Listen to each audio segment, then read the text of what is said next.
Hello? Maybe they're at 29. Wait, what patch is coming up? Isn't it 330? Oh shit, wait, it is 3.29.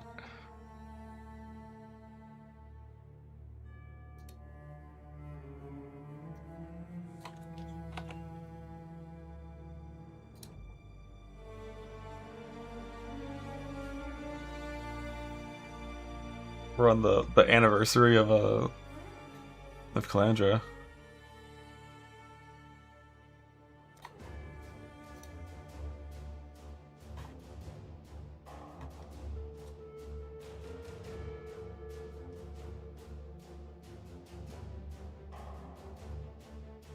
Okay, there we go. I think both streams are working. Earth Shatter, Earth Shatter, Earth Shatter. I'm thinking probably Earth Shatter. But also it could be Earth Shatter.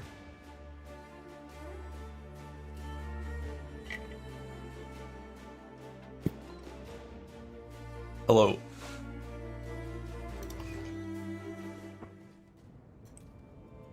Moving with left mouse instead of only the R button.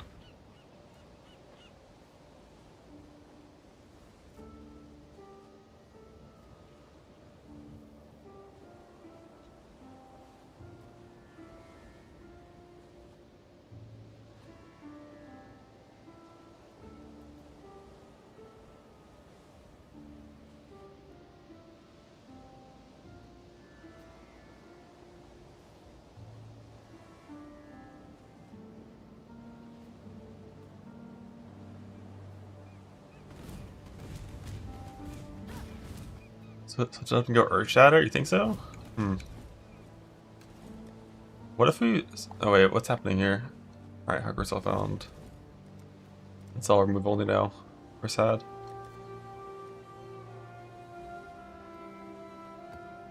You think Earth Shatter? I think Earth Shatter. Chaos resist. Can I defeat these foes?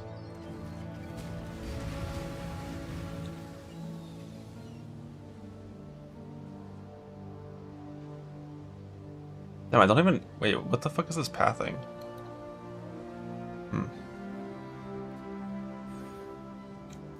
Got my instinct.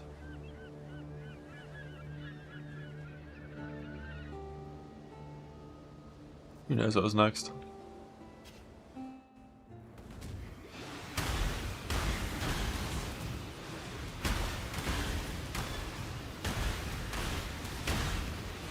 You'll pop stream? Yeah, maybe. We'll see.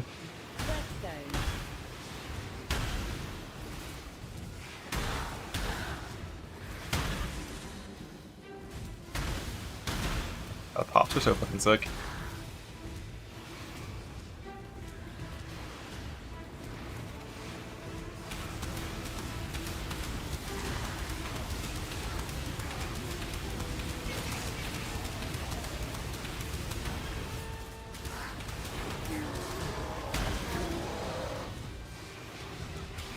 This time something different. I don't know. I tend to decide today if I'm doing self-run or GSF.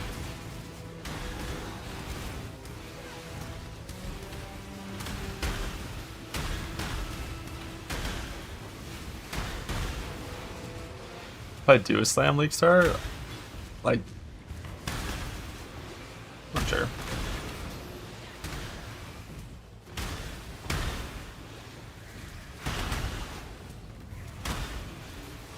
I got a farm. You just do like a little bit of breach farming, for uniques for the helmet and gloves, and they get like some basic starting res gear, and it's fine. We should sell stuff.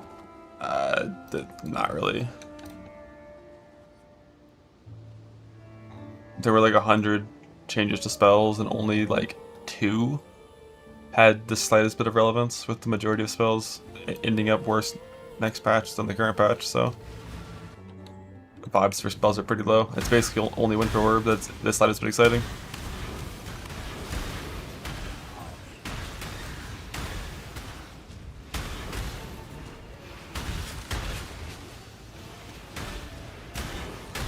Technically, Impending Doom is a spell, you know? And like, what if the dot buffs also come with some kind of passive buff to Impending Doom, you know, with like better tree support or something?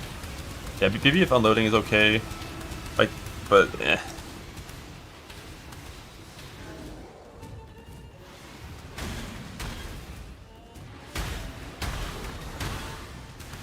I definitely didn't dislike that skill when I played it. Sabo, for sure. It's like gotta be Sabo, right? Sabo before Forbidden Jewels. It's like janky to play, yeah. Arcus Brand cast times are big and stuff. It's a collector setup. No, this is level 86 character that's a rat.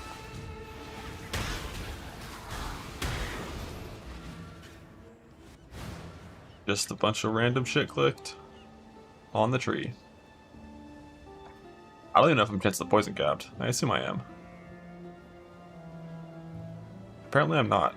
Oh no, right. So I'm 70 chance to poison, then an extra 20 from this. But I think there aren't any more chance to poison things that are available if I remember right.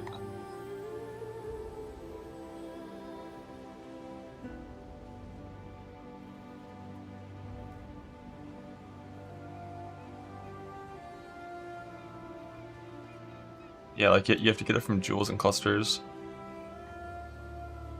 And this current setup requires a reservation jewel to function.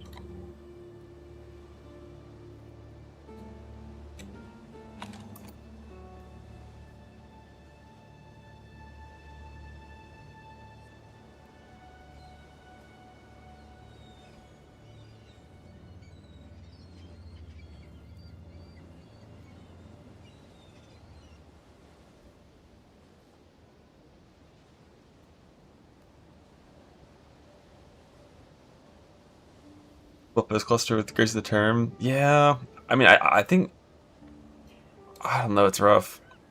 It probably would end up in a pretty similar defensive setup to this, just evasion ES with EB Mind Over Matter. Because you have to go Mind Over Matter, it's not even close to optional for BB of unloading.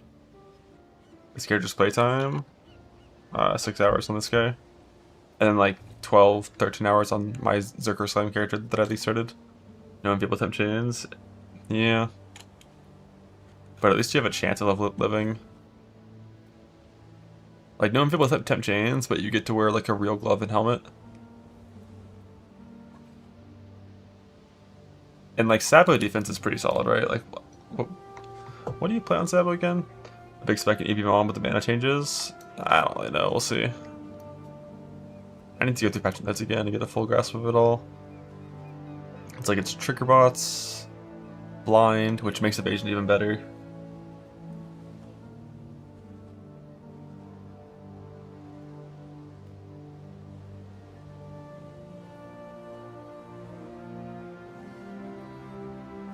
Is it Clockwork and Bomb Specialist? I think that's what it was before, and both of these got buffed from last time.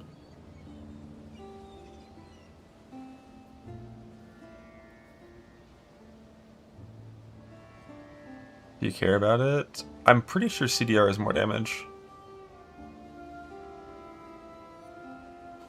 I wonder if I still have this character. I feel like I probably would have deleted it after it died.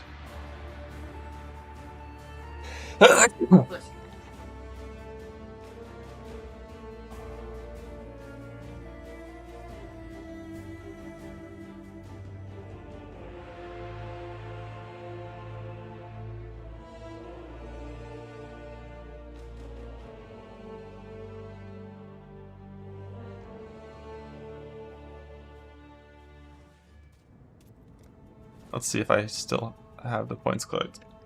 What the heck? So I guess I didn't. I'm pretty sure it was Bomb Specialist and Light Clockwork, but it was all in different places back then.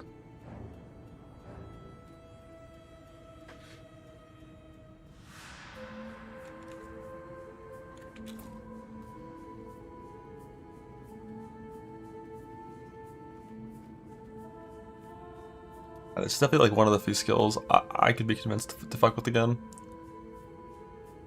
Yeah, this was T17 bosses and the initial creation of T17s, which were fucking psycho. It eventually became Meat League. This character never farmed meat because it was never strong enough. But this was the league for it, yeah.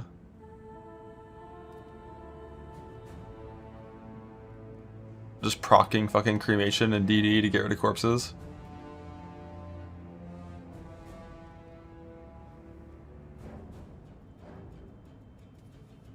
Definitely can't play Blood Rage, of course.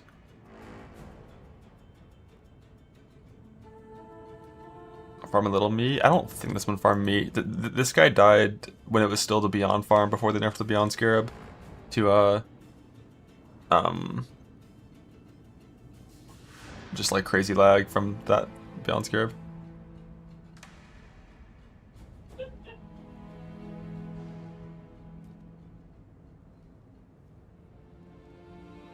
Yeah, it was the effigy plus like poison debuffs, which I could have just crafted reflect immune on one of these flasks.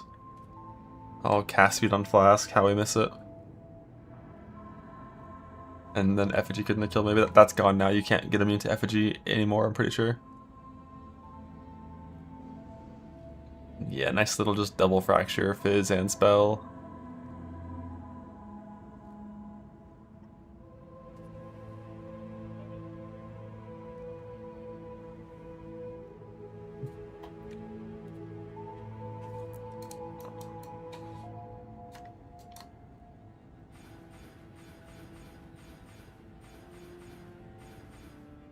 What points would be random and mandatory on here that I might forget to click? I wonder.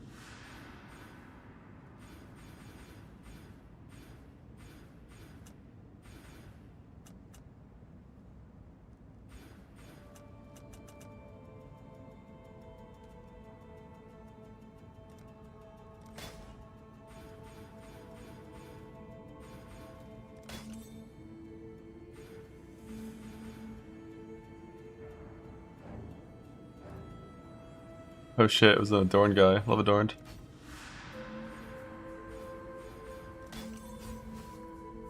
Go over there, I don't think so.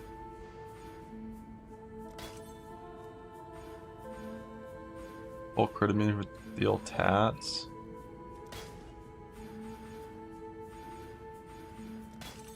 Isn't that path all the way up there? Yeah.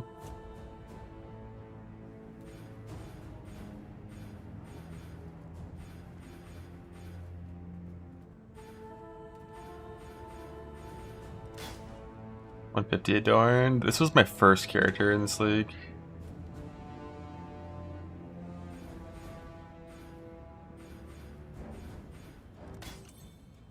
Probably just did this pathing.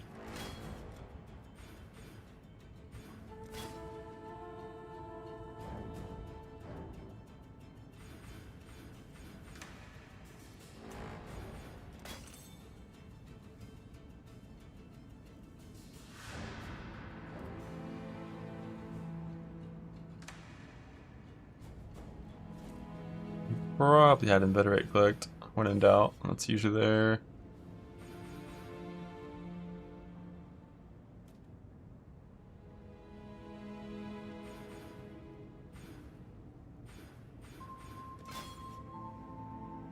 $36 strength. What are the auras even? Will this character work?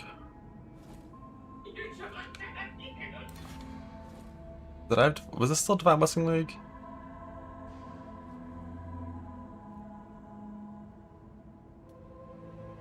Inquis Jewel? What's up?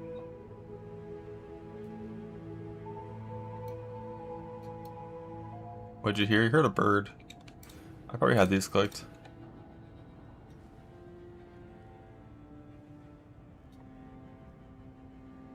Oh yeah, that is Jewel there. You're right.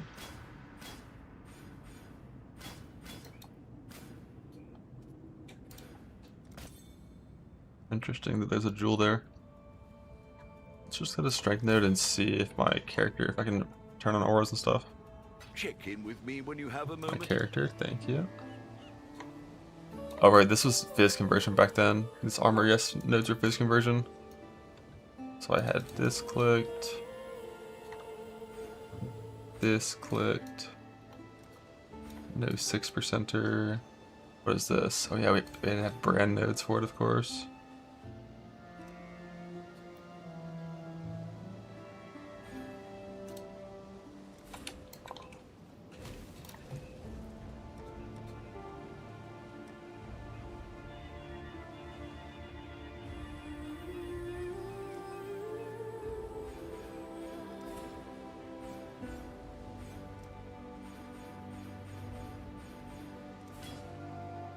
One more dexterity.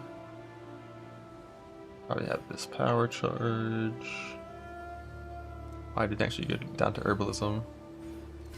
11 more dexterity. A little bit of leech for ES recovery. Some power charge bullshit, but they're running Tempest Shield. I don't see Tempest Shields, it'd probably shock immune from this. This mastery would have been... I think on Sabo it would have been CDR, because you don't need more things. You don't need more brands on Sabo. I did have Melding clicked as well. Oh, I didn't have these points clicked. Jesus, what a weird motherfucker.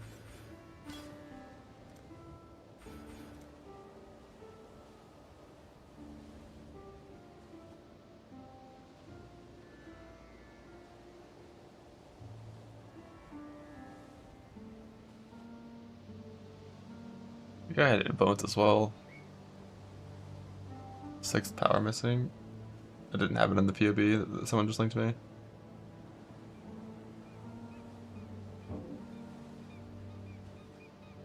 I also didn't have stat nodes clicked. How do I have enough stat? I'm missing influence. Probably didn't have this clicked. Alright, let's see if the auras turn on. Alright, we don't use Warbender anymore, so we won't need this much. Bro, I had fucking Call of Steel for this character?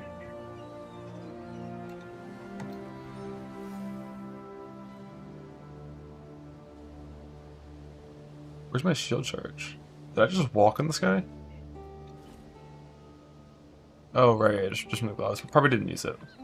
Zealotry that doesn't work, because we didn't have Divine Blessing. Or we had it back then, but that's not in the game anymore, of course. Rest in peace, Divine Blessing. For there's no way I just walked at this speed. It must have been like a Quicksilver swap over the Jade Flask. Divine Blessing Pact? Yeah, Divine Blessing better than Pact.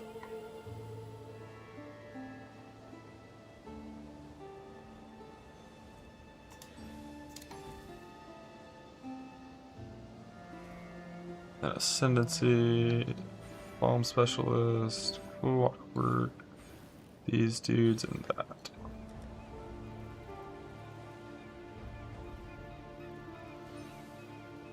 Let's walk around.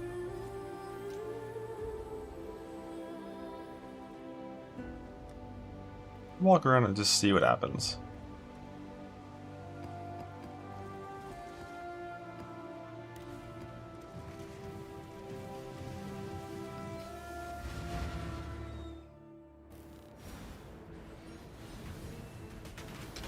Boop. Boop. I need my chest charge. Are they fucking corpses exploding just to get rid of things? What are they buffing about the skill again? Base crit and area?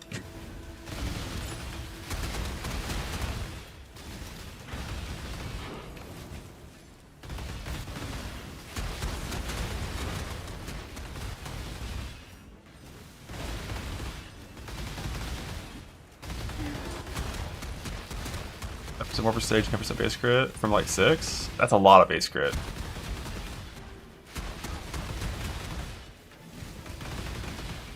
Old Abyss, pour one out. Yeah. This is the bonus quality as well.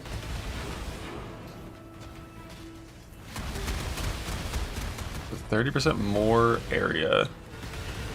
Do I have like any area? I feel like this build has zero area investment. Maybe I have woke area? Yeah, rest in peace. Woke area fight was so fucking good. Can it be any slower? I mean, this is a character with no Quicksilver Flask and no shield charge, because it's just a scuff setup. I can fix that.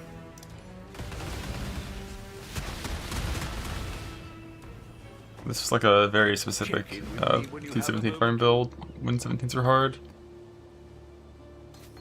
Like, these don't matter, and this shit doesn't matter.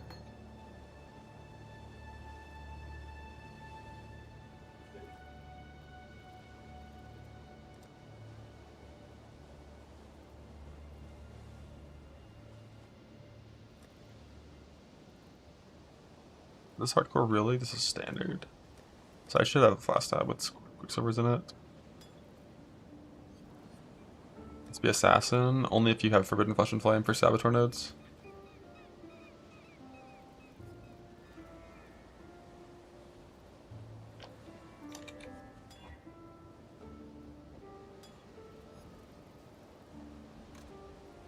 Now we zoom. But I still need to fix this. What is this evasion? Yes, I need green, green, red, blue.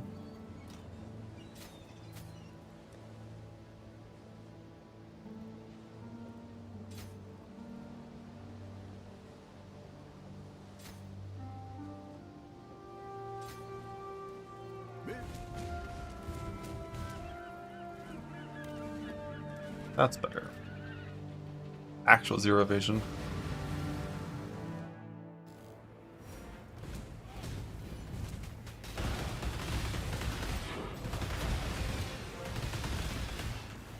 Simulate the area. Fuck, it's not pausing. Ah, whatever. Simulate the area buffs. Here are some life nodes.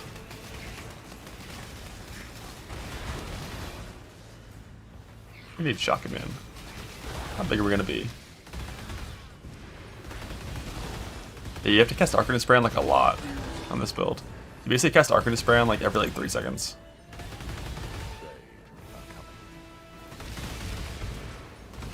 Maybe like every 2 seconds. Like you basically like charge Arcanist Brand and then pop your shit.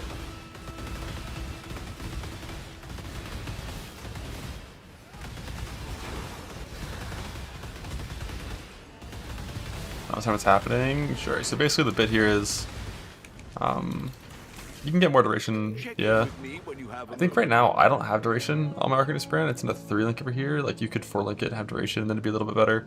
But the whole shtick is, you have Arcanist Brands like the Blade Vortex, and then your Sabo. So you have these bots that proc your skills that are triggered, and then you have Automation Brand Recall, which will then get doubled after already being doubled. So if you have 2 brands down, you basically get 4 Blade Vortexes per brand you have. So as long as you have 3 brands out, which you do pretty easily always, every time brand recall goes off, which is every 1.14 seconds, you get 10 Blade Vortex things, which you then explode with BBF unloading.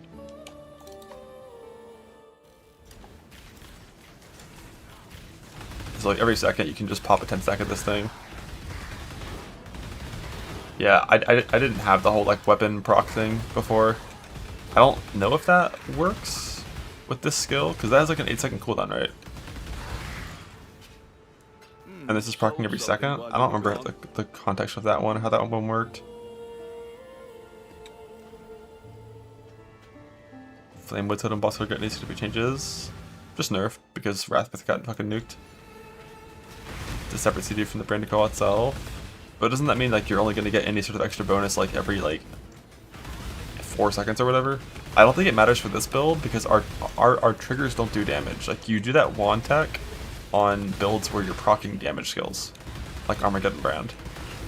But because our proc doesn't do any damage, I don't think you care about that. I'm not positive, but that's my understanding of it.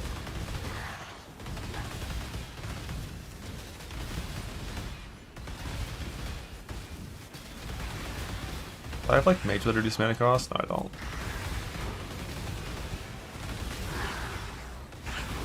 What even is my movement speed now on this character? 137.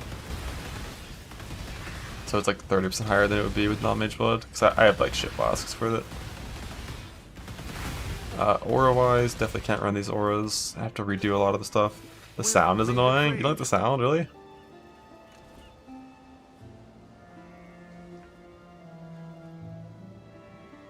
Split by playing League Star. This is like one of the only spells that like was already good and got buffed. But I don't know how. Defense is just rough.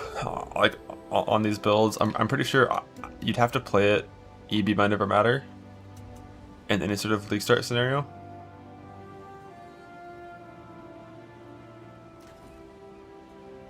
Let me see what the actual buff was.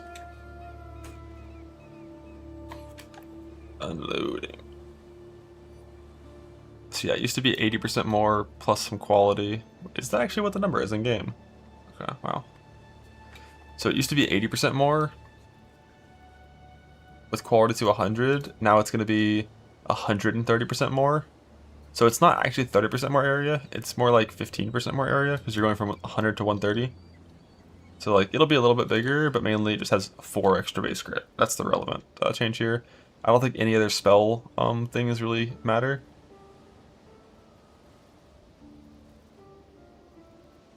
Because like I don't think you'd like maybe you'd fuck with one of like the exceptional spell bullshit shitty war cries. The build already didn't play some quality. Yeah, I mean the extra base crit is like huge. It's like this gear is obviously sick, but I'm working Defiance of Destiny, so if you wear an actual neck, it helps with damage. I wonder what my crit even is in this character. It says 61, no power charges. Do I have a curse? Did I just not play a curse in this character? That's surprising. But yeah, like all this like really good like 100% spell crit shit.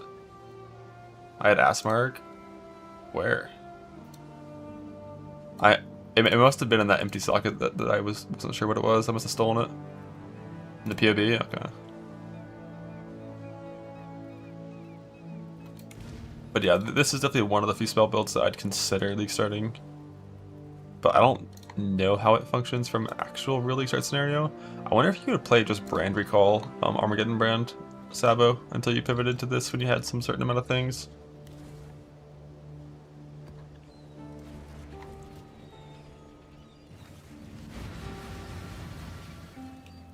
No Winter Orb. I don't know how I feel about that one. Yeah, like this character is like, you know, adorned shenanigans, of course. Just the gloves? Or what? Yeah, because like crit cap is really important with these gloves. They only have 80%. Levels BV, level 1. Lots of EK buffs. That skill is hopeless and dog shit. I'm trying to loot with my loot keybind from TLI. It doesn't work.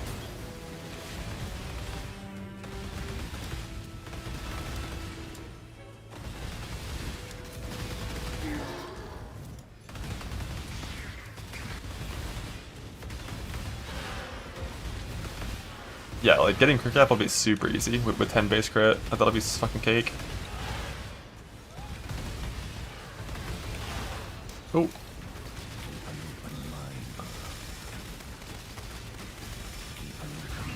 Impending Doom it is. Impending Doom's good.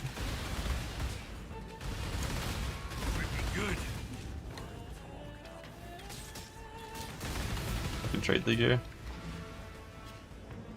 We've made a trade. Where's the loot pet? I don't have any. How's it do bossing? I mean, at this gear level, you just kill them with damage.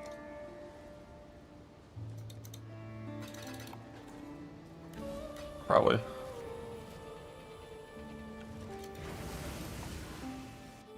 Play with Armor Red Story Atlas. Yeah, that you could do like the similar thing, but instead of proccing Blade Vortex to blow up, you just proc Armageddon Brand to do damage as like an Armageddon Brand recolor. But it's kind of clunky.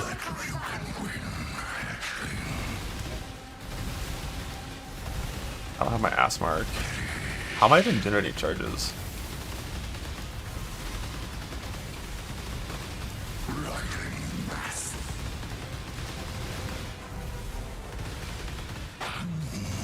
I can tank this. Peacock, get my links? What the fuck? This character's so inefficient.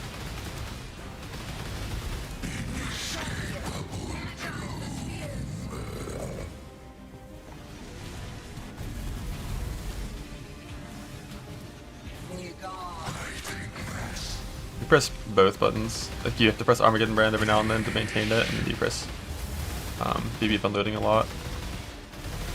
I can tank it. Power of Prenup defines the destiny. Oh!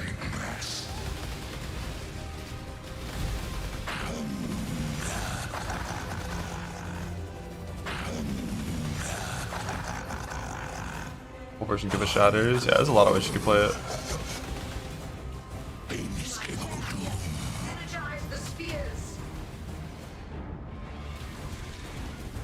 At 100% Fizz taken as. It did during the patch. It was live or close to it. It was like 96%, but that relied on a lot of things that don't exist anymore. Of course, like Haste of Hate and the Helmcraft and the Watcher's Eye mod and the Armor ES Mastery. Like everything that was removed from the game.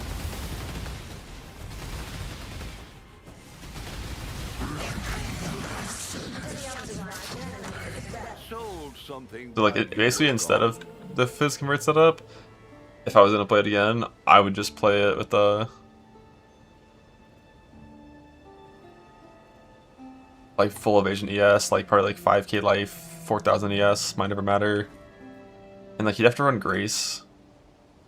Oh, I'm already running Grace. How is my evasion so I guess it's just coil, right? You're wearing coil instead of wearing a necrotic armor, so you just don't have 30k evasion for free. I don't know, it'd probably be decent.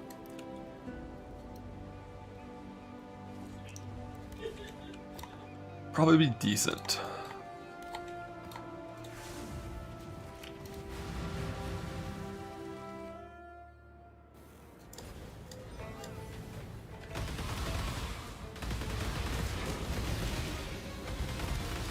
That was Overeater. Like this character's like scuffed. I just like expect a bunch of points that are probably correct and don't have my ass mark, and my aura setups are wrong because Dawn Blessing was removed. Whole lot of problems. One problem with going ED Might Never Matter though is you don't get to use Blood Rage anymore, so you have to get like Frenzy somewhere else. That's fine. It is really cool. You just like press unload and then you just dash like 2 screens. Once you have good gear at least.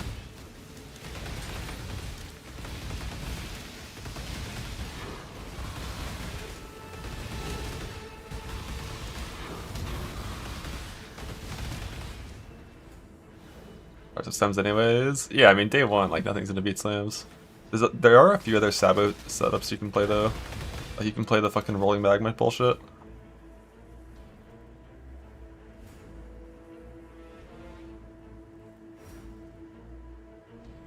Assassin 130 installation steel Sabo node. Yeah, I think the ideal setup probably involves doing that eventually. But Sabo is nice though. Like Sabo has a lot of defense. You just get blind, 15% DR. And this 30% chance to take half damage is like genuinely not worthless by any means. Like you pair this with Solaris, once you solve your shit, you have 50% chance to take half damage. Like that's really good for like not getting like blown up by a bunch of area hits. And like all your travel nodes are increased area, so you get 32% increased area.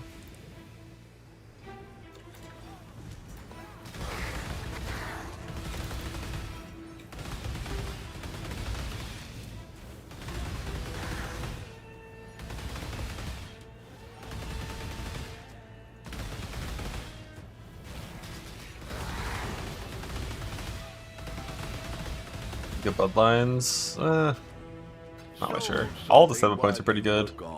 Like even Light Clockwork, which is like probably one of the ones you'd view as lowest value, is like 1.14 cooldown. It's probably gonna go up a good chunk.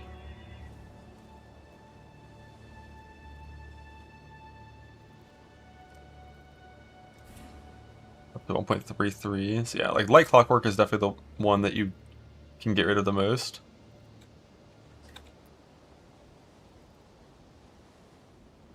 Going deli, not while I was scaling, yes. You can only go deli if you have really good recovery. which is not one of the things that this build is known for. Can add CDR support now. Yeah, I think duration support, CDR support definitely are good options for that. Mine's currently sitting in a 3 link.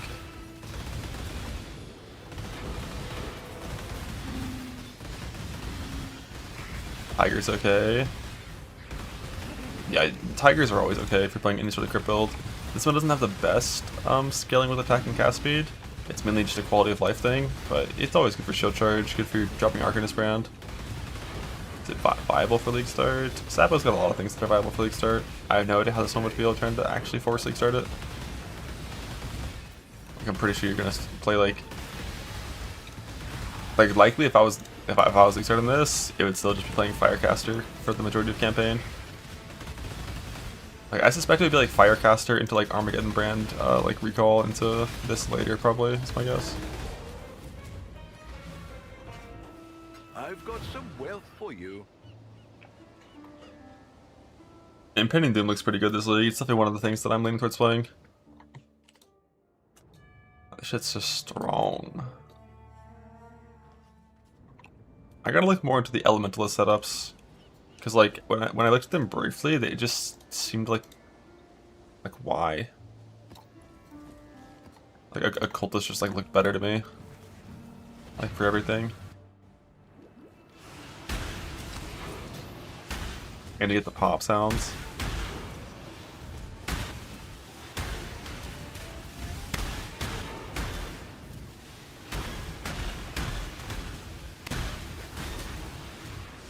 And then you also get the curse defense too, having people in chains and all the shit you fight. Like that's super nice.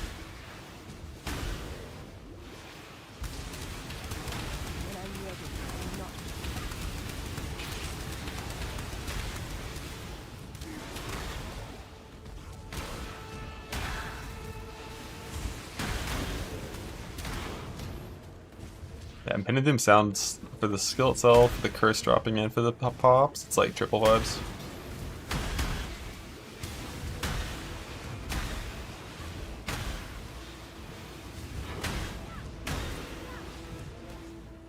Hate the wet slap sound. What? League Start ID. Not like genuine, real, 100% League Start. Oh. Because you gotta get the uniques first, but as soon as you have these, it's fine. Taking the enchantment enshrouded onto Asenaths. I think you. Every single thing we've seen of enshrouded things, the value is way shittier than the base item. So for this build, you would need to enshroud something else onto Vixens.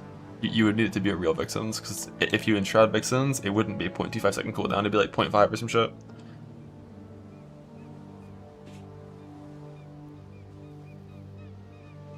Try Beanos with it? No, I haven't. Beanos with it is for Elementalist setups, or for Assassin setups, or like Pathfinder, or I guess not Pathfinder, because they have their own shitty version of spread. So they tried to get the one where they could. We'll see. We'll see, I guess. If that's the case, then it's possible this would stay 1-to-1. Because the scenarios where they couldn't would be scenarios where it's a stackable stat that gets too strong, like Fizz Conversion. You just back and trash dying to the hit. If you put in Deadly Elements, it won't die to the hit.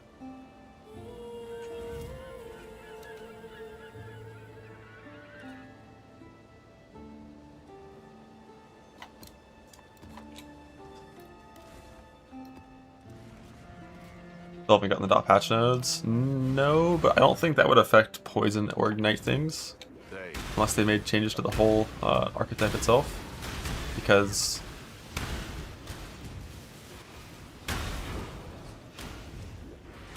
I just think it's mainly going to be like changing actual dot skills like Essence Drain and Bane and Vortex and stuff, you know?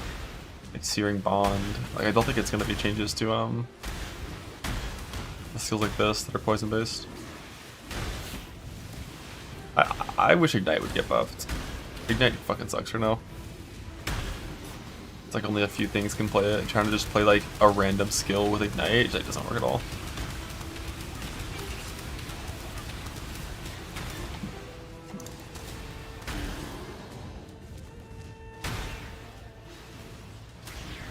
Arc Ignite's popular. I mean, that's just one of those things where it's like genuine 0 damage setup. It has really good mechanics that you can eventually get to a gear level where it's playable. It's a real setup. This is a level 86 character on League Start.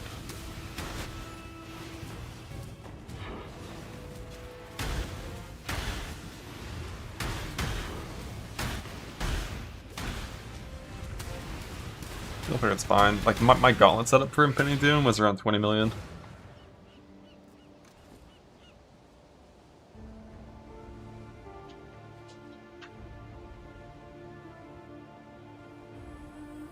With Legion farming, yeah, it's just one of those things. You gotta have the dam. Without Wither, no, that was not without Wither, because I mean I had like a 11 stack Withering Step on that character, so it was fine. But yeah, I didn't have the last bit from the bug. Yeah, Chaos Dot has a Chaos Dot and Poison have pretty big passive tree issues where, like, I'm level 86 right now, and I'm looking at this tree and I'm like, well, I'm done. Like I'm done. Like there's nothing else that I can click that helps me in any way except for jewels and cluster jewels. So like from this point, it would be clicking these 3-point jewel sockets,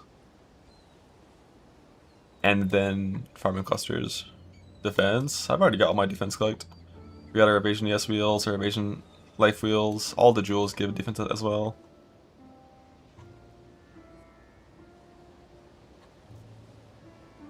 You can hit like some fucking 6% travel nodes like you're in a PoE 2 tree where you have to take the entire wheel.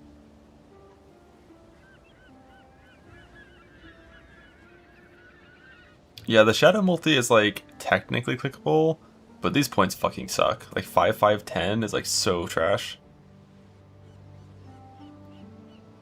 Like this is one of those clusters where even if your build naturally always paths by it, you often don't take it because it's like just so weak. Acrimony is worth taking if you pass by this one. Growth and Decay is kind of the same. Like the numbers on these dot multi things are just so pathetic that you kind of just don't take these on dot builds. I'll play RF. I'm not really usually an RF enjoyer. It's pretty unlikely that I load into anything RF related.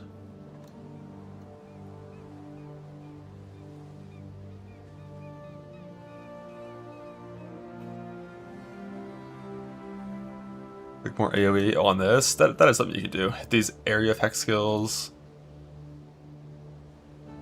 makes overlaps a little bit easier. You got baited. Yeah, no, I mean, like if I'm playing Self-Found, I'm leaning towards just like Zerker League Start for one day into Pending Doom or something else. Not sure what. And then if I'm playing a GSF, I don't know. Let me see what ascendancies are left in the GSF.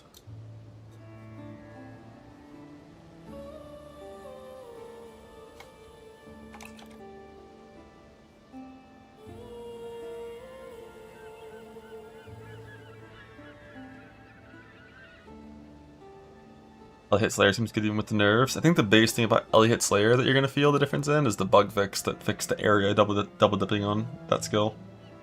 It's not just going to be 1,000 screens wide for free. Play Winter War was 80% of the player base. Yeah. But yeah. Gladiator, Occultist, Sabo, Assassin, Guardian, Zerker are the ascendancies that haven't been randomized into yet in the GSF last heard.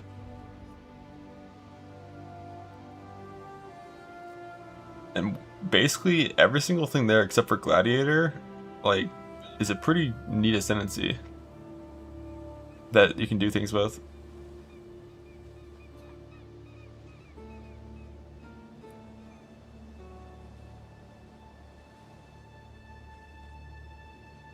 And be Glad is good. Oh, I mean, Glad's fine. It's just like, I don't know. Eh.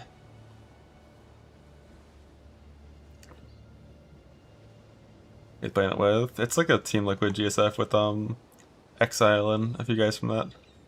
I'm not doing hardcore trade. There's no desire for me to do hardcore trade. If they did like a big in-game update, I would maybe have considered it, but this in-game is looking pretty fucking doomed.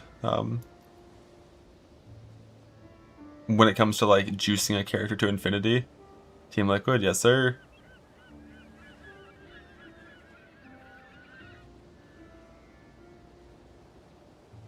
Exile and Rivens, both Team Liquid players slash X players. Team Liquid GSF, boom. We're getting Zyro in there as well. I did 1.8, 4.8 meters when the closer for getting greater cascade. I don't know anything about any of that shit. As far as I could tell, every single thing I ever heard about overlaps on Impending Doom was fake. Literally just made up bullshit. And totally unnecessary. You don't need the area nodes, the skill works totally fine with nothing. You always hit your like CDR cap. Like for free, always, like it's all made up, man.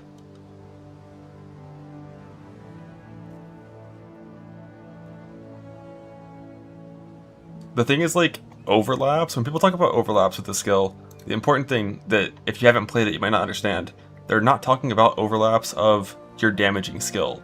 They're talking about overlaps of your curse, which just procs your damaging skill. So assuming you already had enough cast speed for your CDR with 2 hits, you don't do more damage. Maybe it makes it easy. It makes it easier to proc, so you need less investment in cast speed and hyper in-game setups with big CDR. But for like us little budget players, like we're chilling. Super low effort.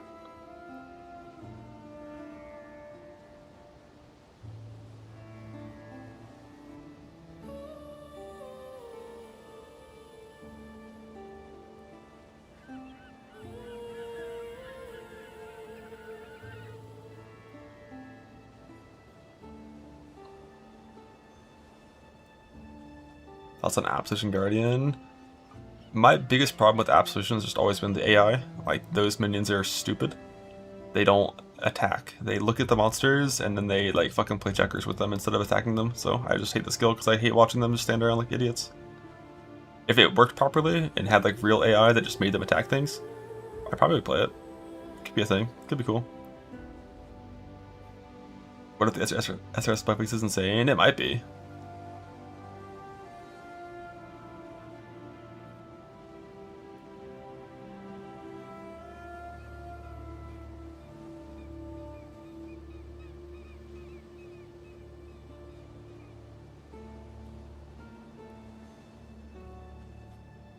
Patch that's updated, dot changes are in. Is he lying?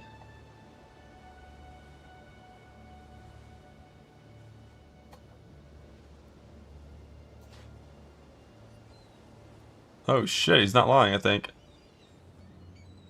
Out of the keybind to return to hideout. Scion is unlocked for everyone by default. Breach Stash tab exists. Some temporary mercenary bullshit and campaign. I'm walking by all of these with no exception. Abyss changes exist for the tree. Added some better visual clarity in Imminent Tempest Conflict. We're trying to hide out from where? From any zone where you're allowed to use /hideout is my assumption. Rewards no longer track to the bottom of the thing. Visual clarity stuff. Yeah, just a bunch of visual clarity updates to the Timeless Conflict area. Ooh, nice. The tree's a bit smarter. They fixed mercs with Valdo maps. Bitterfrost grants enemies chill bear hits have damage taken increased by chill effect. Enemies in your chilling areas have damage taken increased by chill effect and cannot deal non-cold damage. That's like an insane keystone for Cold Dot. Did new Elementalist already do this?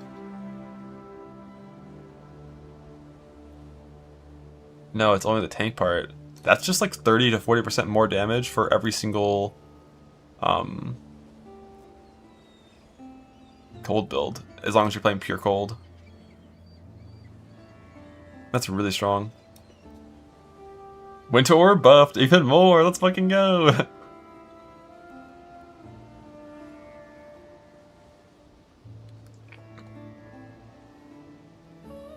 That's really good. The downside is cannot do non-cold damage, so you have to be a pure cold setup. Like Cold Dot or like pure cold. Like no conversion bullshit, no half and half, no stacking whatever things, but yeah, cannot do non-cold damage refers to the player.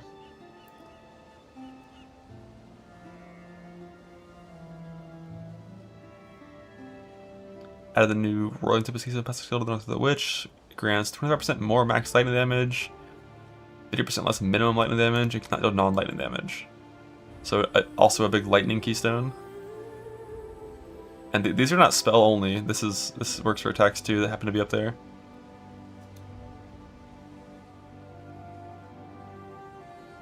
It's just like if you're playing a single type, there's a stack with Bone Chill. It does not stack with Bone Chill.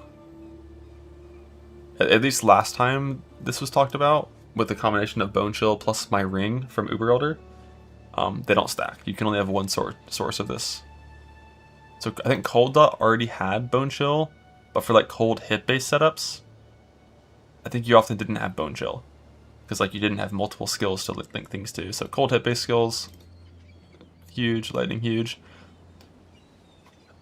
Out of the new Vicious Keystone to the thing, grants, you can inflict an additional ignite on each enemy, 1 second duration ignite.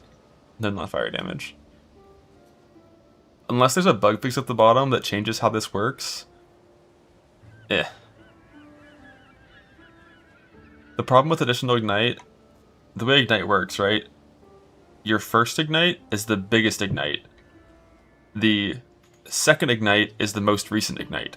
It's not the second biggest. So, like, unless they fix that, you know. For some skills, it's fine. If you're, like, consistently applying the same damage with all of your hits, like Corpse Ignite skills, for example, always applied,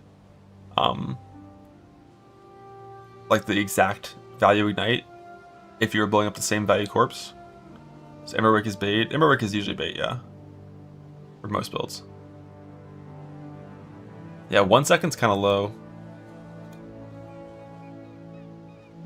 Like, both the cold and the lightning ones are just, like, super easy. Just click it and just vibe. If they fit your archetype. And this is much more niche for Ignite. If it was 2 and Ignites worked better mechanically, Impending Doom Ignite is good. Impending Doom definitely might click this, except for the whole cannot deal non-fire damage. I don't know what this means for Ignite. I suspect as long as you have deals like 1-to-1 fire damage to spells somewhere on your gear, then I think your Ignite should still factor the chaos damage base. I think. But you just have to have one source of fire damage. I think. And then it would work.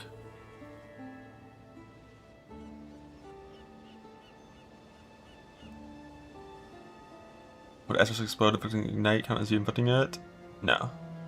That's dog shit. It's good for certain skills and very bad for others. You don't think it works that way? So the reason I'm thinking it might work that way has to do with Expedition.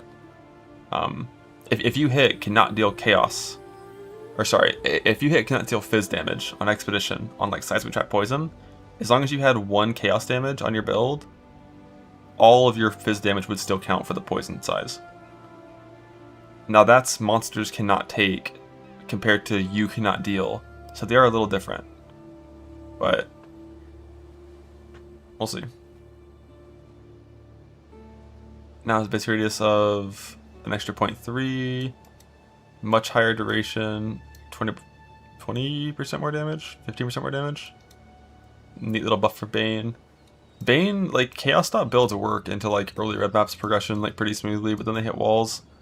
The biggest thing that dot skills need, and hopefully we get into it at the bottom, they need better support on the passageway. Like, you just run out of ways to improve your character without clusters, like, so early. Condemnation Bane, same thing, just more damage, more radius. Blight, little more damage, little more radius. Blight of Atrophy. Cast time, radius, and damage. Contagion, radius and damage. Contagion.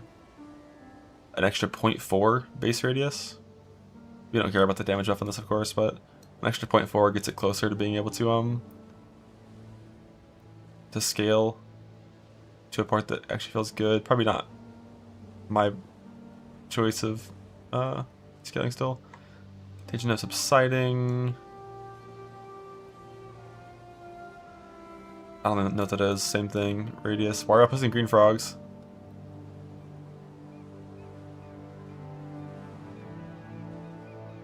But yeah, radius and damage on like most of these skills. CF duration up, damage up by, is that 30%? 28%?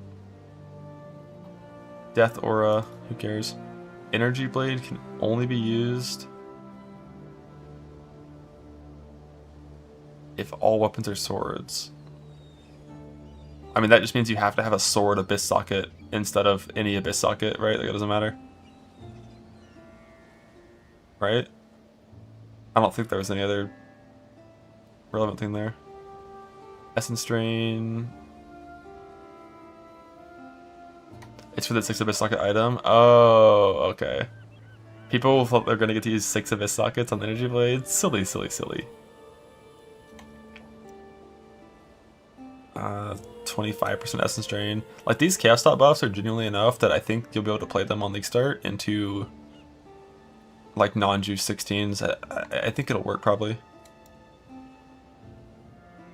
Exsanguinate. Ooh, fizz dot buffs. Wasn't fizz dot already kind of okay on elementalist? I guess that was before like the 3rd elementalist nerf.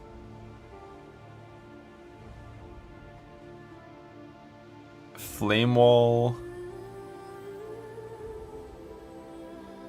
Small buff as well. Nerf ED at level 20. No, got buffed by like 25%. They lowered the hit damage of Essence Drain for whatever reason. But buffed the part that matters, the dot. Super Glass Cannon, I see. Yeah, Reap buff. Scorching Ray buff. Maybe RF players will finally use it. Haha. Scorching Ray Immolation, duration nerfed, damage buffed. This is because this was actually a good build with totems. With the just spamming them and having a bunch of independent duration. Oh wait, I read that wrong. We're playing totems. I'm just kidding, we're not. But yeah, like, this skill was actually already really good. Like, this is gonna be a crazy fucking bossing build. But like, isn't this like complete dog shit to map on?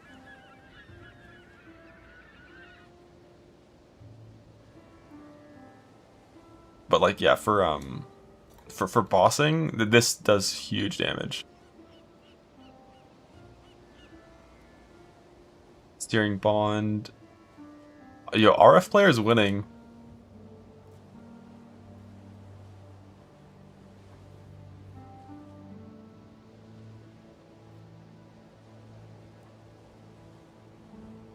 It'd be crazy if I get to the bottom and they also buffed RF.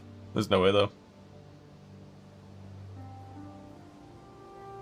But yeah, basically like all chaos dot skills, just like 20% better. Some also have some cast speed and area buffs as well. I don't know how relevant this is for Winter Headbrand. Gotta ask Quantric. Val Rape, much easier to actually maintain high stacks. 6-second soul gain, 4-second linger on this.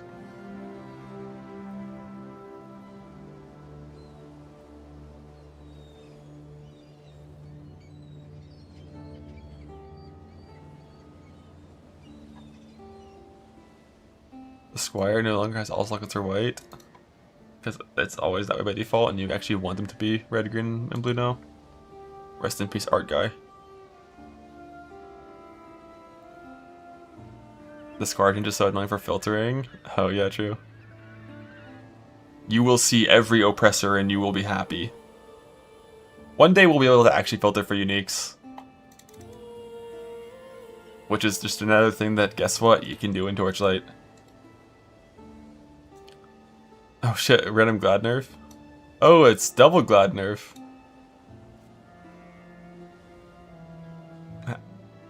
Hashtag ad? No hashtag ad required, dude. Torchlight's quality of life is fucking second to none. Like, absolute top tier. Everything about that game is like designed to be the maximum vibes for the player. Except the trade. Not the trade.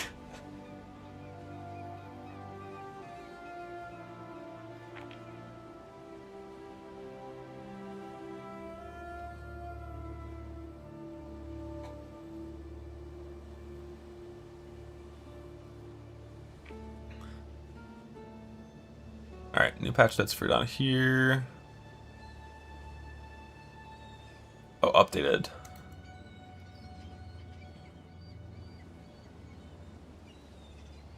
Cold Snap.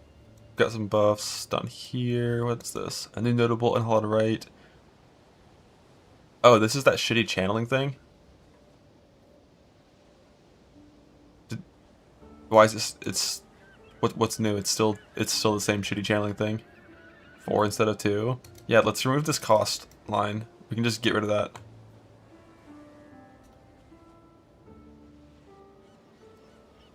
Creeping Frost, crit buffed, damage nerfed. Creeping Frost hit, damage nerfed, crit buffed. Yeah, hit-based Creeping Frost got fucking nuked. They were like, you will play this with dot only. Because as everyone knows, hit-based Creeping Frost was meta-defining and kind of overbearing. You know, if you didn't play it, you're kind of trolling, so...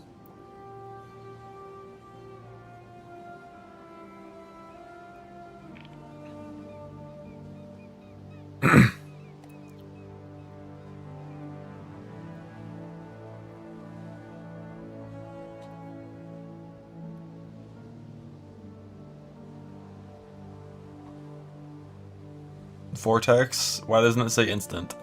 Now has a cast time of instant. That's what it needs to say. Good times. Thoughts on the cold keystone? Looks really strong. For hit-based cold builds, for sure.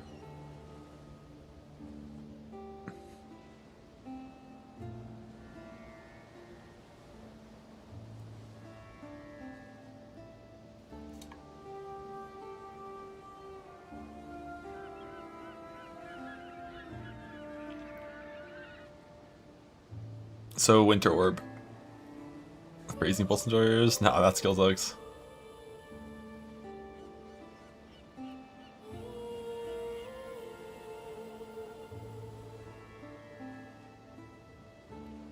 Yeah, Winter Orb got a new keystone. That's gonna be nice for it. The one thing that I didn't see, dot passive tree. No, that's definitely still one of the biggest problems. Is dot support on the passive tree. It is lacking. Like, these points just need to be better. Like 3 dot multi and some pitiful amount of regen into 5s. Just a tiny, tiny number. Into like a slightly okay notable. These over here, also like 5, 5, 10, just so low. They have 2 spells that was last patch. Yeah, this is true.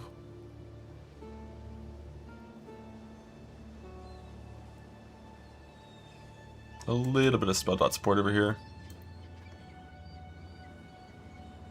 Maybe that's where I should path on my Impending Doom guy right now, probably. Where's the other one at? Is it this? 4, 6, 12. Just really small numbers on dot multi.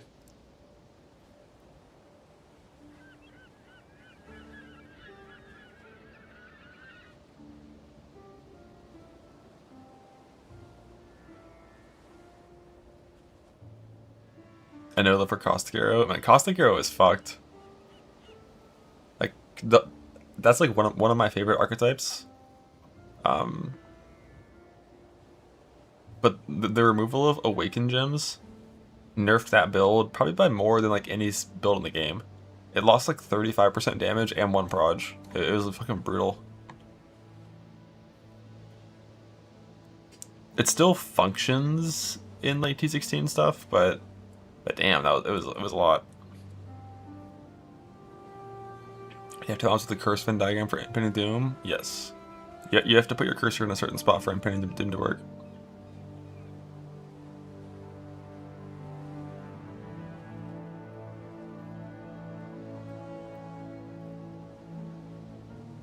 Am I still going Impending Doom? Probably, maybe, I don't know. I just really don't know if I want to do Self-Found or GSF. I'm pretty sure if I do Self-Found, I'm gonna just like I'm gonna Mage Blood farm like instantly. Like day 1 normal 4-stone progression into Betrayal Mage Blood farm for like 2 days, 3 days. and then make a real character with that Mage Blood. To get like 800 maps.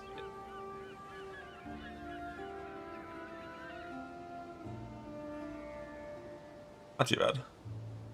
Sure they didn't nerf it? Surely. Should do that in the GSF? My god. Tier 3 gonna be not so hot then? It's never been a good league start, and it still isn't like a super good one. In trade, it's fine because you can buy like a good quiver and like a porcupine bow like really early, and like a dot multi-neck. There's like a lot of like simple upgrades you can just get in trade pretty easily. You heard that? I'm trying to drink more water. My throat's already sore. I've been working too much, man.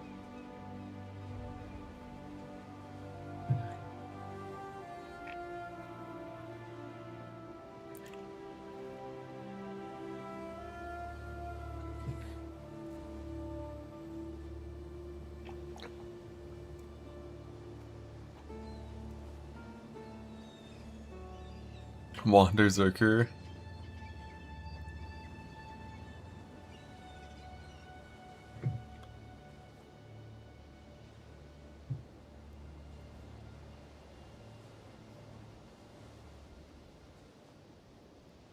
Start on slams. If self-found, yeah, probably.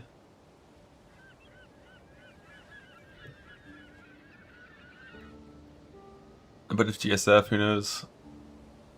Who knows?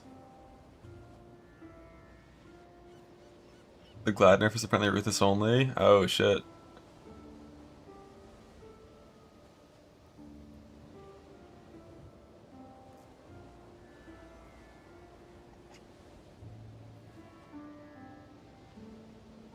Yeah, someone said Lightning Conduit was one of the skills that did get meaningful buffs.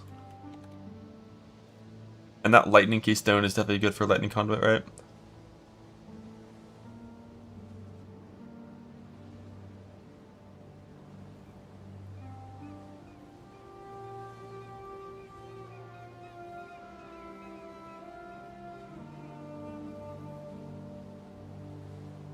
So like 20% nerf plus the qualities, one of the stronger qualities. Defense checked like crazy. Lightning Conduit of the Heavens is a pretty cool skill. This one's not an area skill though, right?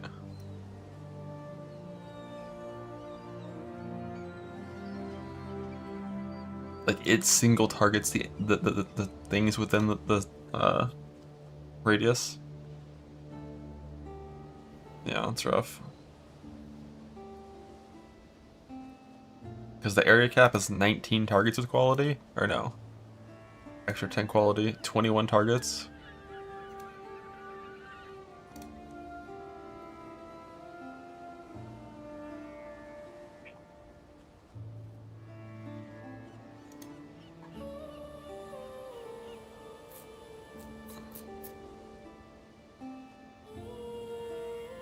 Base Conduit with Barracks Respite is pretty crazy clear.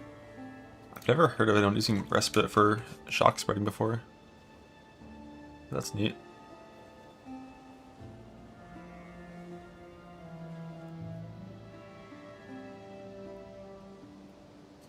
Let's see if I can find a video of that.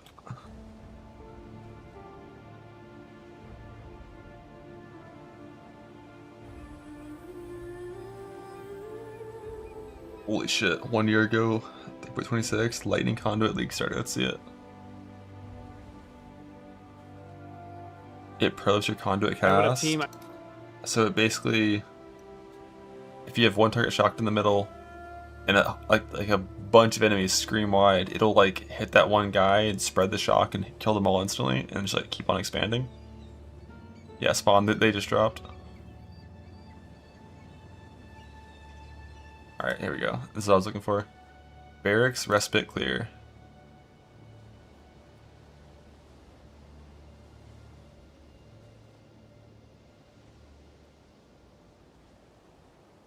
Yeah, I played this when it was introduced, but like Arch Nemesis made this skill feel so fucking ass that league.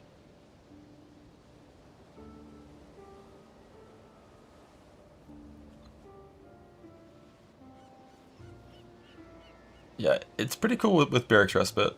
Like you shock one target and is like and you one shot it with Lightning Conduit, and then it also will bounce to the next target forever.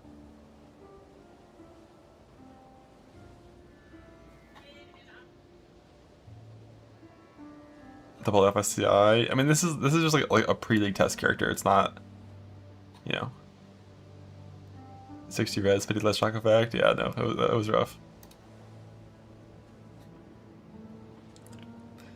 But what if we just played Chaos Dot? You know?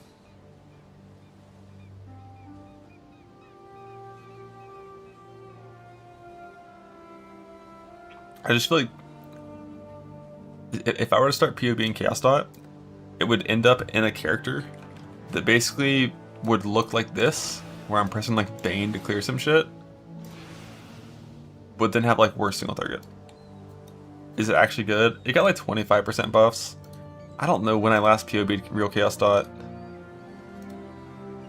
When would that have been? Maybe here?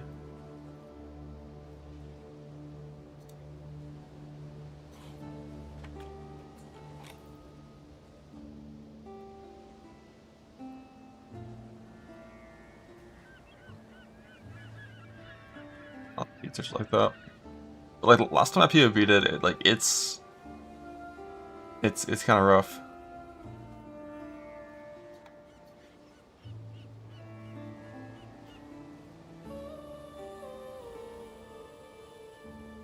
It was Trickster.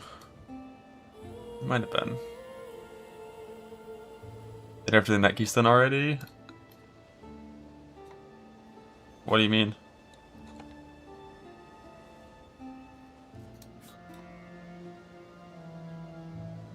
The fuck?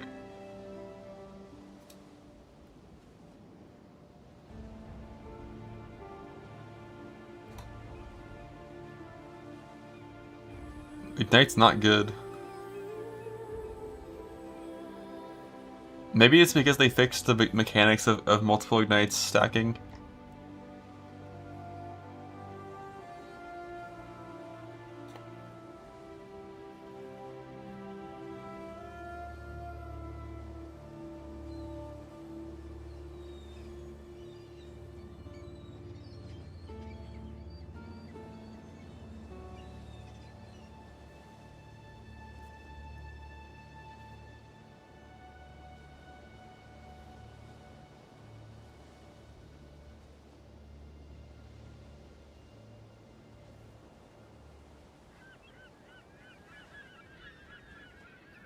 Cold Dot's still asking about the buffs new Keystone.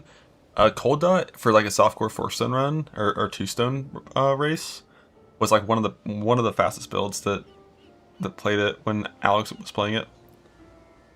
And both of those buffs are just going to make that league start a lot comfier.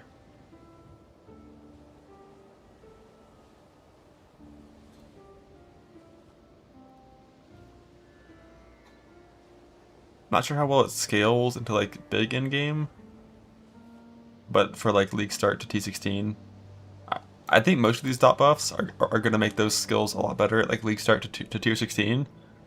But we'll see about the scaling past that point.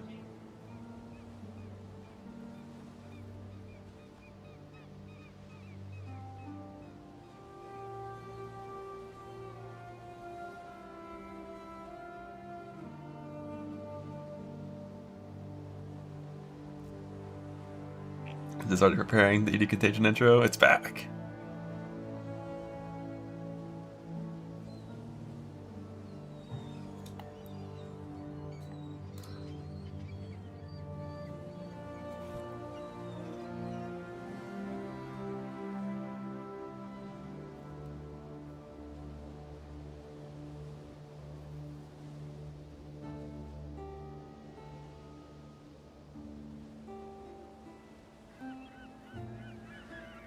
What are we popping now? I don't know. Let's look at Winter Orb real fast. Just look at the numbers. So by default, like, Winter Orb is still going to play GMP, right?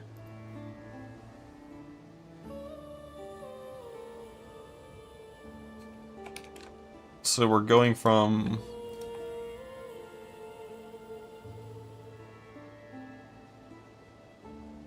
5 proj to 8 proj. Maybe LMP instead. I don't know how the overlaps work on this skill. Caps at 4 to 5 hits. Yeah, if it caps it, if you can't get more than like 8 hits or whatever, then it makes sense you would just play the smaller version instead.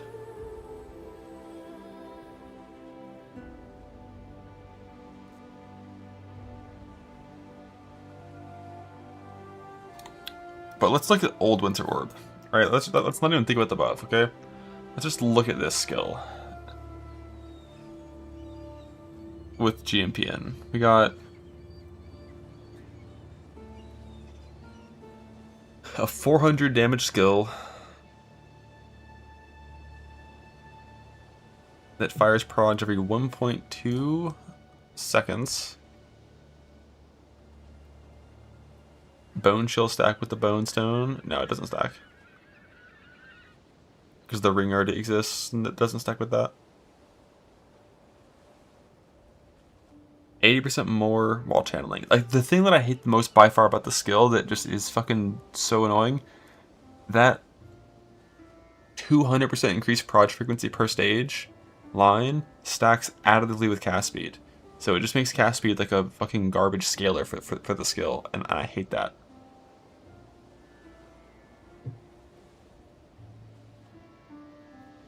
Did I beg him for it to stack? No.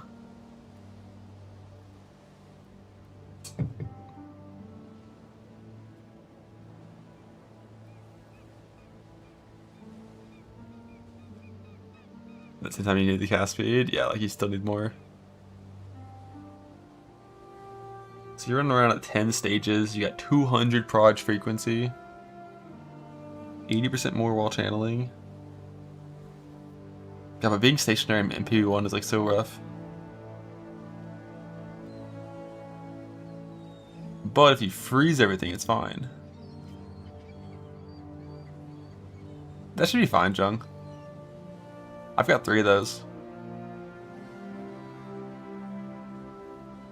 Orb is PV at home.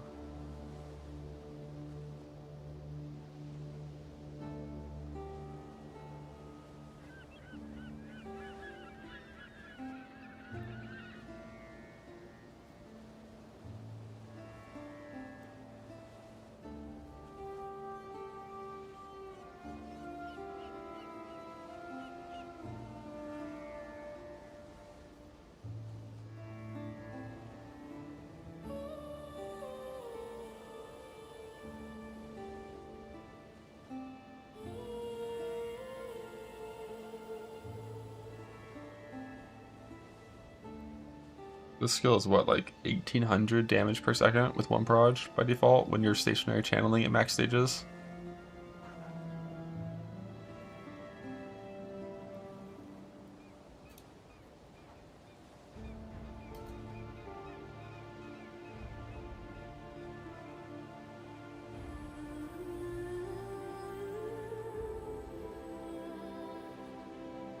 I just always instantly compare any skill to Spark.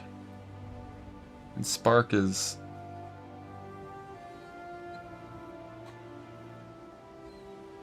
1k 0.65 cast speed. So by default, before you throw any sort of GMP shit in, this skill does the same damage as like 2 proj Spark.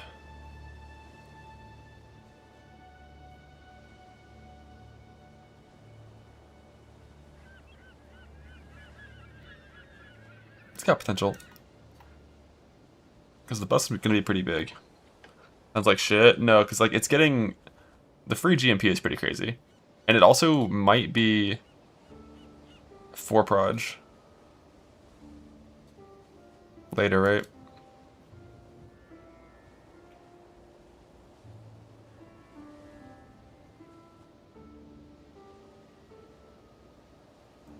Early free stuff too. 20% more damage, and the new keystone that's also going to be a bunch more damage. Could be good.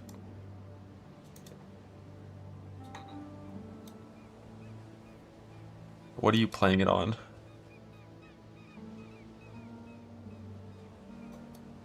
We Inquisitor, EV Minder of Matter, running Righteous Fire. Like level 30 before Proj? Yeah, maybe. Who knows? Going from only 2 to 3 that far could be a while.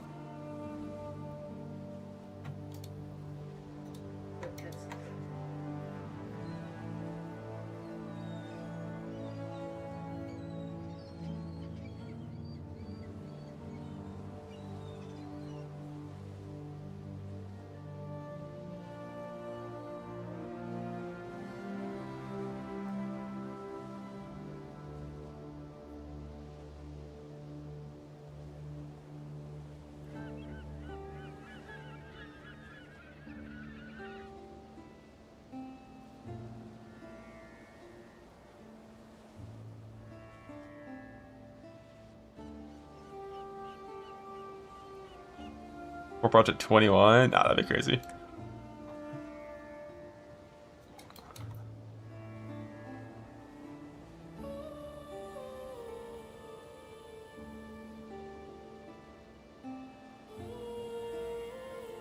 They buff CF. Yeah, the Fizz.dot buffs are pretty relevant. Because Fizz.dot was already good.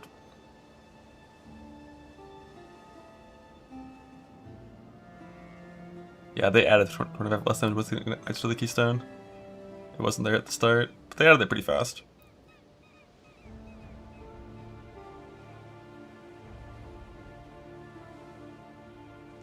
Just Elementalist Winter Orb.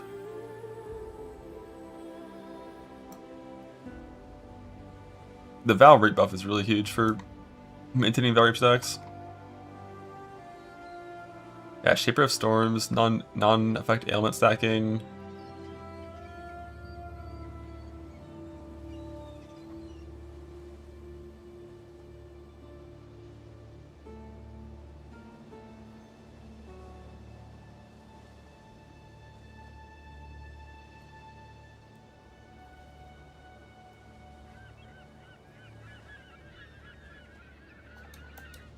But so they Breach over Abyss for XP an hour. I mean, it's impossible to know. Breach is getting pretty nerfed. Abyss is being entirely redesigned.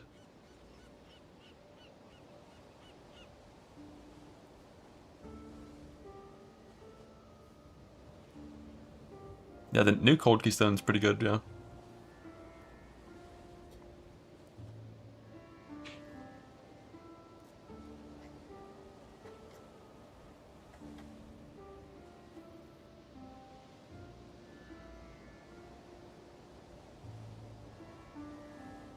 Enemies chilled have damage taken increased by chill effect, just full. That's pretty good.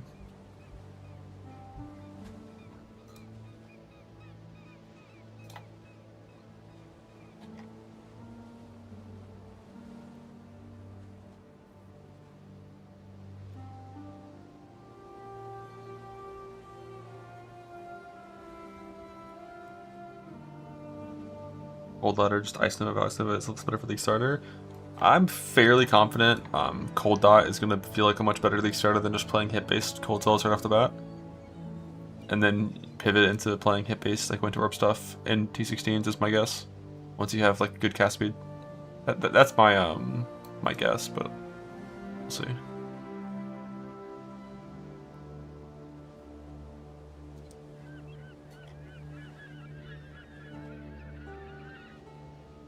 Yeah, rest in peace, Left Fleet Vortex for sure. Inquisitor, Incinerator, Venting. I just don't know how you move on that. Like, are you just Castle Channeling Lightning Warp? Earthshadow Zerker is unchanged, yeah. You'll play pretty much everything the exact same. Except you got 10 extra quality on your shit with the new socket stuff, so just a little bit better. Poison KF. I know nothing about KF. I'm genuinely fucking clueless about KF.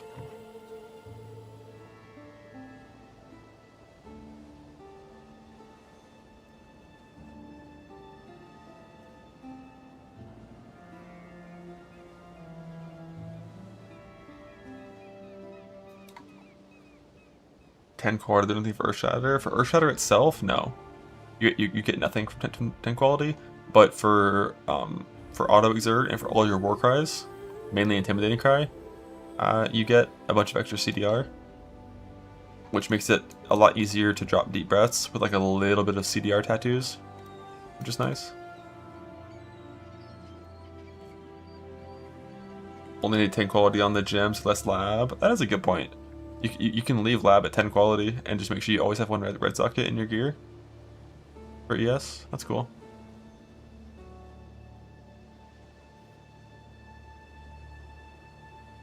Vibe increase. What's the quality on Winter Orb? I wonder. An extra stage.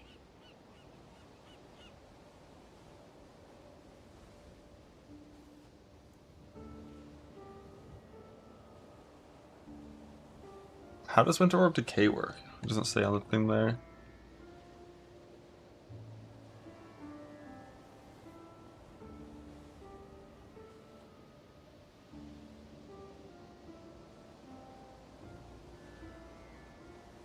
Case while not channeling? Yeah, but like how fast?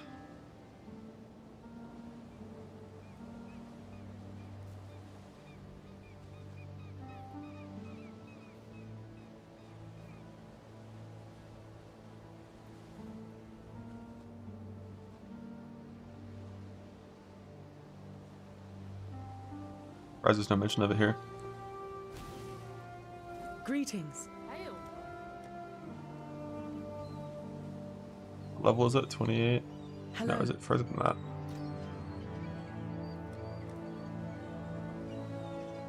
Greetings.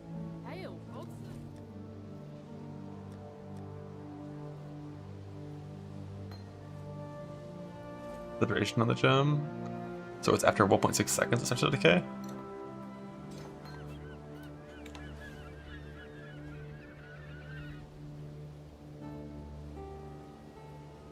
Oh, it's pretty much instant.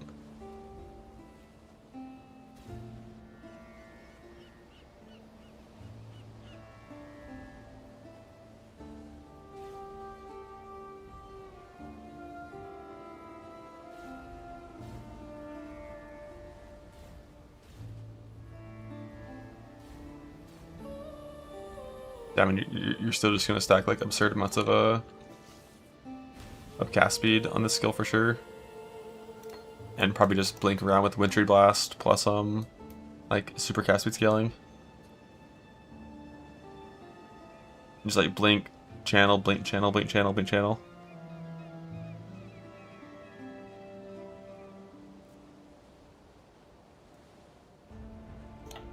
What's the base radius? Like so much information is not on that thing. Gem.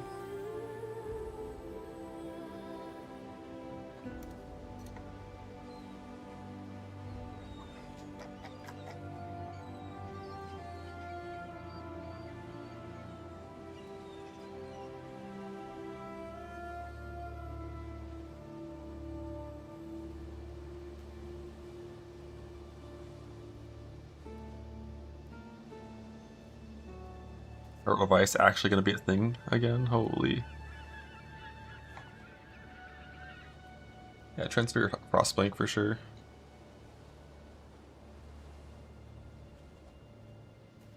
Oh shit, scaling the damage of it. Like this gives it base crit, but you need like global crit chance to make it crit.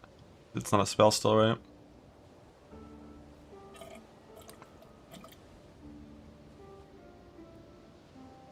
No, the Creeping Frost shit already got nerfed. The hit base part of Creeping Frost at least.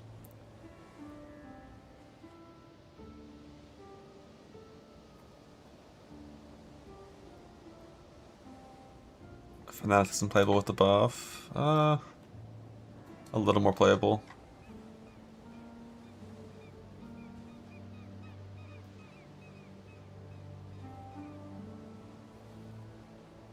Quantrix playing Wintertide brand. Let's fucking go.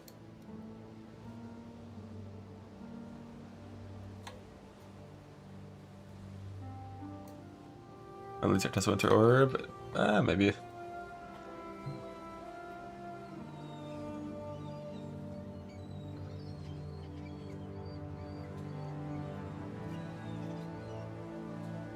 Wintertide brand looks so sexy. I read Wintertide brand and I still had no fucking clue how it actually worked.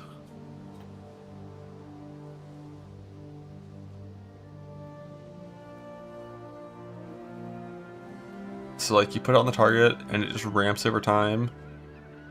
They take more and more damage over time.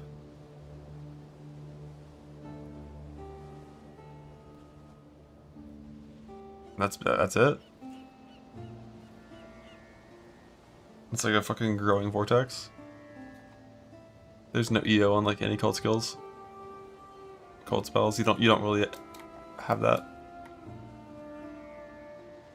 on any of them these days, right? Especially not in the campaign. Like campaign cast speed, campaign crit values.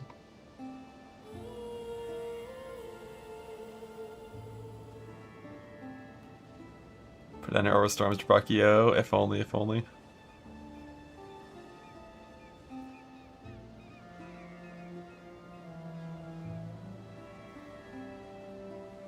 Waiting for dot buff.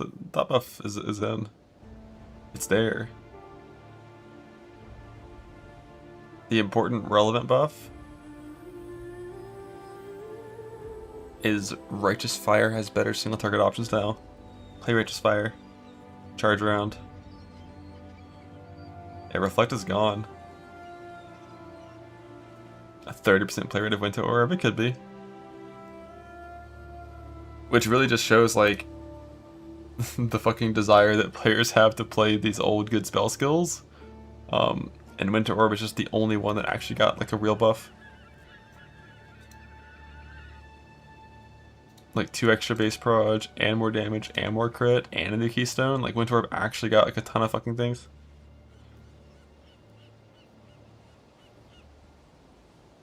And it's like, fuck yeah, Ice Spear. 0.5 crit, that's what we needed. That's it.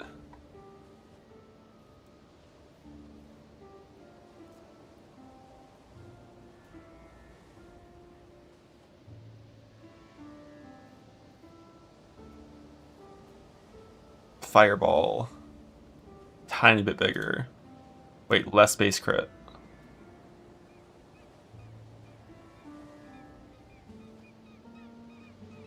Think about Fizz Dot buffs? I think Fizz Dot was already good.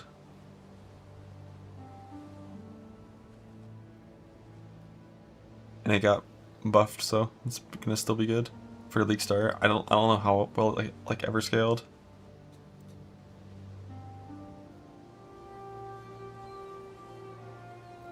Zerker's still good, yes sir. Zerker's strong.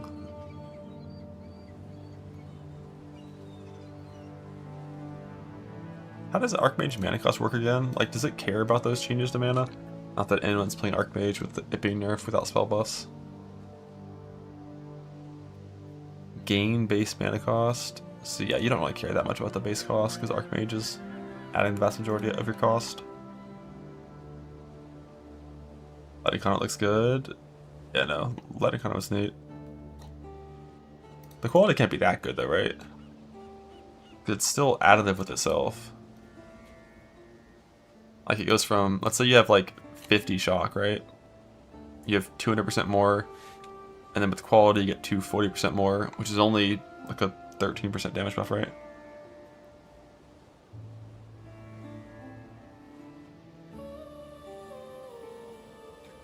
And then an extra 2 brings it to 260. Getting more shock doesn't really change the fact that it's still just adding with itself.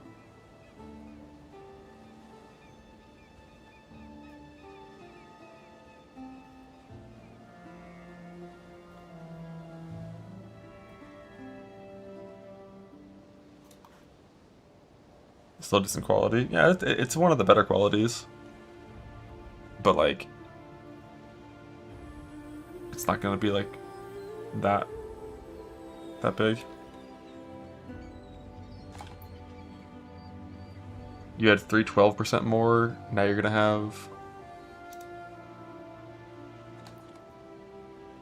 38% more. Yeah, it's like 6% more damage. Which is, we take it.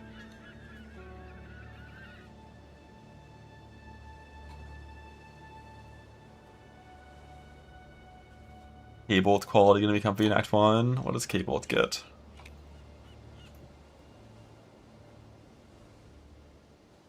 an extra 25% of that spell damage conversion for any sort of witch leveling. Yeah, I think witch leveling Kinetic Bolt is probably going to be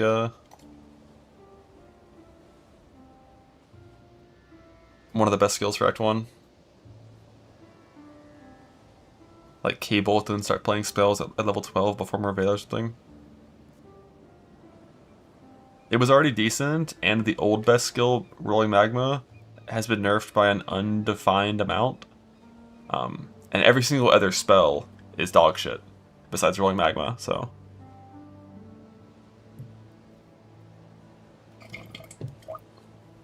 So yeah, K-Bolt for Act 1, probably the right choice.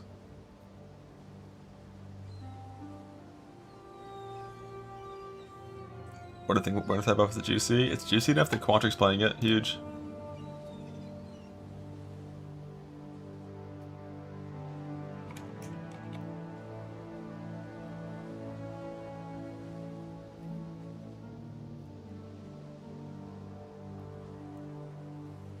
Armor Creamer without worrying about colors will be crazy though. Yeah, not having to care about colors in the campaign is gonna just make it a lot easier to do all kinds of like 4 links earlier and stuff. Like, if you were really good with socket management, it's not going to be that big of a deal, but it's like the vibes are going to be so much easier.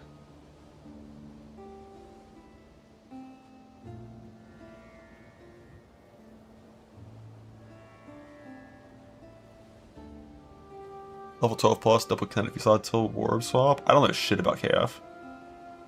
Does double KF mean you just have 2 buttons and you alternate them to make it like proc?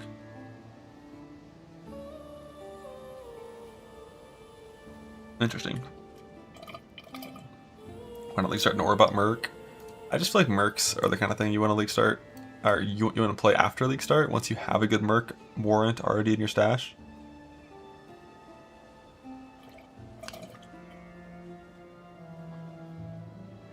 I'm playing Warb. Eh.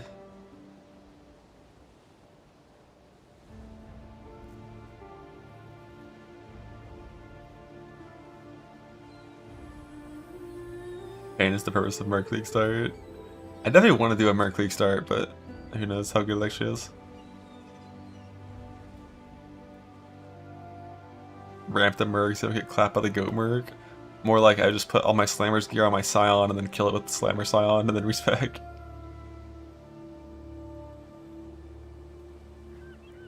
Seemingly start not in Zerker. Well, who knows? What zone's the Merc in? I think it's in the patch notes. Maybe it's not.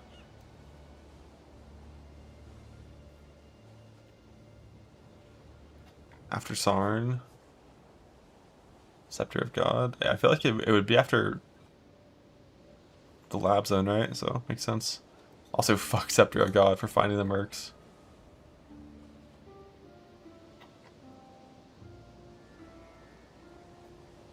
The Nuki that people are talking about? There's 3 Nuki stones.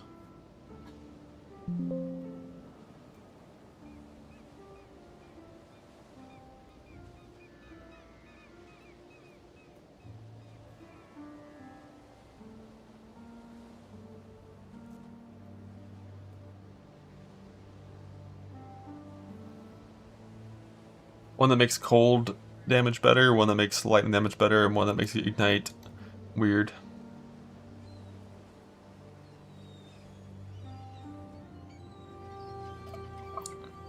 I'm actually also something with my word dog shit. Mainly playing them. Like you can just take like any spell from your level 1 vendor on like a witch and go and press it in Act 1. And like they're all gonna be like 10 minutes slower than Rolling Magma because they're just like really bad because most of them are just dated. Most level 1 spells they're just missing a lot of the power that modern spells have. Like Fireball just being a single proj, single explosion spell. It's just like, it's just complete trash, right? This skill will bounce through like a full screen of monsters, hitting them all and igniting them, causing you to have a bunch of like coverage and stuff. Fireball hits the first target, explodes. The explode is so small it probably doesn't even hit the second target. And then like What the fuck? Freezing Pulse is okay because it has full baseline pierce, but it's just numerically really low, and it's cold damage, so you can't ignite. In early game, fire damage is king for the most part, because of how strong ignite is. When you have very little scaling for anything at all, adding in an entire second like category of damage, like ignite or poison or bleed, is really strong, which helps fire be even better. Lightning has some skills that are okay in the early game. Spark used to be good Act 1, but then it got super fucking nerfed.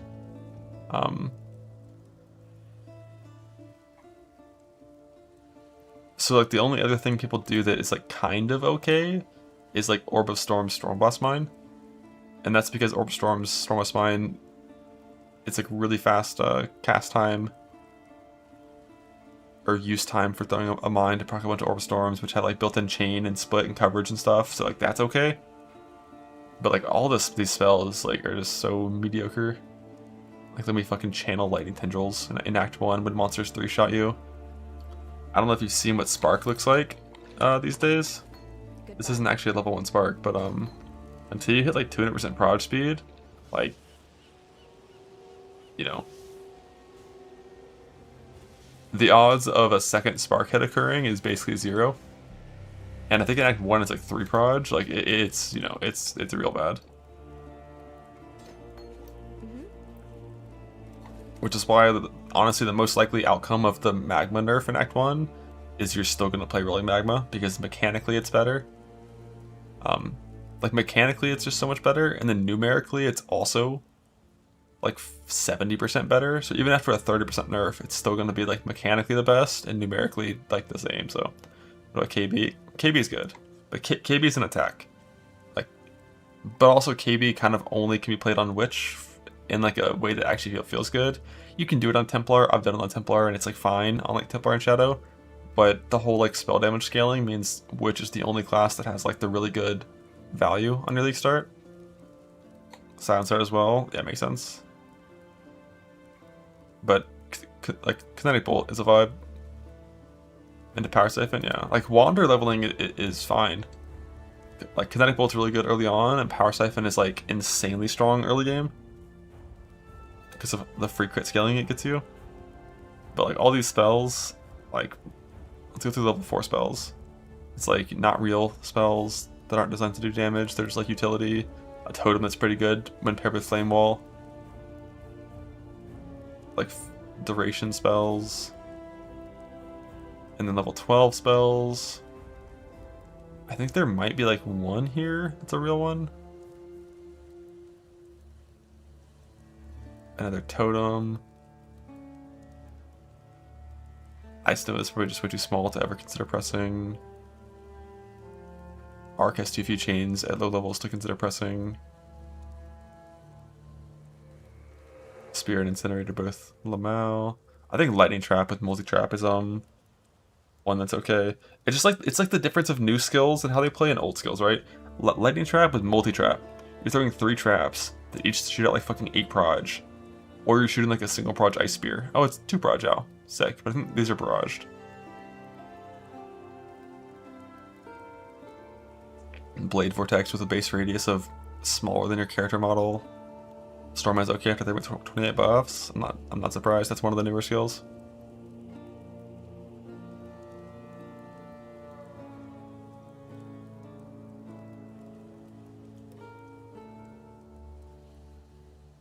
VD. Is that even here? I don't even see VD. Oh, there it is.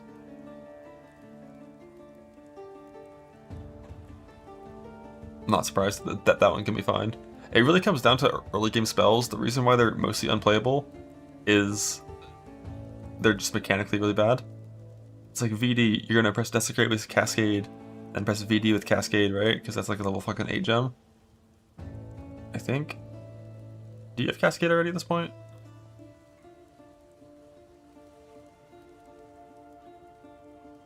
Level 4? Oh, I don't think I killed Hailwick on this, so I can't see it. No Desecrate in Act 1? I thought Desecrate's level 10. Is it only Unearth? That's level 16 before you can do that. Pain. But yeah, most of these early spells are just and they didn't get anything. Like what Fireball would have needed for me to be like, oh fuck yeah, I'll consider playing Fireball is like built-in fork. Like built-in fork, and also the proj explodes on every hit instead of only on the last hit. And it's like, alright, now we're talking.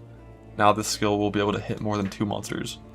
Or the AoE explosion to have like a real radius. Like 1.3, that should be like 2.2.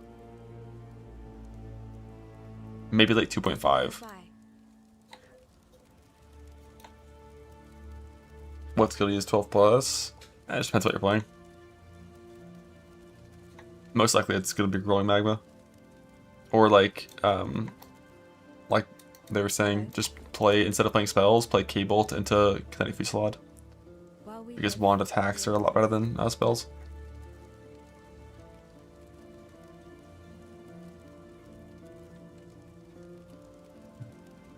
Can I explode every hit because of Nimbus?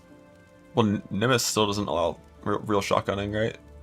Like 5 proj Nimbus, it would just pass through the boss and wouldn't even hit it. Wand attacks in the lower prison. Just have 2 iron rings, it's fine.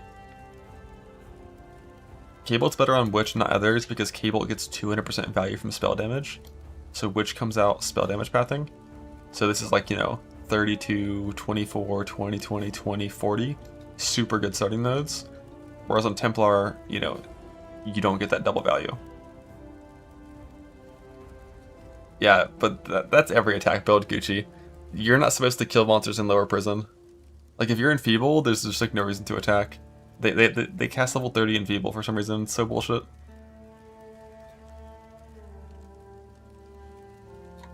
After the notable on Witch for Wander, I don't know what you're supposed to do, I'll be honest.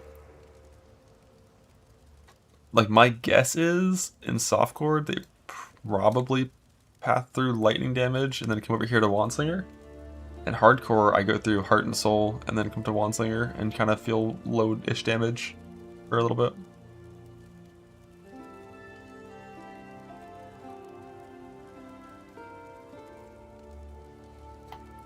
But it's one of the two. It's like through Lightning Walker or through this. Over to Wandslinger and then to the Wand Wheel.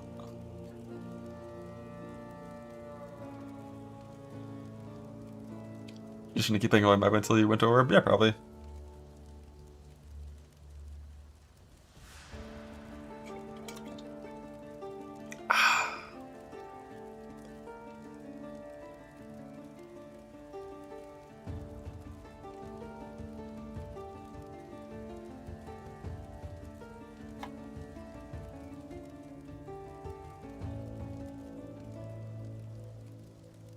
What's the bit with Freezing Pulse, by the way? Like, it actually has fall-off damage? What little help? In current year?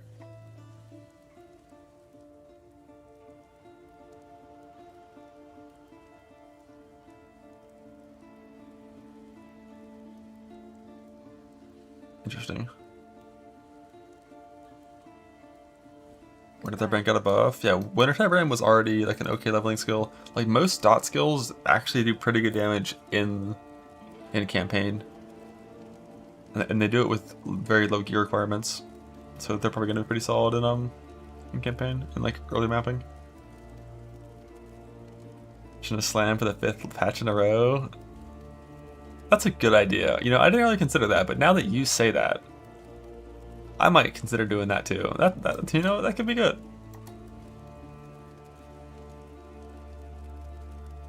That was my experience as well. Like the one time I did like a Chaos Dot like Bane Occultist practice run, because I was just curious what it was gonna feel like. It was like late yellow maps. It was starting to be kind of ZDPS.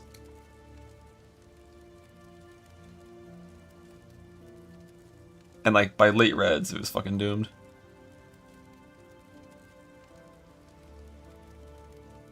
Cold Dot Luminary. You just Luminary. What?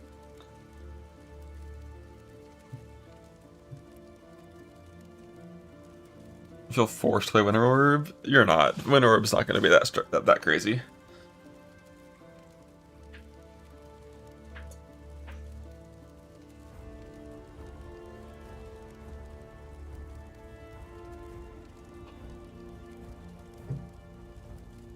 Slams into day 2 reroll, Impending Doom. Yes, sir. That's a good strat. Looked at Black Cane Reliquarian. I mean, I looked at it, and I see that the numbers seem really sick. And that's about the end of that. I don't really want a bunch of random fucking minions near my character.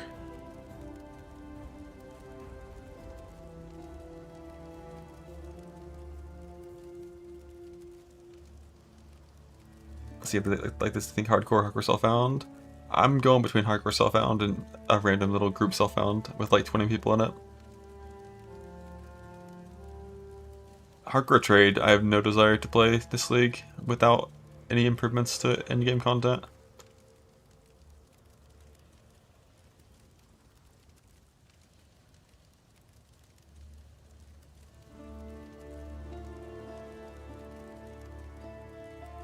Always customers start with one thing and switch to another for endgame. It's pretty common among experienced players because the basically the difference in power between builds on a first character is like fucking massive. Like you load up like some Slam Zerker and you're gonna cruise straight to 4 stone full Atlas completion really easily, tanky, and it's like super easy to do.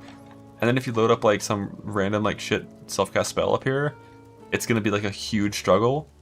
To the point where, like, if my goal is to play this spell build on day 2, I'm probably going to be stronger on day 2 if I make a different character first.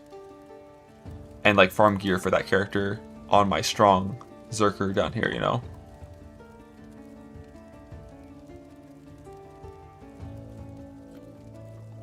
And then it's especially true in hardcore, where, like, dying means you lose your character.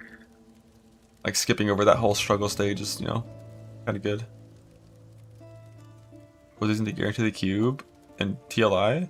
I had all the cube points clicked for the first couple days, and then once I entered Profound, I changed to using the cube compass to guarantee the cube.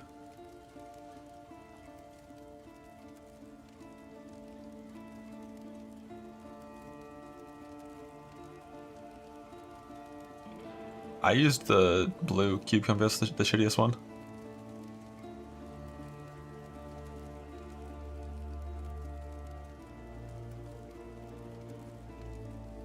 Yeah, I talked about the new keystones. Energy Blade stays winning. 25% more max lightning damage, no downside. But only if you're, you know, up here. This part of the tree. Breach Betrayal still for league start. And hardcore still found? Yeah, certainly.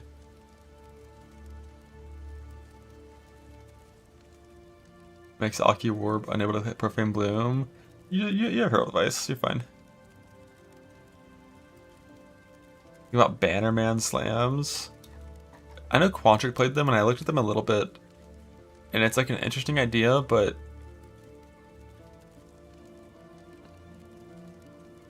where even is Bannerman? Is that like a notable? Yeah, this part. Like, I saw Quantric play this. I saw Jung try to play one of these setups.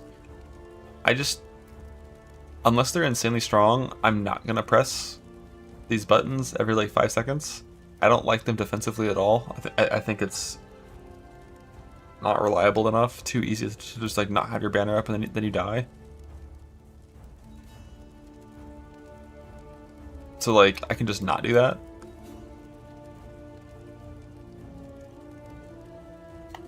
Like, if I'm slamming, I can just slam on this, have way less buttons, and then probably also do more damage and move faster.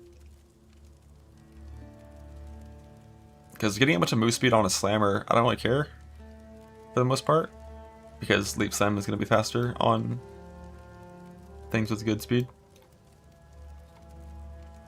Bannerman is for heisting, amen.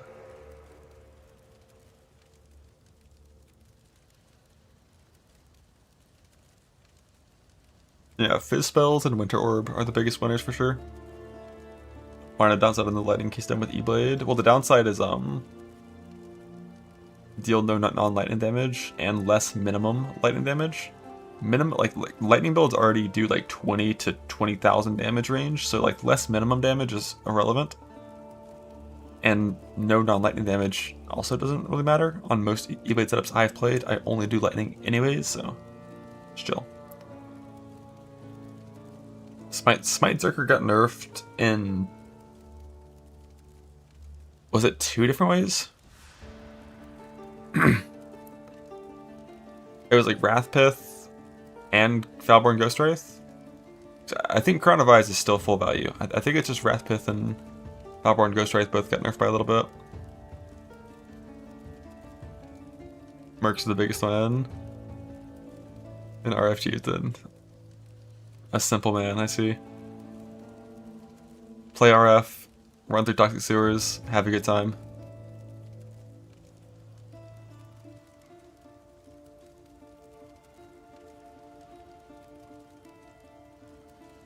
Yeah, Wrathpith got fucking nuked.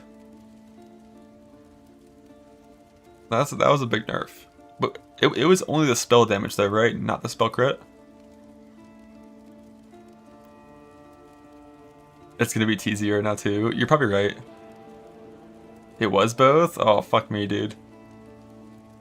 Smite guys to like 10 mil without Berserk. I'm sure it'll still be strong. But like, already played it. Didn't like it that much when I played it. Yeah, Rolling Tempest is not just for spells. With the current wording of it, it works for attacks too.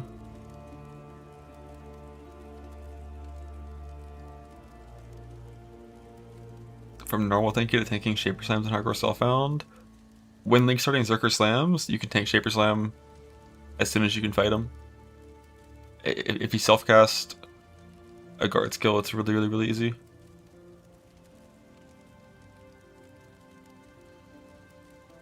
And on basically any build in the game, if you self-cast Immortal Call while consuming endurance charges, you can tank any physical hit in the game and it's cake.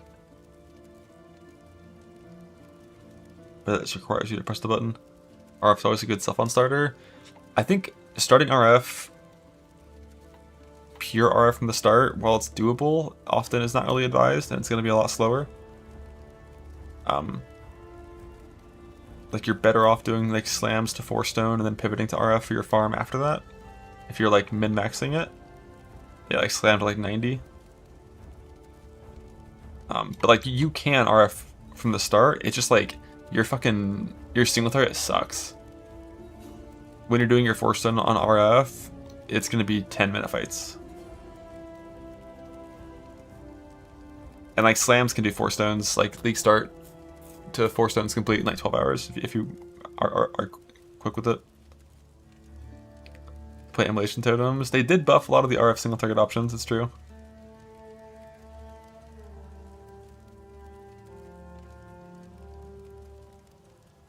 It was 60% more for Immolation? Jesus, that's huge. What about Lightning Conduit? Lightning Conduit got like a 6% buff from the quality. Like the free 10 quality, and then also like I don't remember how big the thing was. Like the Keystone is good for Lightning Conduit, right? The extra quality is like 7% more damage or some shit. And then it also got like 20% base dam. It's pretty good. A pretty good amount of buffs for that.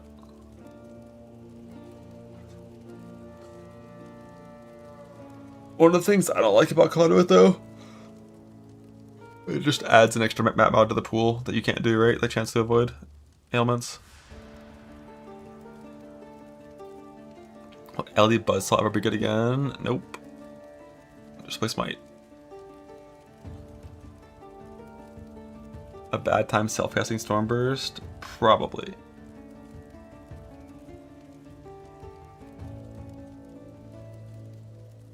Yeah, Heavens doesn't need shock, but like having your damage capped at 21 targets with 30 quality, I don't know how good that is.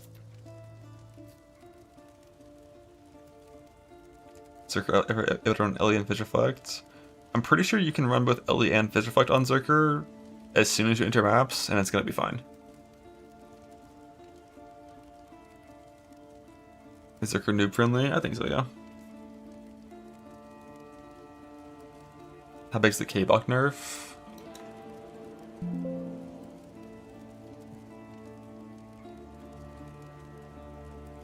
I think it's probably still gonna be the best endgame skill for blasting juiced content with Headhunter.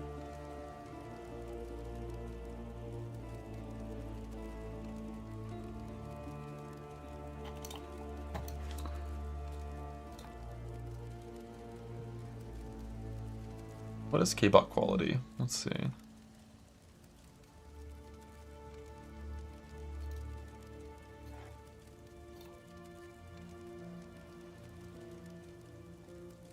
So you get nothing from quality.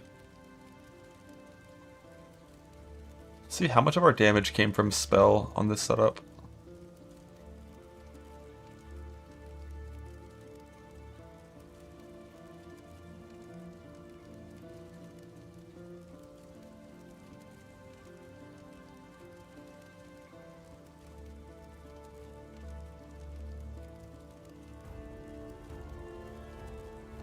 It looks like not even half.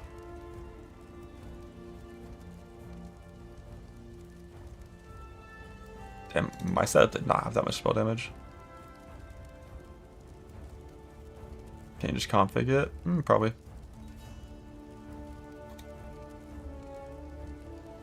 But like, Whispers gave you at least half of your base damage, right? If not more.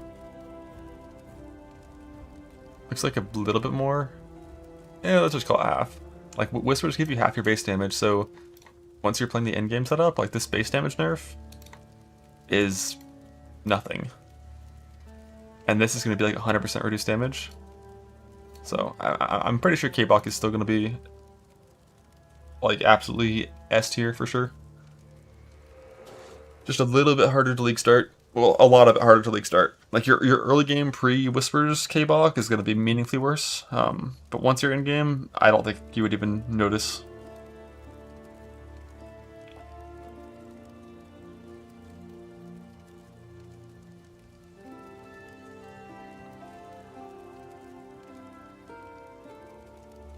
Edie Conditioner's Soul Run playable now.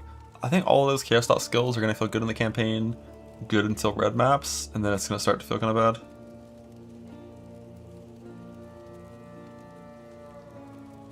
But Val Flame Blast? Yeah, I can't wait to fucking Val Flame Blast with my Ignite Keystone for 1 second ignites.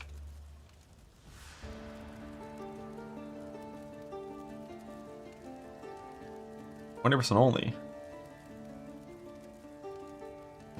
My best spell is better to take Born in the Shadows instead of Calculated Risk. Is Calculated Risk the lucky crit bullshit? If so, definitely never take that. Yeah, this shit's real bad. Even before the buff, you would never take this, basically.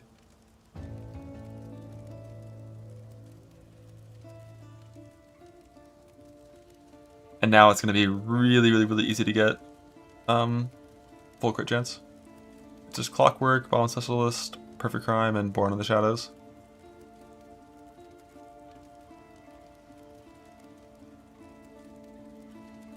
Chaos Thought into Breach until ID Helmet sounds good. You can for sure do that.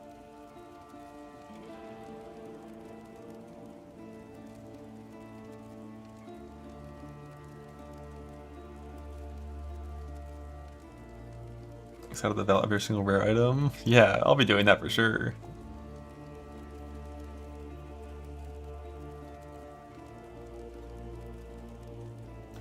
Play Flame Blast? I will not be playing Flame Blast. I regret to inform you. I think the biggest buff Spark got is that Val Spark is like an actual button you can maybe press now, and it's like not a waste of time.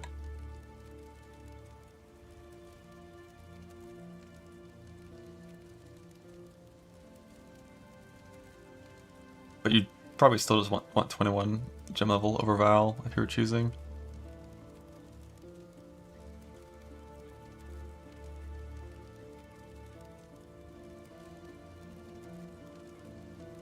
What do you think about the new block staff thing? Oh, like to do damage? I have not thought about that at all. I'm not a fan of only dealing damage when you get hit.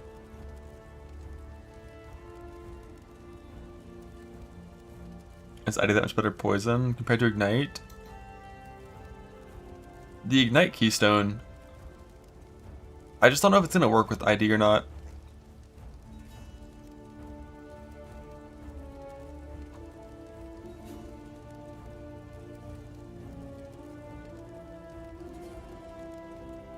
But if the Keystone works with ID, I think it'd be a lot more likely you could play it Ignite and have it feel good. I just think Poison on Occultist feels good, like right from the get. It's like instantly good as soon as you have the uniques. And Poison's top end damage is so much higher than Ignite normally. Like Poison does like a quarter of the damage of Ignite, but you can stack it 30 times instead of once. As with Avatar Fire, it's not the same.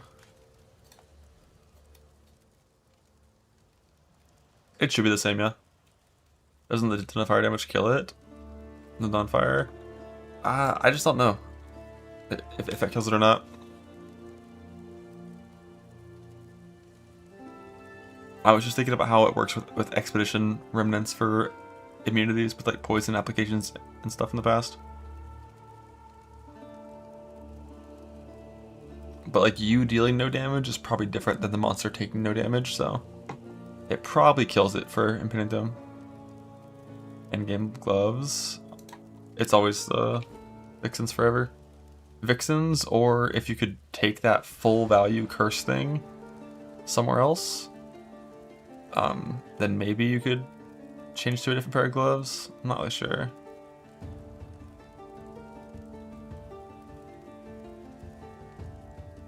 Like someone talked about like Asenats being a thing for pops, but like you're a cultist. Like it doesn't, it doesn't really do anything. If you don't play Vixens itself, you'd have to take an extra curse somewhere. And I don't want to do that. So like, I feel like it's more like I'd want to play Vixens with a different unique copied onto it. Because everything on Vixens is good, right? Like cast speed, curse, free leech, like everything here is important to your character. So it'd be taking something else from somewhere and putting it on your gloves for Vixens. I just don't know what that would be.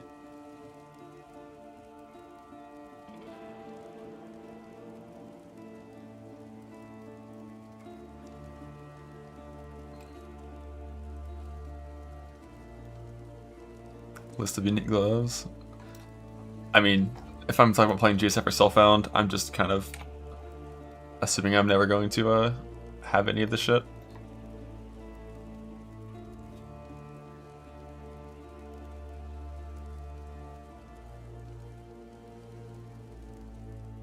Because the odds of hitting Vixens from one of these destroys is so low.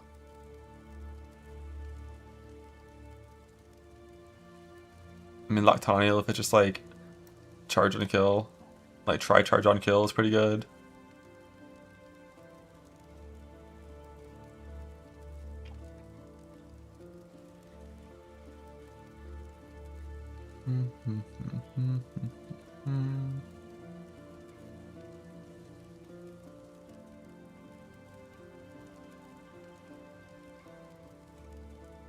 It'll give Conduit. Yeah, that'd be good.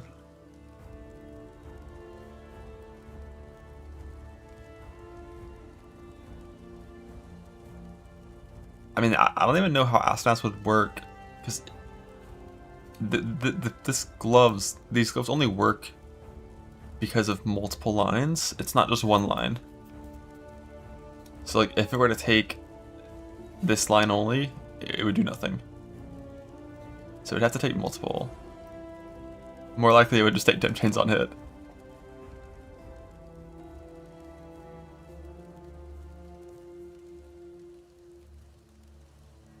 Why Ellie give her punishment? I think it had to do with basically because you use punishment as a real curse over Enfeeble when fighting bosses. And that main curse, it doesn't apply most of the time. And punishment, I think, costs more mana than Eliwick does.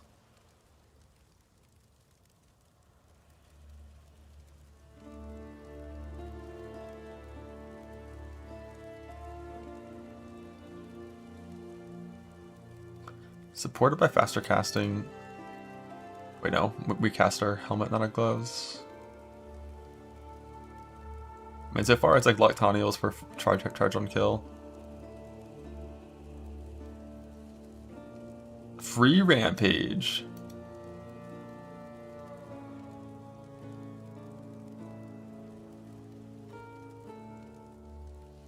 Can we put onslaught on other helmets? Yeah, but how often are you wearing a unique helmet like Crown of Eyes?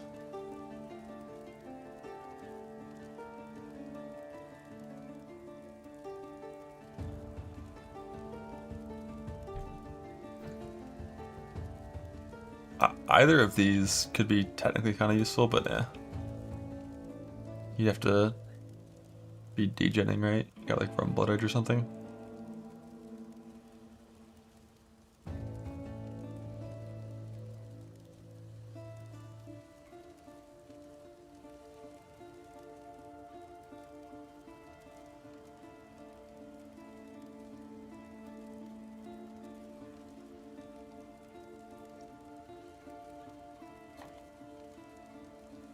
Nah, it's the replica one. Unlucky.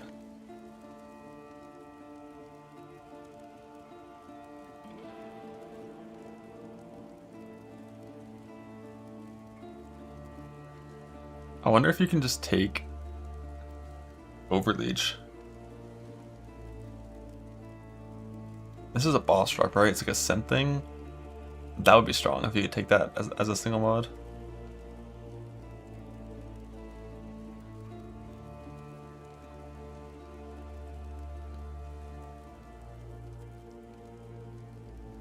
Like a little bit of ES or whatever from this thing, I don't even know. Nah, see, I haven't played the game yet.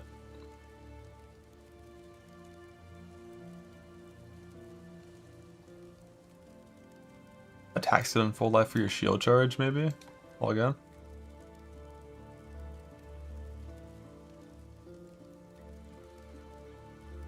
Chance to inflict Wither on hit, if it stole that one, could be really good. For the non-Unholy Might setups.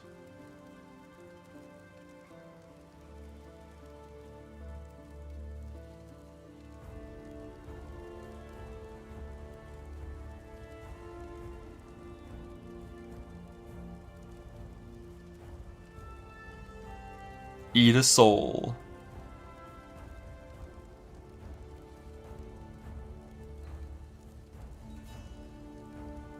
I doubt it would steal poison duration, but if it did, that'd be useful. Dot multi here would be useful if you stole that. Some dot multi from Frenzy. There's like a few glove mods that could be useful, but I mean the odds of winning is so low that I'm just not really worrying about it. Stuck in leeching for weeks if you're self-bound. Yeah, there's two problems with that. One, the odds of winning the unique swap for that shit is hard. And two, making unrelenting emblems the base fucking Legion mechanic is actually insane.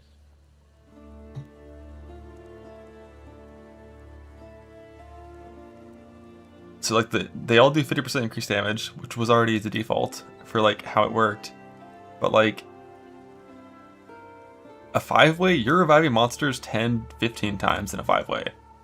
They're gonna get like fucking 70% physics extra, 40% global pen, 40% pen, like 60% haste, 600 crit and 60 crit. Like what the fuck? Like what are we doing?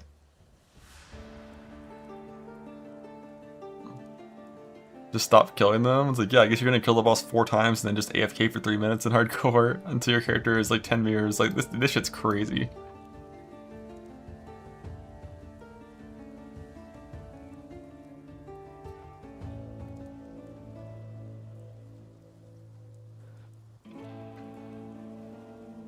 Need to kill them for the unique merge.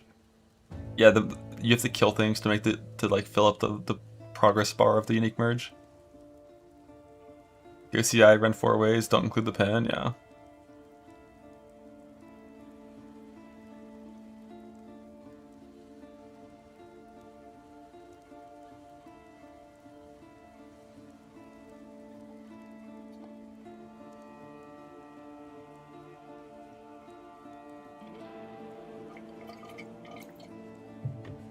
One sec. I need some water. I'm out. I'm dry.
Blah.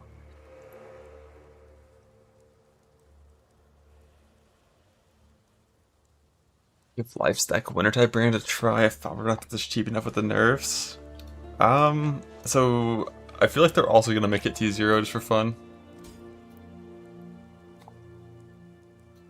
Heard the WoW drama, it's pretty good. I have heard nothing about WoW drama.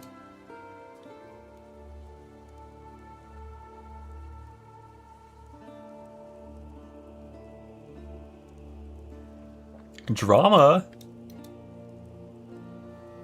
Let me guess, it all happened on Twitter. GM killed the mob in a plus 23. What? They dot killed some monsters? What?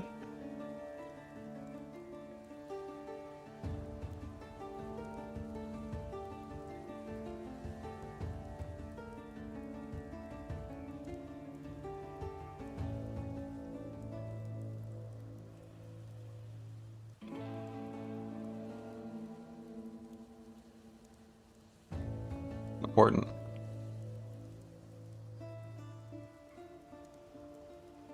Insta kill, player 110. What?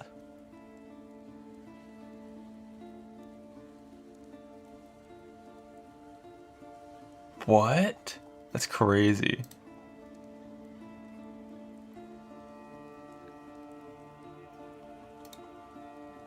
You explain it in non-WoW player terms?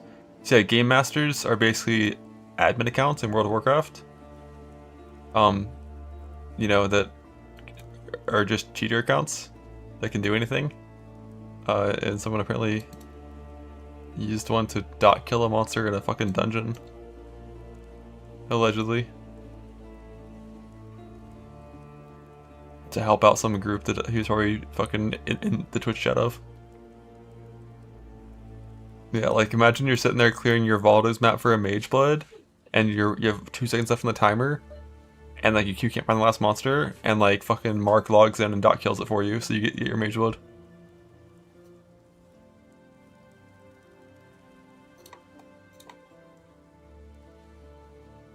Thanks, Mark.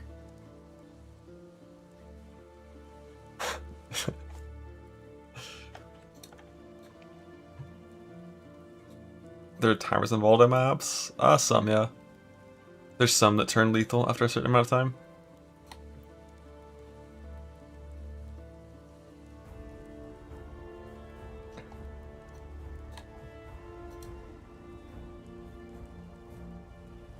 Doo.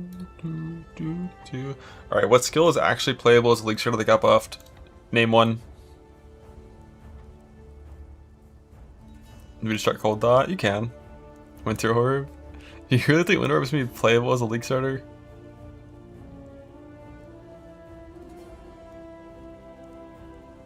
Nah, fuck Conduit. Earth Shatter, thank you. Someone that has some sense. Item filter info. Let's see if we got any weird shit.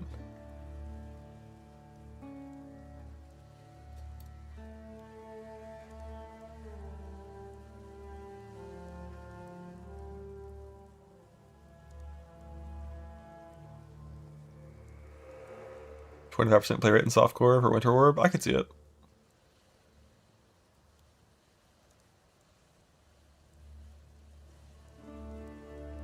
I think if the Ellie hit nerves, it'll be a lot smaller. Probably still gonna be good.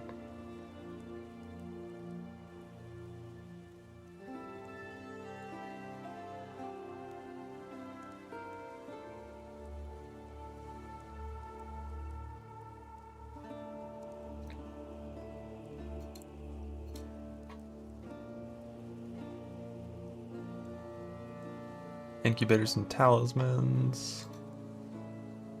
Would you get Cord Belt? Cord Belt's not in the game anymore.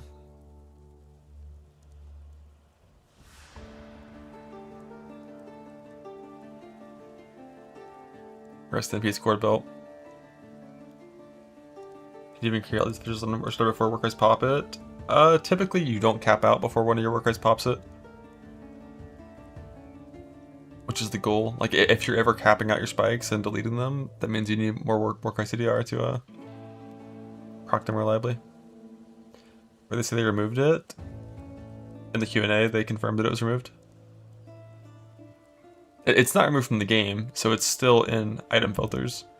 It just is drop disabled in new leagues until Mirage is brought back. The only things that went core were like heist contracts and blueprints, or no, I think not contracts. Heist blueprints went core on the Atlas tree for the enchants, and then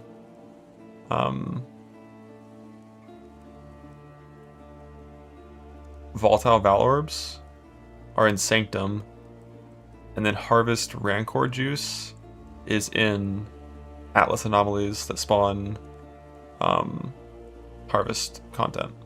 I think those three are still here, and everything else is gone. Fog is gone, Cord is gone. Actually, if any Fishing Stone already stopped the Agony, it fits. Greetings. Grace, Tempest Shield, Herald of Agony, Fishing Stone, with Charisma and this 2% Reserve Jewel. Fits. Instead of the Reserve Jewel, you can take a Mana Mastery. And I think the eventual end game of the build, if I remember right, gets rid of this entire section down here of like Charisma and this shit, and then it takes Mana Mastery plus Enlighten instead.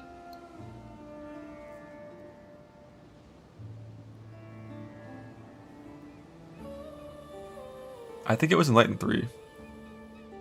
If I had to farm Sanctum, what would I play?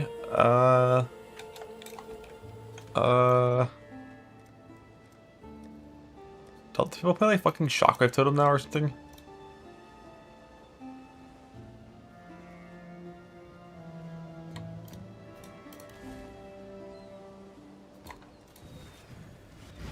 Three with Treachery Runegraft? Oh, right. Treachery Runegraft, not Mana Mastery. You're right, thank you.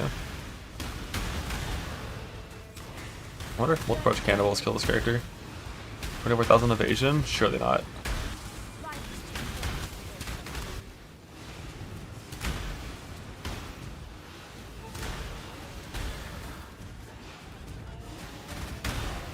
They're too slow. I don't even, like, when the cannibals attack that slow, I feel like the only way I could ever get hit by that is if I was like a Slayer or something. Like every other class in the game. Like, I don't see how it happens.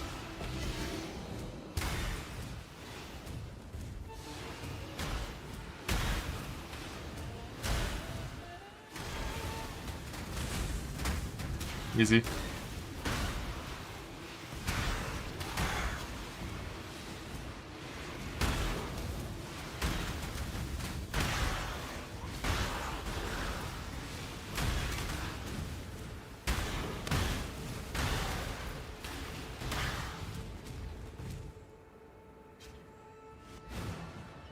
One of the this in hardcore school to level with. Like, you know, mathematically right choice is Zerker or Shatter, and then change to this once you have some items for it. Helmet and gloves. If you want to play only one character, I think you have a lot of options. I think you can just play the Chaos Dot on Occultist, like Bane. Like, my favorite Chaos Dot is Bane for your clear, and then Essence Drain and Soul Rend, and a shared 5 link for single target. You can also do Essence Drain Contagion with like Blight, or like Blight of Contagion. There's like a lot of things you can do there. But you can probably Chaos Dot and then farm the gloves and the helmet in like tier 10 Breach, and then pivot.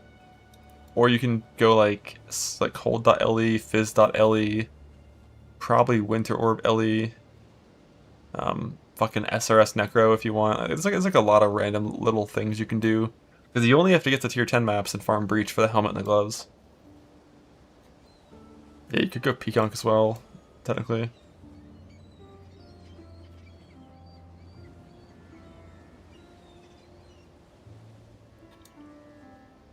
And like if you go Frost. Frost seemed pretty mediocre to me. Earth Shatter into It Flood Farm. That's kind of what I want to do. Just play fucking Earth Shatter, except it's like a different kind of Earth Shatter, you know?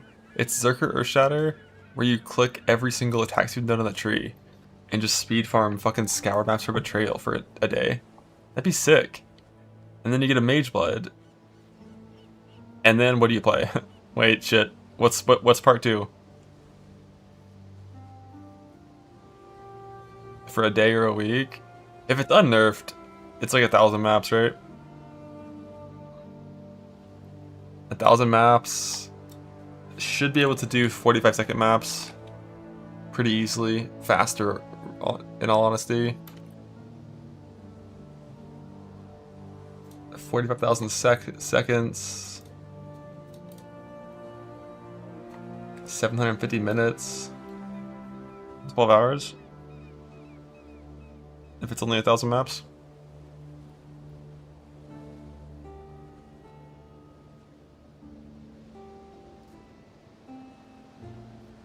No, it's 1,600 without seeing one. Do you have like the right setup? 2 per map? Yeah, it might be slower than that. I'm not sure. I've seen a couple spreadsheets of people showing that their drops for it.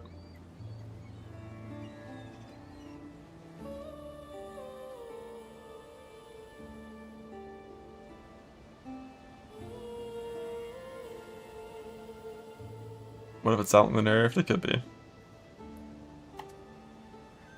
12 to 50 on average, doing 2 interactions per map. Yeah, that's still 14, 15 hours.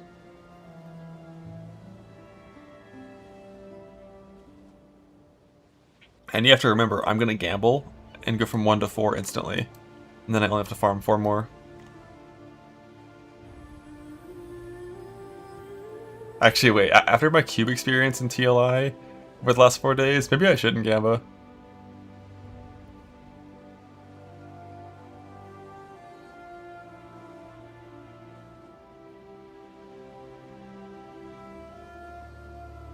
I stacked bad RNG, surely. PoE has streamer luck and TLI doesn't? Oh, good point, good point. I forgot I have streamer client.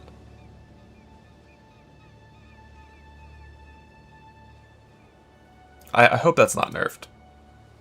That'd be very sad.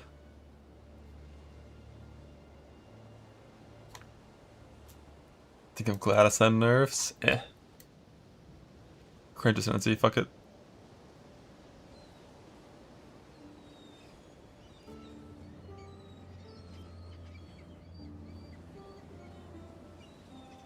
But yeah, I'm not sure what to play after that.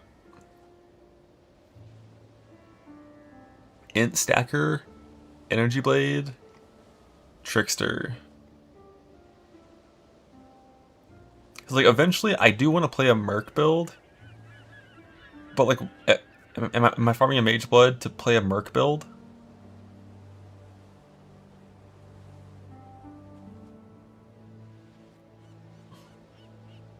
Yes. Okay, fuck it, I guess the answer is yes. And one benefit of doing that Betrayal farm, you can also check a Merc every single map when you're just doing those maps, and you might get, you know, some good Mercs, so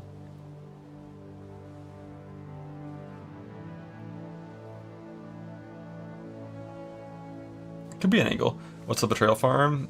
It that fled. Div cards.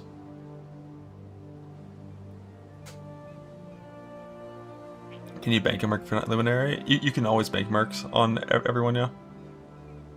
You just get their warrant and then you can stash that shit and you're chilling. And by chilling, I mean put it in your stash and then build your merc character and then do that.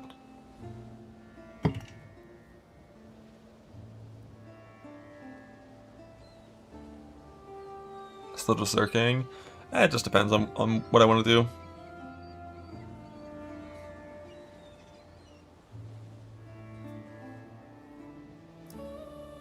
Probably get infinite ore at the same time. You can do a lot of things at the same time, yeah.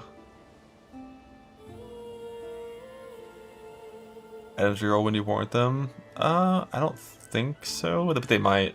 But if you're playing an actual merc build, you don't really care about the items that the merc comes with, only the skills. And then you have to get them items and give it to them. I need to look at Luminaria again. Where's surely it's in like the news archive. That's Reliquarian. Where did they announce? Maybe it didn't get in the news post. It's in here, okay. When's this league come up, by the way? 3 days? 3 days at 1 PM PST?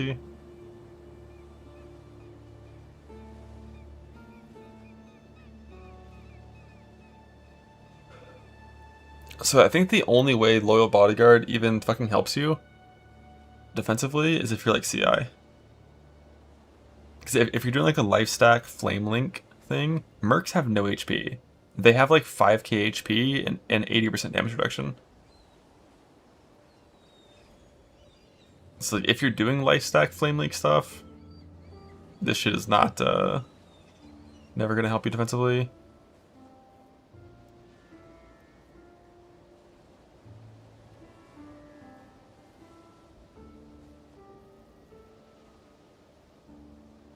I am surprised they made you spend 2 points for this.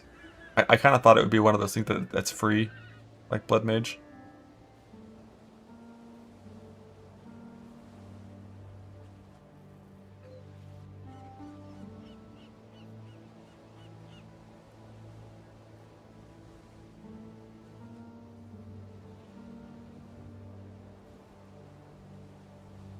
So what? Just Oath of Fealty? So you don't have to worry about getting killed when it dies.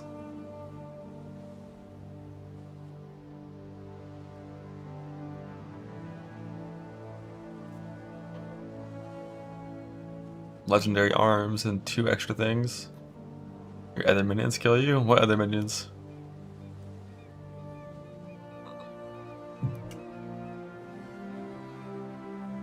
Nah, fuck it, Bob. Fuck specters. Or Bloodline. Yeah, you probably could go... Damn, dude, the more I think about it, it's just like... Paladin was so insanely strong for merc supports. Like, having no ascendancy for playing merc support... Like, Paladin was fucking cracked.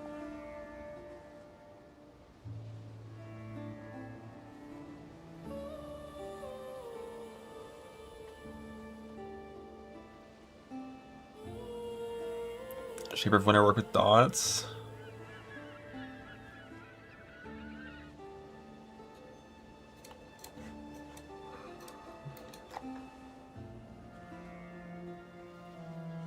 Probably not.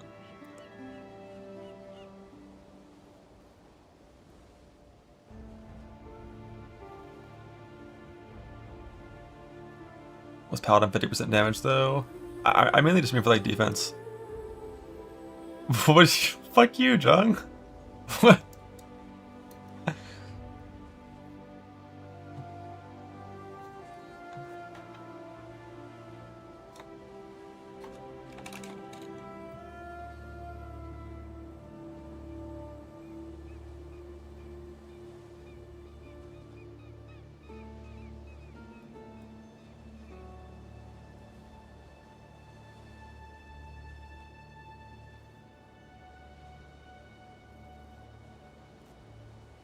You're not gonna answer my Discord call? You're not gonna answer? Okay, bud.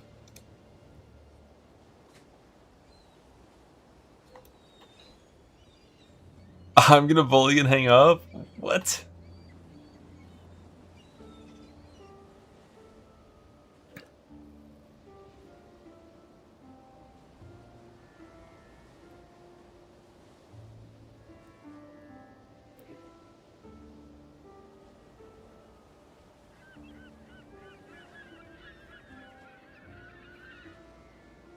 Jung, is Mage Mode even good on Merc support? And is life stacking even good for your Merc? If you're not getting your +5 fucking bullshit for Paladin? Actually, Paladin only had +5, right? Didn't have like link effect. Let me see. He's gone? Good. I don't need that toxicity in my life. So yeah, they only had +5.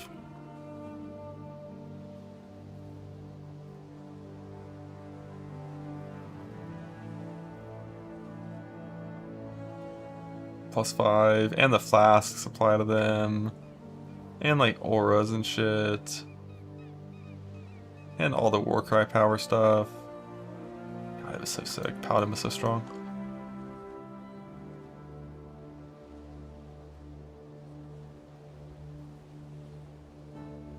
Yeah, you're probably still life stacking. As a player.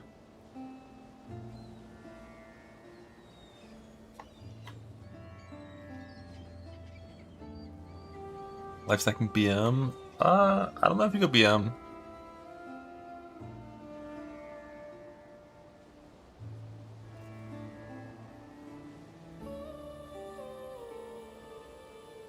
I think you still go Schizo? It might be. I don't really know like what items you're gonna put on your carry Merc. Like for a KB Merc. Like what you should they even need?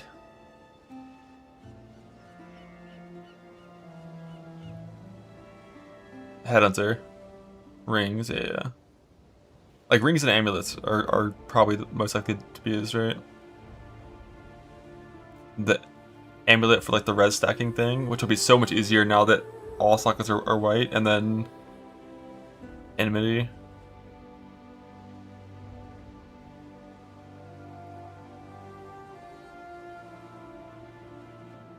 And I'm not sure if they need like a unique shield. But can you even? Oh yeah, shield's down here. It's like shield, weapon, and quiver is free. Like you're always gonna have that. Do you wear? It's only ever one enmity, right? You can't stack those things. Yeah, just one. One enmity, got a cap, and then maybe the nameless amulet. Do they wear like ashes? Shield or something?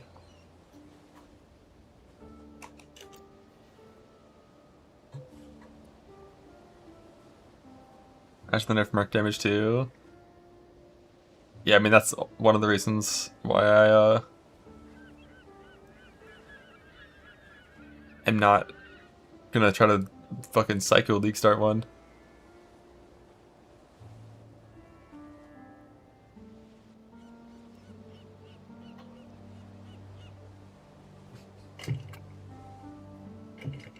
So someone's punning on the Merc. What the fuck is this? Oh, this is the Merc skier. Why is it like looks like a staff? Wrathpith. Do they have?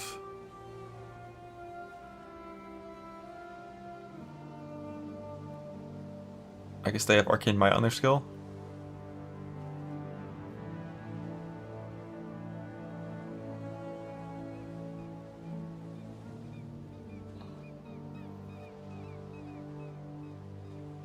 Yeah, it's KBA clustering is what the Merc's using, so I guess they have Arcane Might.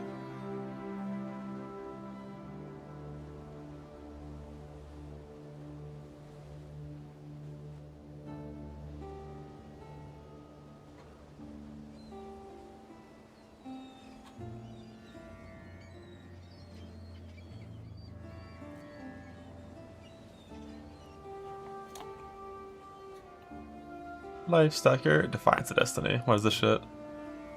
Really? I'm wearing a mage blood, deal with it.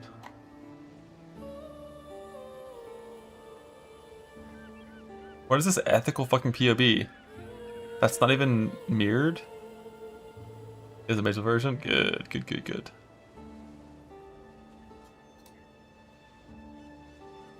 This wasn't in the game for Merc League, right? So you can just have head up there for your guy really easily. That's a vibe. Oh, he is doing light radius shit for the link effect. They're not minions. Oh. So he's wearing it. So wait, this is only for light radius and all res.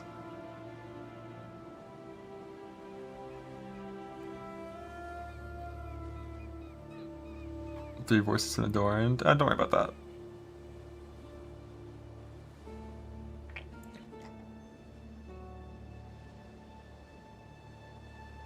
Make spiders and AG tanky. Is there a link master to not die to your fucking minions when they die? I don't think there is. I'm not a fan of the ascend node is only for merc, right? It's not for minions. Linked mercenary dies, but if like your minion dies, you still die. And like probably your AG and spitters wouldn't die, but like, what if they did?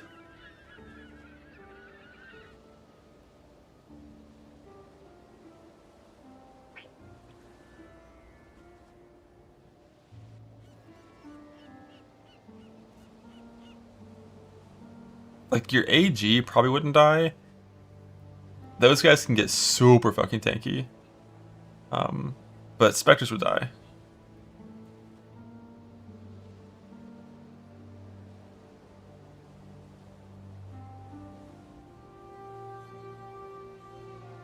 He said in hardcore you wouldn't put the helmet.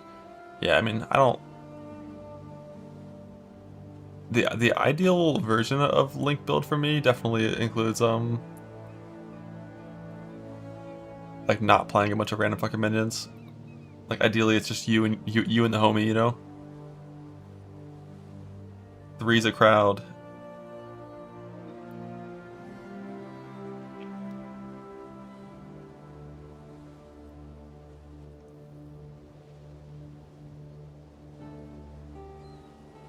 Click all the life nodes and resist nodes and clusters. Doesn't even have to. Yeah, no ordnance required, just blood magic, life. Yeah, nice. Life nodes and clusters. Exactly what you'd expect. And then like the mind mastery, which technically you don't have to get, but it is kind of a vibe to have it. Eternal Blessing, Purity of Elements. Is it that hard to get enough res? If you're planning on playing Merc stuff in Self-Found, by the way, make sure you add the level 2120 Flame Link card to your filter. It's hidden on like every filter by default.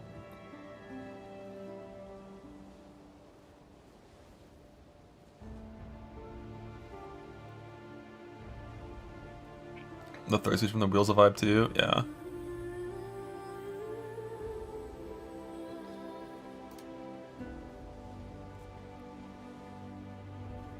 So this is only unique ring and weapon and shield. Where's the high impact mine support? He's just using strong blast mine. But yeah, I guess that should just do similar things. Like this one's increased damage taken, whereas high impact mine is chance for double damage.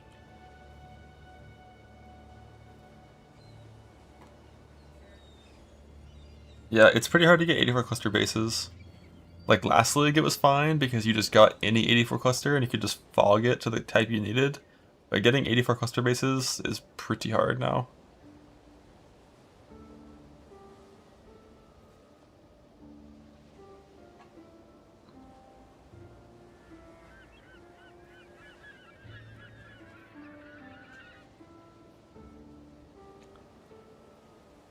Just grind Sim. Yeah, Sim is the best way to get them, I think, now. Rest in peace, Fog. Wouldn't that have to be Arroganced? Or not? Oh, no. You don't have to extra butt magic. Do.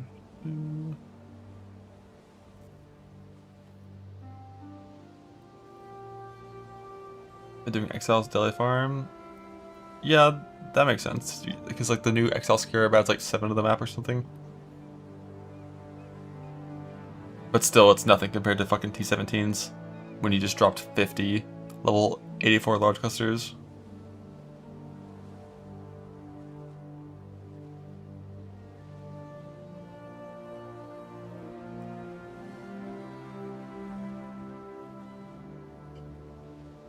No, the drop rate's the same. They just like, it was just T17s getting nuked that killed it. Fucking Simplex, just to, just for res. Oh, it's fire damage leads to his life.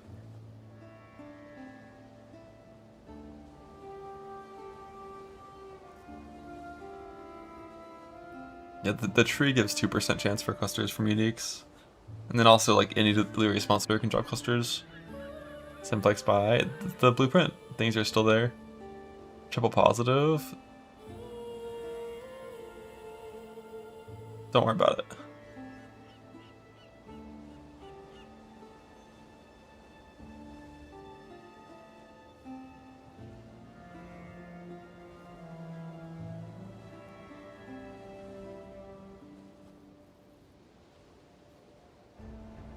No split bases.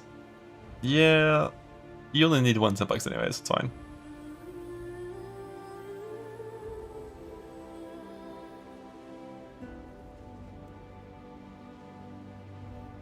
Enchanted blueprints are being put on the Atlas tree on one of the heist nodes. I don't know if that was in the patch notes or if that was just in the Q&A. Yeah, I think it was in the Q&A.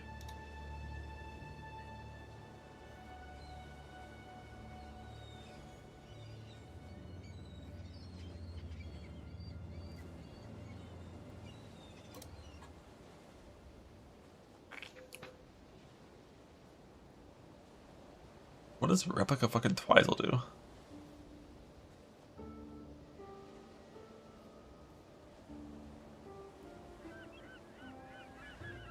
Just an extra proj and crit and speed.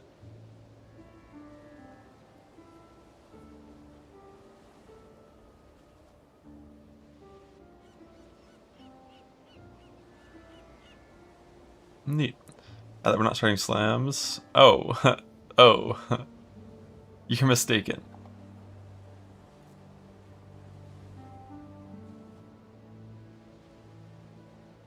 If the mark doesn't have GMP, don't you like really want GMP on your KB mark though? From playing KB last league to playing KB Merc this league. Log in.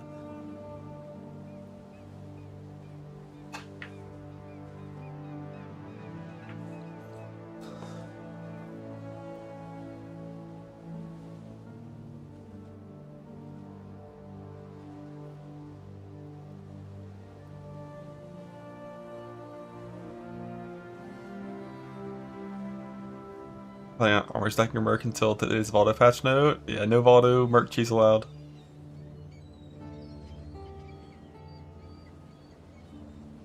What skills on KB? Yeah, return proj super required.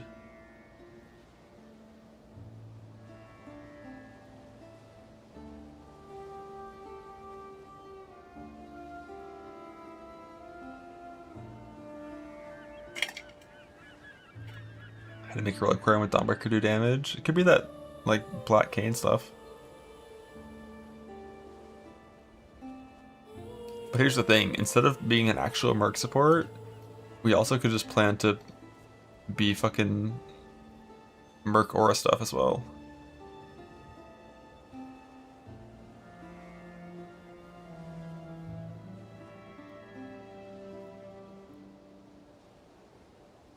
Noble Blood, Mercenary Aura Effect, right?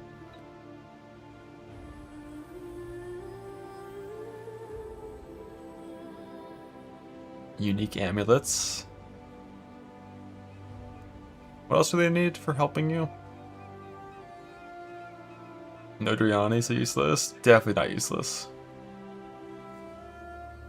Definitely not useless for a lot of builds. Like, double aura mercs are really fucking strong. Because mercs no longer increase... mercs no longer increase the life of everything in your map. Like, think about how much power, like, normally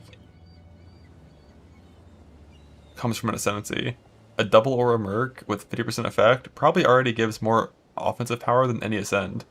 And then you also get perkles, so if you're playing a lightning build, like that's a ton of offensive power. And 20 DR if you're CI, like this is like low-key really strong. And they also have like free curse on hit stuff too. But just like perkles and 2 level 27 auras with effect and 20 DR, like that's already a lot. Which merc aura? Depends on your build. But like some mercs I think had like level 27 like Wrath plus Zealotry, I think.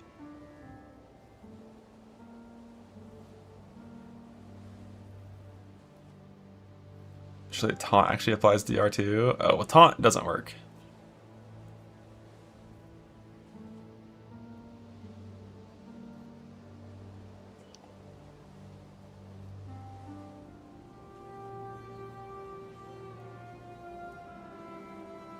Ace Grace from bow character merc. There's like a lot of good options for mercs for auras. I wonder what second thing. Weapons, shields, quivers. Like perkles was like the most common unique by far. Belts have that 25% conversion belt. Yeah, boots have scorch.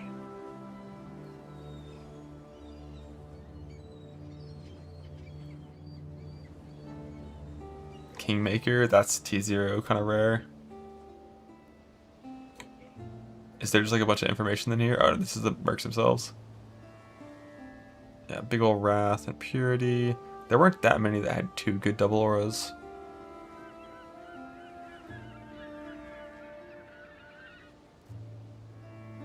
No, there's no more Dryani merc. Mercs can't wear unique body armors.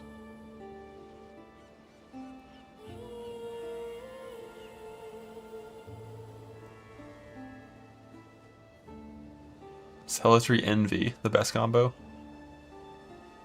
Grease and Skitterbots. But we're looking for those offensive mercs.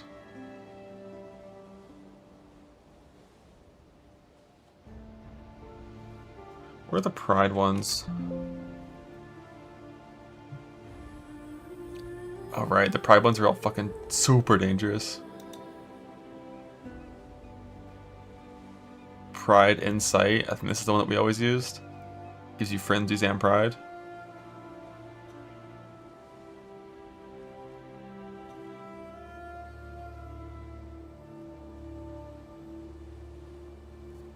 Yeah, the Spider guy was pretty good too. It was like Spider plus Grace, and then but the Spider guy required a bunch of uniques. I think one was a chess piece, right?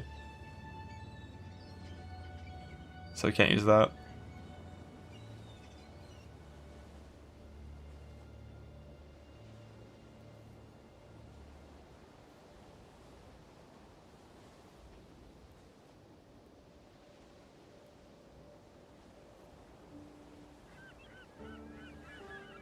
It's the first one. 25 plus 25 times aura. My starting Luminary? I don't really want to league start it.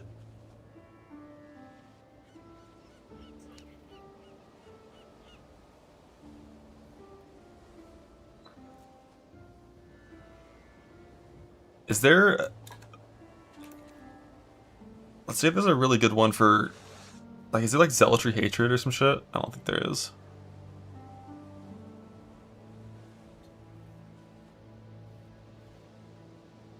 Zealotry Wrath.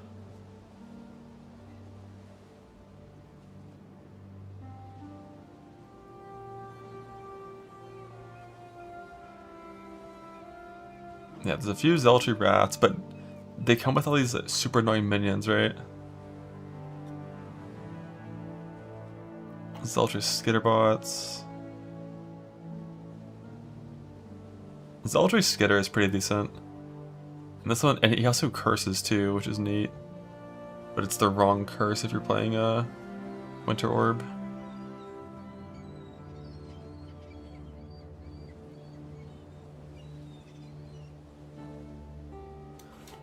I don't think any of the haste mercs have a good second aura, right? Because it's only Kineticist, I think.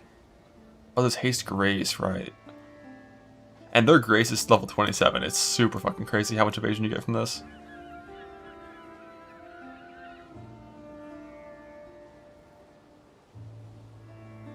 Like, and they're gonna have aura effect as well, right? So you are gonna want, if you're doing a support merc, you are gonna want the this thing, because the shield for aura effect as well. So it's like aura effect, unique amulet, and shield, and weapon.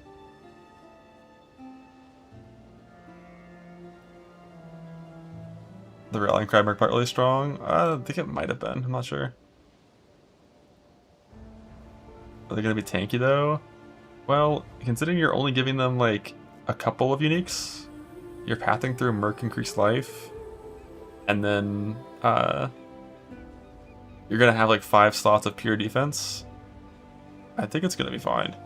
Unless they change merc support in a huge way. Or merc defense in a huge way. Which, if they do that, that would just be stupid. Because like, good mercs could survive... Or like, mercs with like almost no investment, like just res cap, could survive pretty juice 17s. They really only died... they only really died to, like, Cyrus Degen and CB, I think, and like the Lightning guys. 5% remove fucked them up, yeah. They got shit on by lightning with Duati. But like, they were really, really, really tanky in content that was way harder than modern content.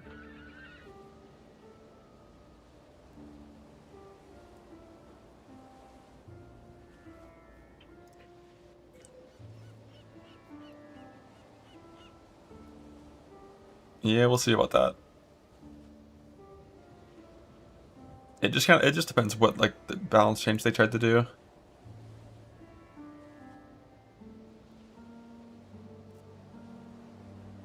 Because if I'm only wearing, you know, unique amulet and shield, and like every other gear slot is like life resist, and they're still dying, then that's really bad, and they would have to, you know, buff their defense.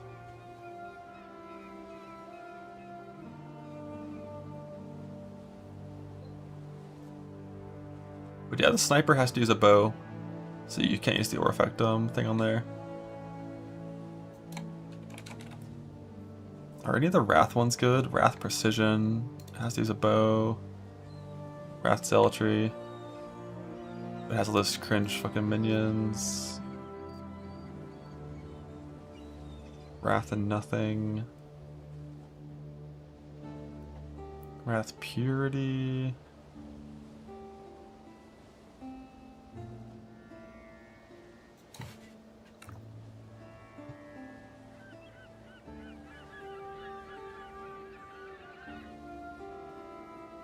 Malevolence Grace. Dot evasion builds winning.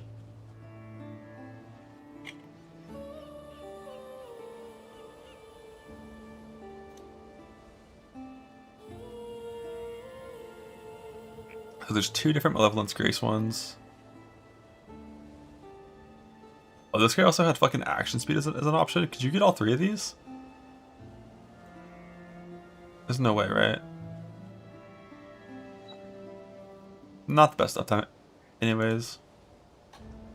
But yeah, little Malevolence Grace guy, dot builds. 2 in each section, I see. So 2 down here, 2 up here. And then 1 of these 2 or something. Or do they always have these 2 and then 2 of these, 2 of these?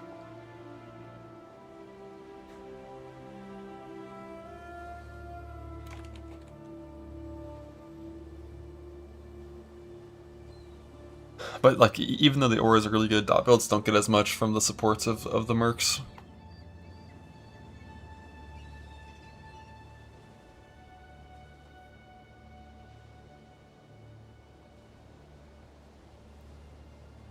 Pistol Cry is good. I don't know if they're gonna use that enough to care. Is it defensive aura only in Merc? Almost certainly not. Because like the Merc Ascendancy, if you're playing a Merc support, is already giving you 20% DR, just full Fortify. Assuming you're playing, you know, a build with less life than your Merc, which you should. So you're already getting a pretty good chunk of defense from your Ascendancy.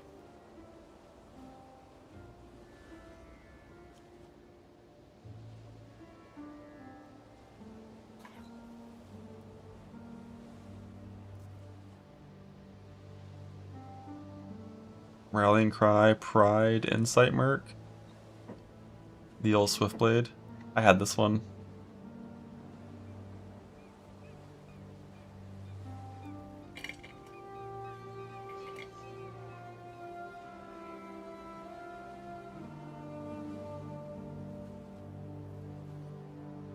Right now we're talking about the Merc supporting you, not you supporting the Merc.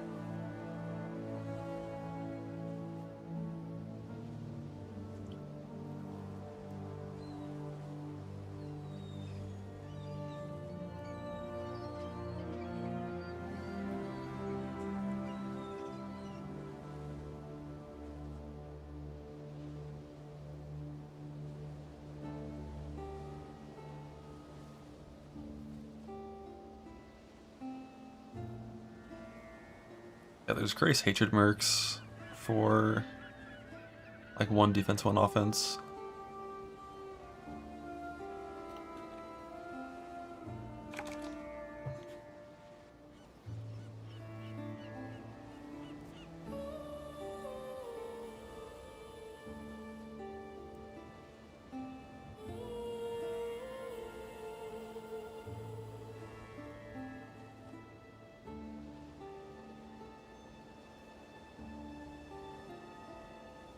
There's double offense, yeah. This one's got Wrath Zealotry.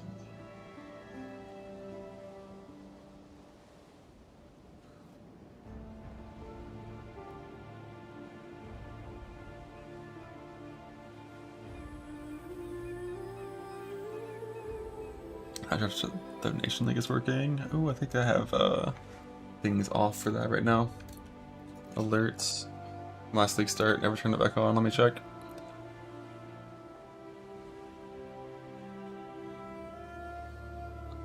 What build? Forming 5 ways and hardcore self-found, getting on the global LA pen, extra cast seems crazy to build around. 5 ways are rough. Like you can just go like a CI Critimin build in 4 ways, where you skip pen, is like very doable. For 5 ways, I feel like it's got to be like some Zabakwa build, where you're converting away from elemental damage. But I really don't know like the best setup for that. New 5 ways sound like completely insane. Especially in self-found and trade, things are a lot more doable.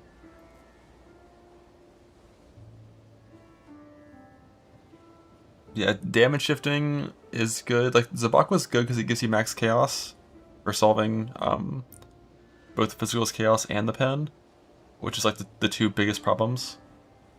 But most likely, like, we're farming jewels in like 3 ways and 4 ways. We're just not going to be doing 5 ways, I think.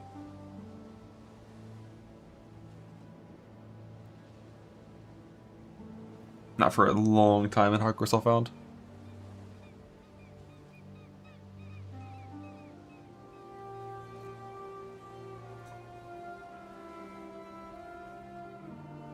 So if my Merc is supporting me and I'm pressing Winter Orb,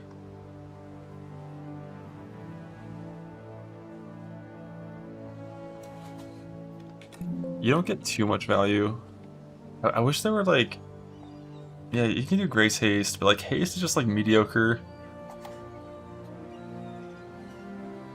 Right? Even with 50% effect, it's like 45 cast speed.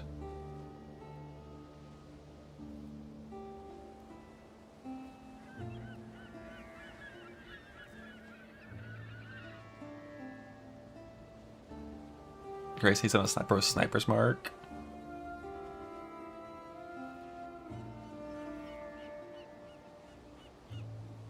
I see poacher's mark.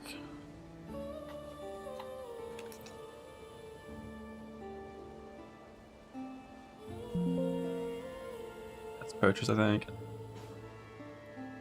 But the thing with your merc is, assuming it's the same AI as before, if you give your merc curse on hit stuff, they won't cast their baseline curse if the target is cursed. But like, if haste is your aura, I just don't know if it's strong enough offensively. You need to be getting some big power from the items, and you can get really big power from merc items.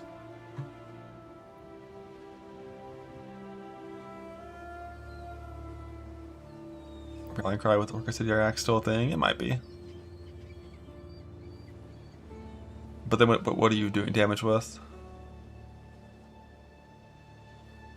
Can't give the merc an aura on item, right? Correct. If you give the merc like an amulet that says like level 15 envy, they won't turn it on. You can give them curse on hit, but you can't give them auras with gear.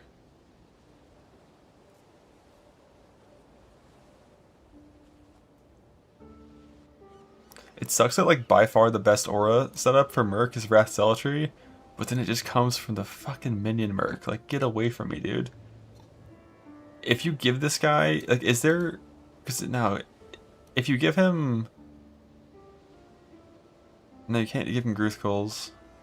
Use Dark Monarch. If you give him Dark Monarch, will he not proc any of these, but then he'll still have his auras? That sounds good.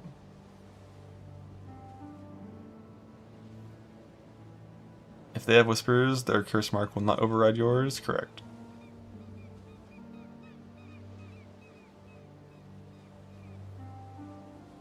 But yeah, like some Wrath Zealotry lightning spell thing, but like, what lightning spell? Repressing fucking lightning conduit of the heavens?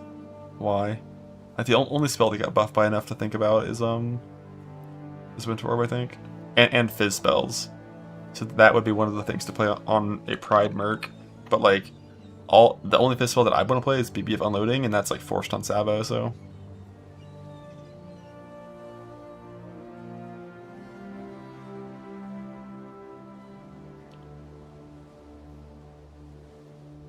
While Lightning Orbiting, the best lightning spell in the game? Yeah. I mean, that one got buffed, but yeah.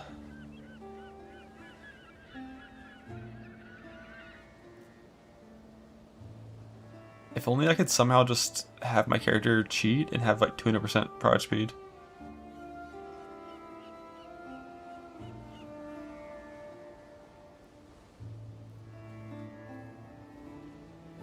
Double Blade Protects 9 Unleashed Seal setup as well. Interesting. As a GM, yes sir.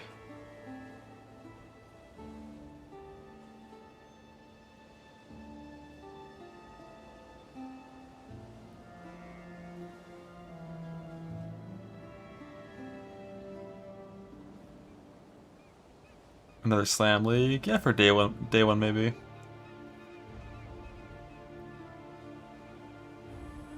Yeah, I mean, if you're doing Archmage stuff, you're still just a Hyro. But Archmage stonks are very down. Like, those already weren't very good builds, and then they got nerfed, so.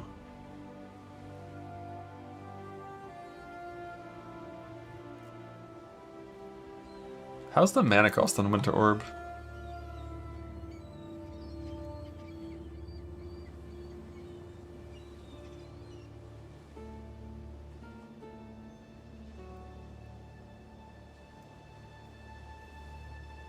Just give it a bunch of random supports. Multi-prod and Cold Pen and... I don't know, some fucking crit supports maybe? Just pretend it's random stuff and... Yeah, so Winter Orb mana cost looks actually fine.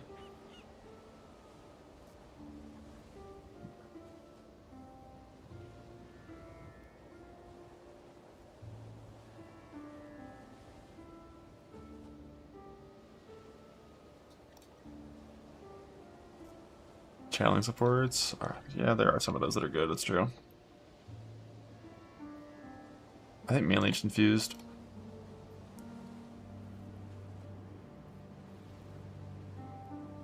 $13 mana cost. You can get 2 minus manas in your rings, get that down to like 7 pretty easily. It snapshots the highest effect. Doesn't that mean you'd have to, every single time you channel for a second? Wait.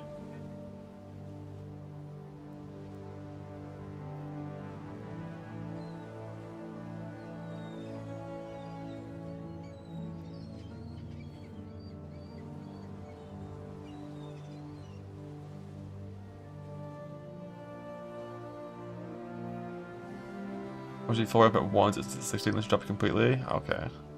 That's fucking. So wait, does this is that not the damage but not the mana cost, or does it also double the mana cost?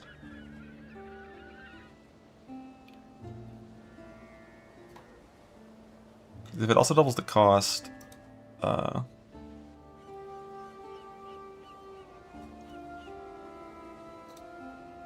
then the cost actually gets pretty high.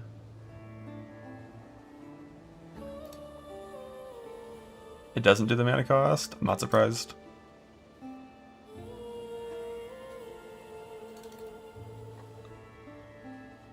Then it's very easy to do mana. Like, this is like the only spell in the game you can just play and your mana works without going EB. So let's go ahead and fix that and double that mana cost, make it 8.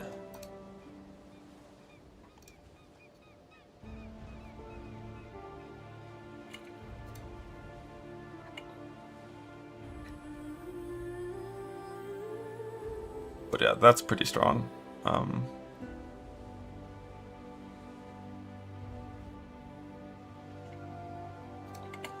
If focus channeling works that way.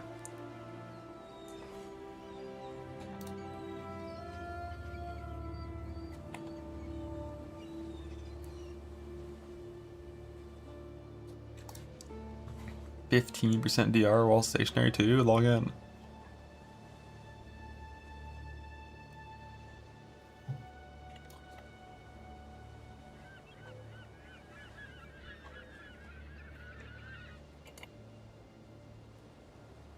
And BB stacked to 50. Yeah, back when BB stacked to 50, it also had like individual hit rate for every single blade. That was good.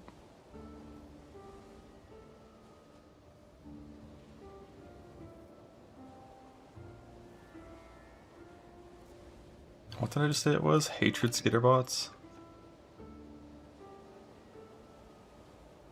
I just feel like there's no way that would be better than just being an Ellie.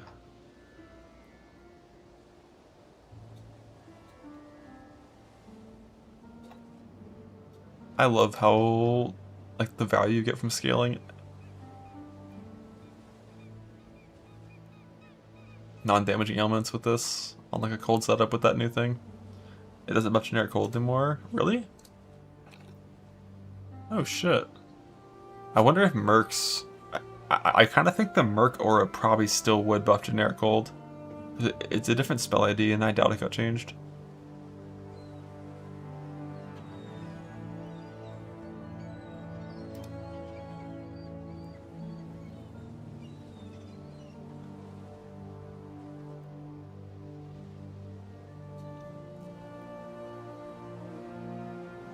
JSON files are out, love that.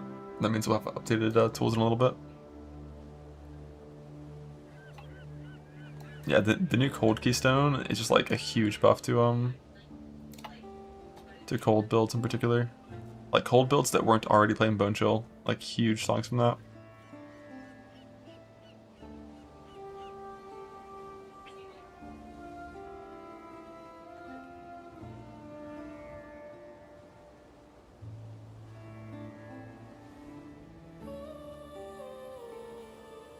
What about going Slayer Winter Orb?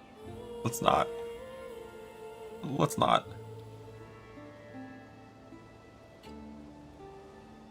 You guys got it all wrong. Okay? You're playing Chieftain Winter Orb.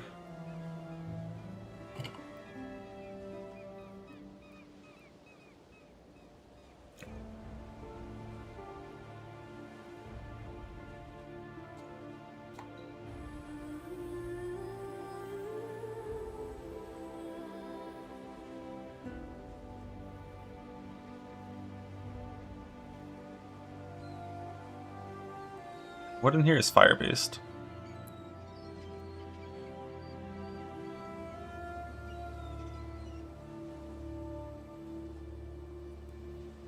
I didn't get to use the Wild Legion clusters.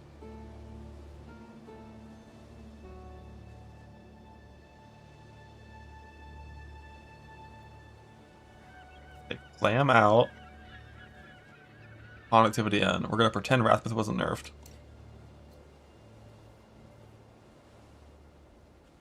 Ain't no one pressing that shit. But the Void Battery, nobody knows. Like, check this sick fucking damage. You ready? Boom. 0.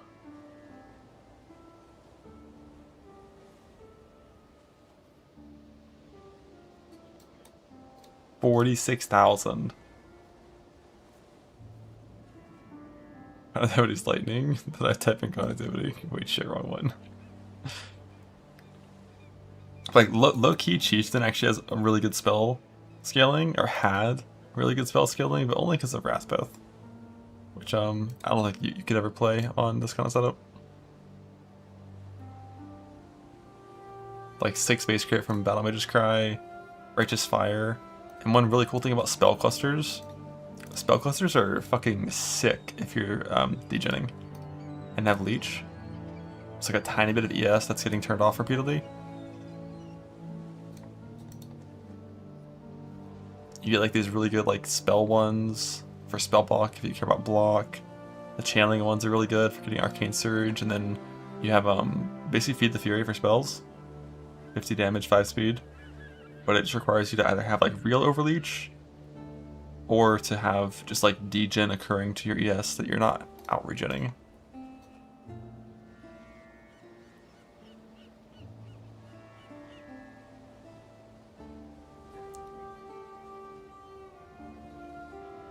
Is Ellie best class to play for Winter Orb? Probably one of the best starting classes to play, yeah. What are people like saying they're gonna take on this? It's like Shock, Golems, I assume. And then like Heart, or is just Mastermind and Bastion? Convergence. Bastion is way less good to me now that it no longer gives you Reflected Mien that you care about.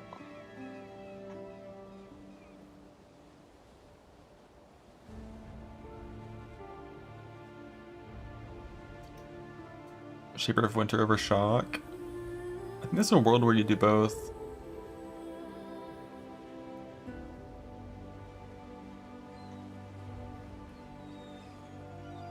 Or Luminaria and have a sick fucking Merc that's giving you infinite power. What do Golems actually give you now on League Start? For a hit-based build.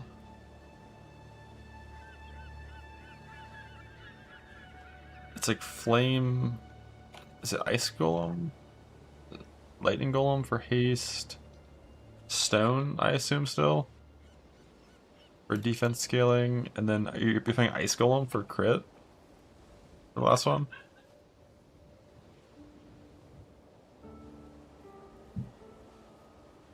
Or, I mean, if you're a dot build, it's obviously this, but... Flame gives damage too. Yeah, I mean, Stone Golem safeguarding is OP. Like that, like Ice Golem feels pretty low value. Can you play Stone Golem and Stone Golem of safeguarding? Can you do both? Like Chaos is like a little bit of res, like 1 soaks worth of res. You can do both? Okay. I feel like you would do both. But like early on, just say it's like fucking ice, I guess.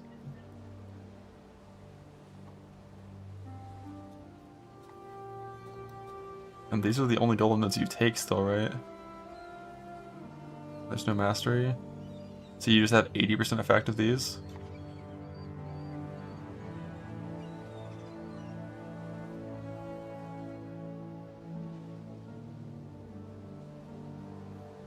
It's like 35 area, 50 damage. 18 speed, and it also solves your mana.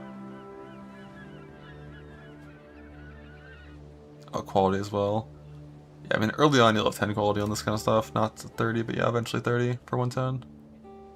40 defense, so it's like the life regen to run blood rage, the mana regen to press your skill, a little bit of speed, damage, area, defense for an evasion ES build, pretty good to have, and then the last one's kind of shit, but yeah, I mean, Golem at 100% was fucking crazy. Exposure also solves your mana. Yeah, you have like a few different things that solve your mana, for sure.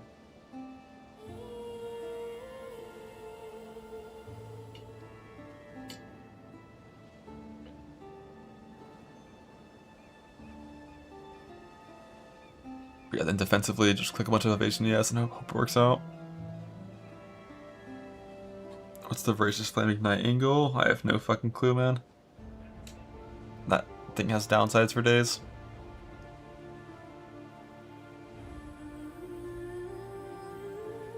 %90 shocks. You get huge shocks on Ellie, we love that. I don't know about 90.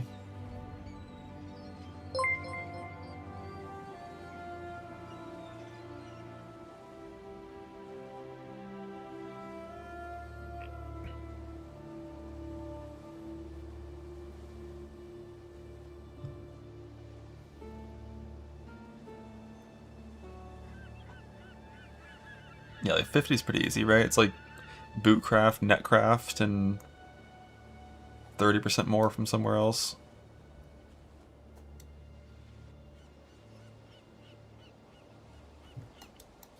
Probably Ashfrost and Storm Anoint. Crit Mastery's 50, yeah, fair.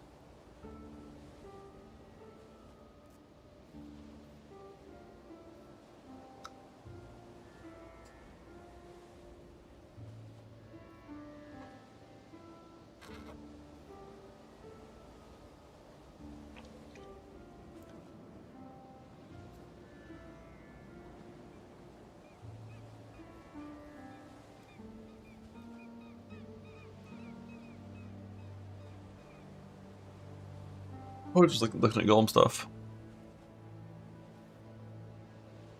Arc Ignite? Fuck no. Fuck no.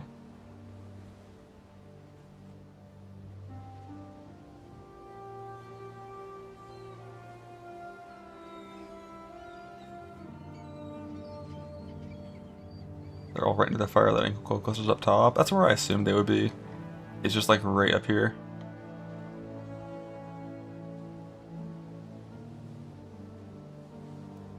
Slamming feels better. Oh yeah, slamming feels sick.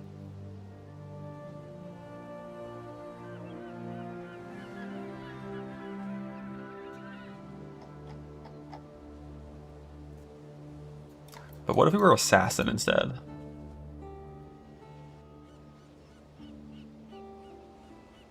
God, Assassin is so fucking dog shit if you're not poison. Like, this is the only good thing about Assassin is toxic delivery and like maybe infused as well.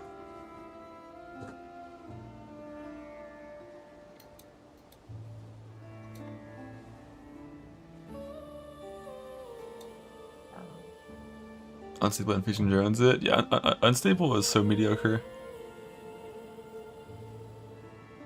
The new notable is neat, but you need like huge crit amounts to do that.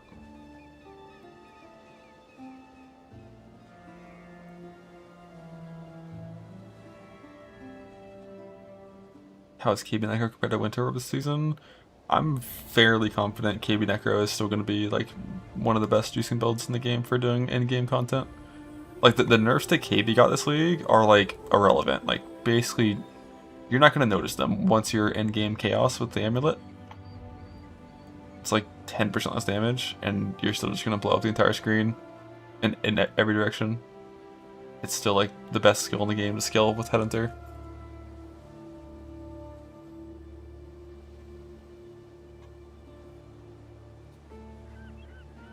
It's also all map mod viable, whereas I think Winter Orb is unplayable in maps that have avoid ailments, because without Herald of Ice that skill is like hopeless.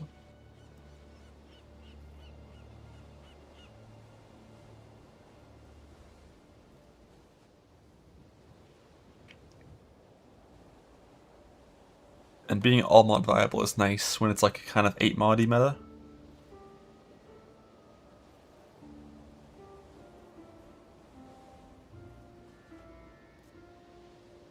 Do, do, do.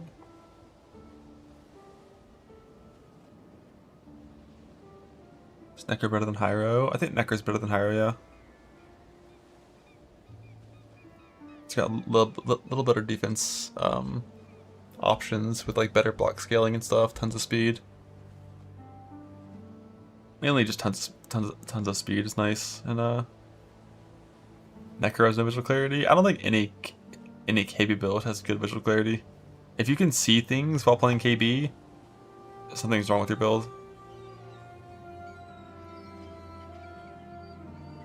Should I give a KB mark defense flat fire? Hope he plays the game for you. I kind of want to do the same.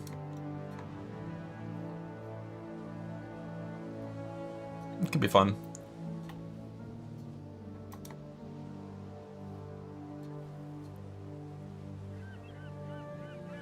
Where doesn't enmity still come from non-Uber?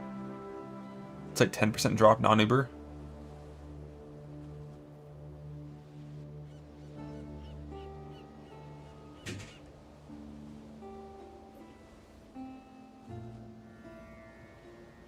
From Quest if you're lucky, yeah.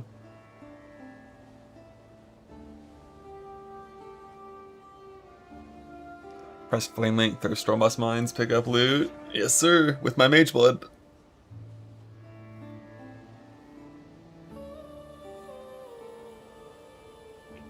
Let me see if I can find some Merc gameplay. Jungron Mercenary League. Merc support. Merc supporting Gauntlet? Question mark, question mark, question mark.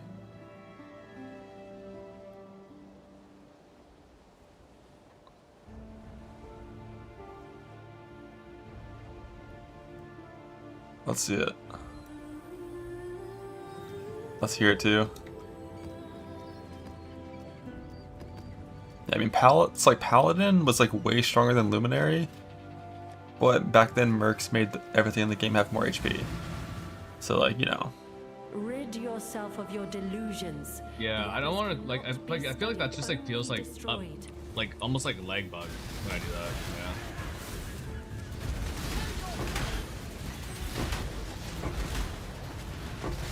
Does Merc have Soul Eater?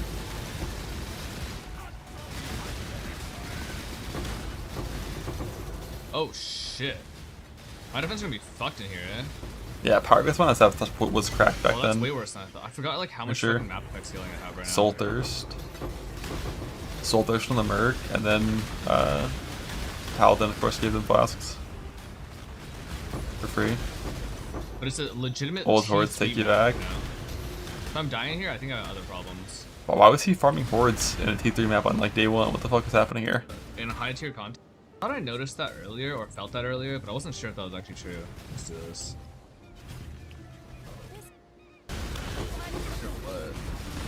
He's still doing it. Guys, see, this is why Edifice tinks, because this whole map I've got a ton of shit, but I need Edifice for killing.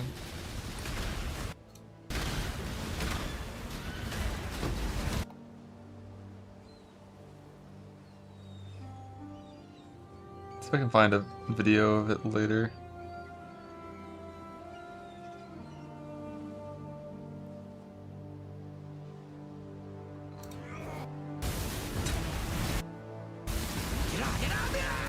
No, that's just the bossing video.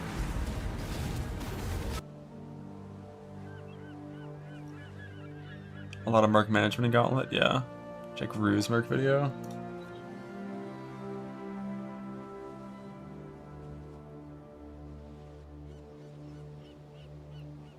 Yeah, the non-Gauntlet version. Thought I was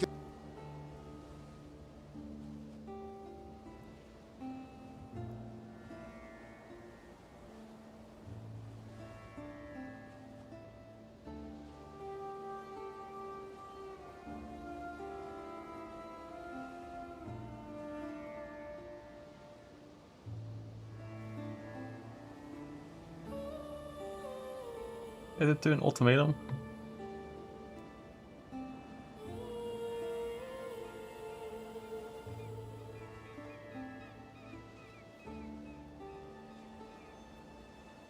Random T-17 footage, that's what I'm talking about.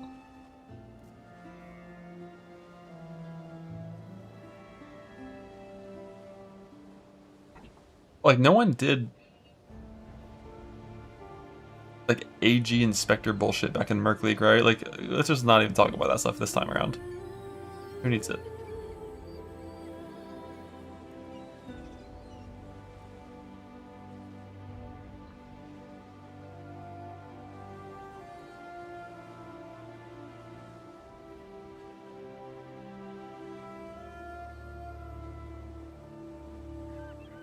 He's also choosing to not wear a Mage Blood, because I think getting fast to your Merc seems like kind of good.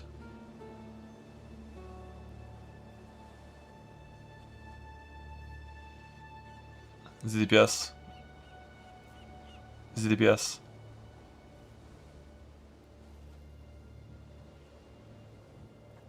New Bloodline tree just dropped.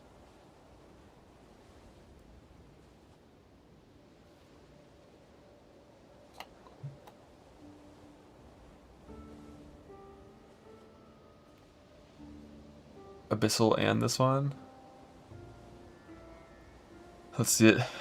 Triggers Surgeon Torrents when you cast an LA spell. Drop Brine Gauntlet while moving 4 seconds. Enemies on Brine Ground have increased ailment effect and reduced armor and evasion and some tiny bit of something. Inflict barnacles on nearby enemies every second. Barnacled enemies convert damage to cold. So over time it ramps up to a big conversion. No barnacles. Dot multi. Triggers Drowning Domain when allocated. 30% of damage over time taken by enemies inside the Drowning Domain is stored as Brine Rot. They lose life equal to the stored amount when they leave the domain.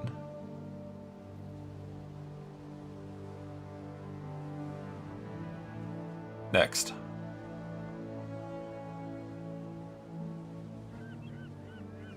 All other summon totems die when you summon a totem. Skills used by totems have more area effect per max totem. Deal 10% more per max totem. Totems have more life per max totem. All other summon totems die. Is there any kind of like totem death mechanic in this game?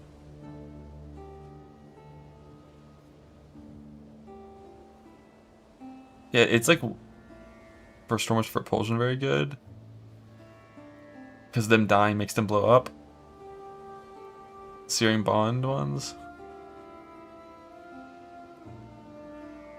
Is that all Searing Bond of Immolation is? It's when it dies it blows up?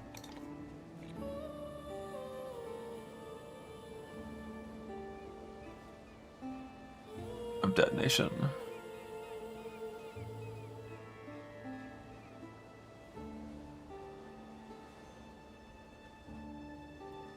No, this is like reaching max totem count will cause them to blow up. I don't know if they would blow up on death.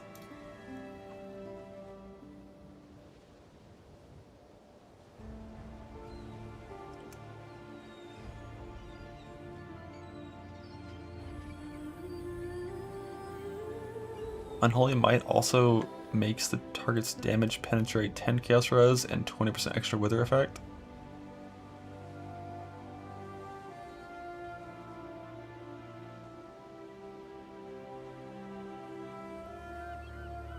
That's like decent. That's like one of the first Bloodlines, at least today, that I looked at that actually is pretty decent. If you're full Wither stacked,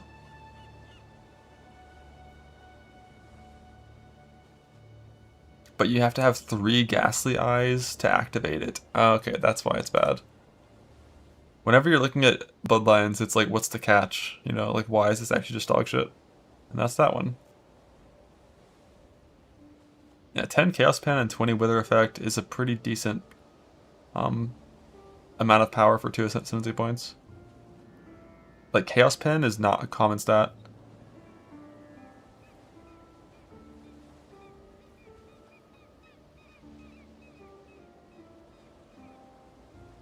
Tigers are good. Surprised they haven't been nerfed, to be honest. New children work with Necro's Corpse Pact? Yeah, it should. But you better be dealing cold damage. Or a minion build. Actually, wait, no, I think the new children says hits, right? No, it has areas. In your chilling areas. Chill by your hits, chilling areas. I wonder if that's considered a chilling area from Necro.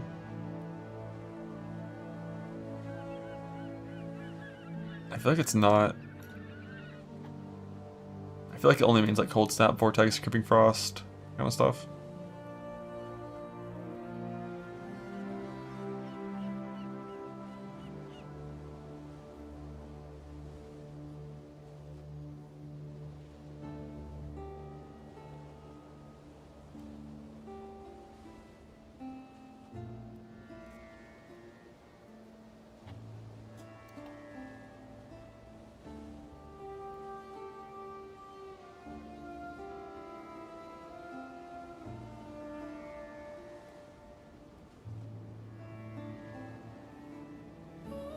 GB Kinetic Bolt marks your favorite. Yeah, so I was just peeking. I was just curious what the late game gameplay even looked like.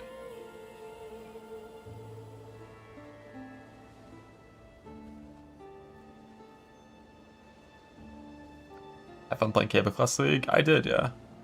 I had a good time playing K-Buck. It's a really good skill. It's still a really good skill after the nerf.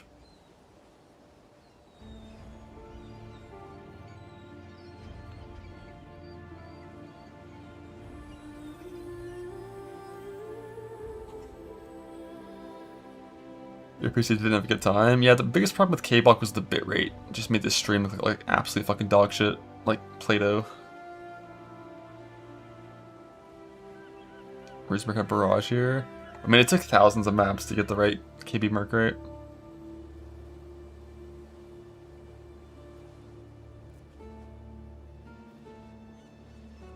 The constant sound, it's about to watch, yeah. I'm definitely not gonna play KB again for that reason. But supporting a Merc that's pressing KB, now that's different.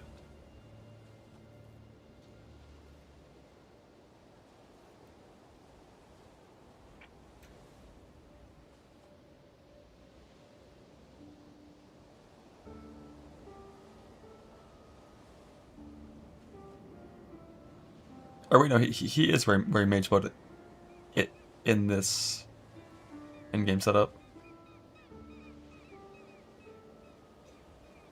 But like the CI mercs, the idea of going CI is just fully dead, right, with this now? Because the only reason this worked is because Power Class Mine gave him like 8,000 flat.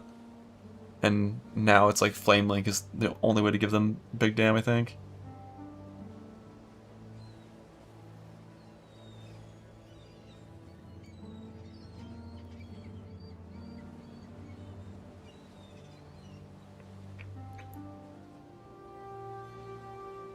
Do Storm Blast, yeah. Instead of getting 4,000 flat. Make an Armor Stacker Merc. Yeah, I don't know about that. That sounds hard.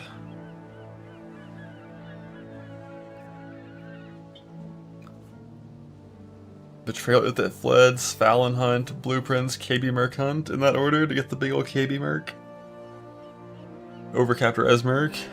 That's like pretty much always what your Merc is going to be wearing is the Overcapture stuff.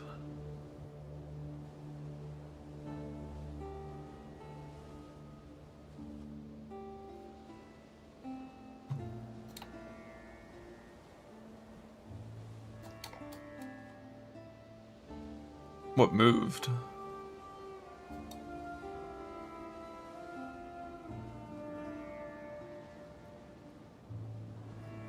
What was this thing that used to be right here? Wasn't it like some curse shit? Hexmaster. Where did Hexmaster go? Here. Doesn't really matter. Trying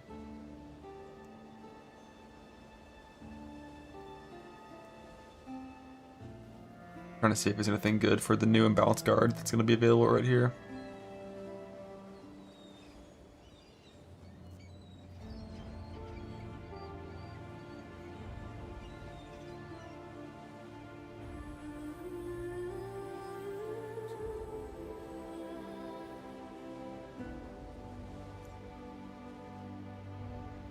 Unique ring plus spell for head and through when it carries this mage button. Skip unique wand and shield. Yeah, I don't really know about unique wand. But like, shield is Wrathpith, which is, assuming your merc has like 6k, 7k HP, is still pretty good.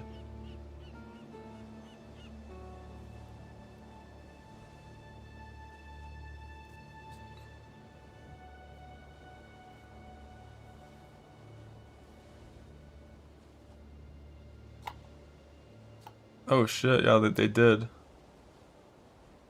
Interesting. Wow. That's not ideal. I feel like the majority of builds stopped at this end node right here and didn't go past it in a lot of setups that I've played. It got pushed 1 point to the left to maintain synergy, I guess. I feel like this could have just gone on the right side and we could have just kept that right here.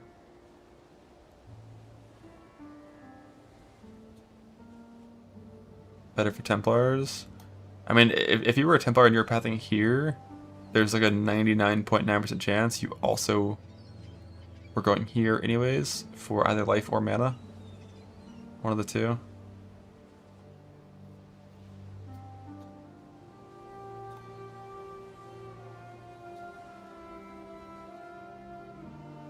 What other changes even were there to the passive tree besides these things being put in the game?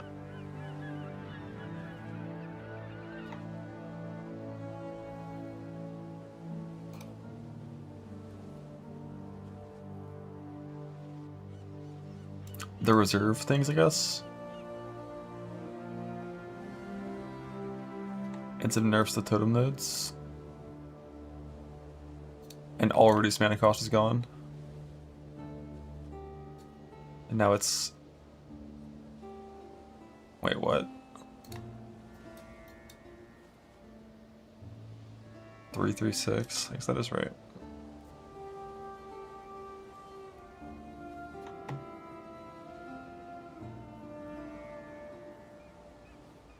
3-3-10 for cast speed. With 20 mana cost, or 40 cost efficiency.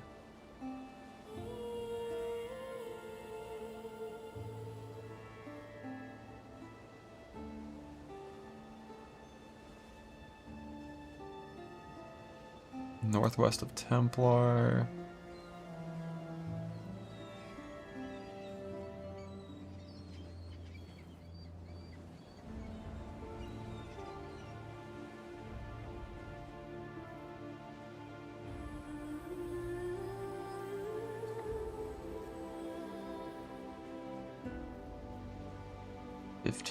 Is that a 2-pointer?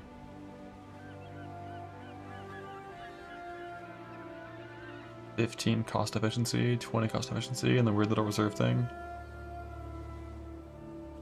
35 for 2 is actually like a lot more tolerable.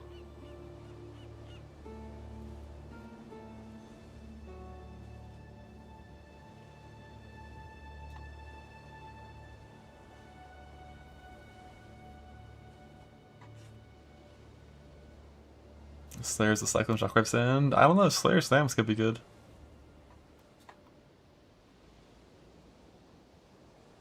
Wasn't this Mana Mastery 10% reduced mana? Yeah, it was 10% reduced, and now it's 15 efficiency. That should be 20. What a scam.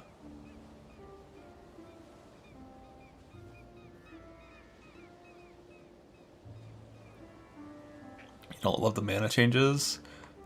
Yeah, the mana changes, the goal of the mana changes is to make it so investing into mana cost reduction feels better at smaller investments, but isn't just like your skills are free at high investment. That's the goal. Obviously as players, like solving mana cost is like one of the least fun things to do, and like it's always nice when builds don't have to do cringe to make their mana work.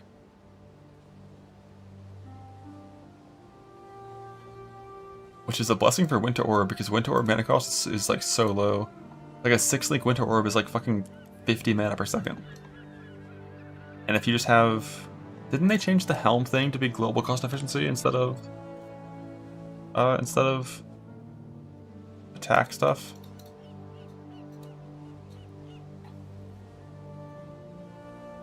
Yeah, so the Helmont is now global mana cost efficiency.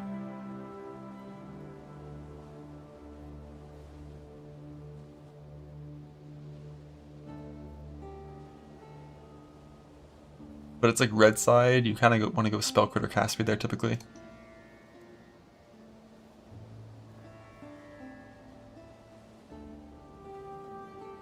But for Winter Orb on Ellie, like your mana is going to be super chill. Yeah, but 100% efficiency only cuts your cost in half. But for Winter Orb, if you have like 50% efficiency and 2 minus mana crafts, it's gonna be basically free. I wonder when Winter Orb gets plus 1 mana cost. Watch it be 21. It's not 21, not 22. So it's 25 before it gets plus 1.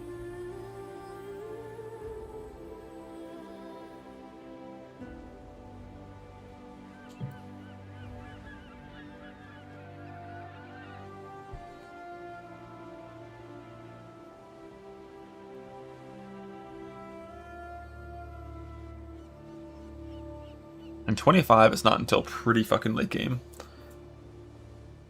Unless you're playing like a unique chest and you just get like early corruptions.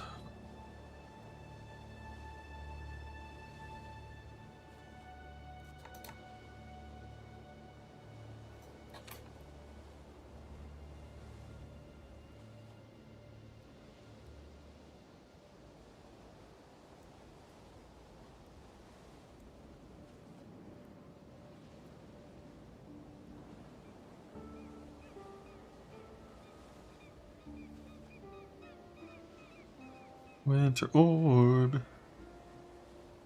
I know a guy with this axe that doesn't care about mana. Berserker slams.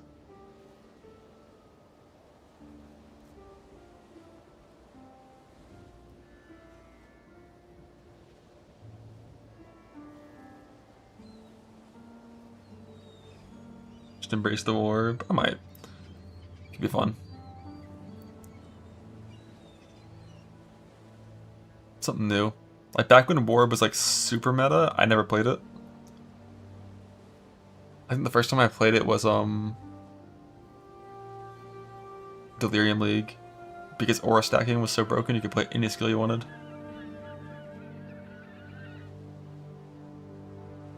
Orb not impending doom. I got no fucking clue what I'm doing, man.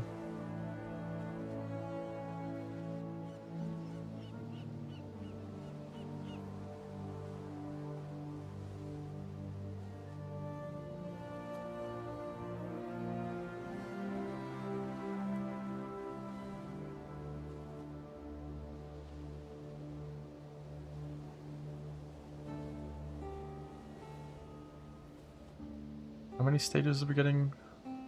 11, right?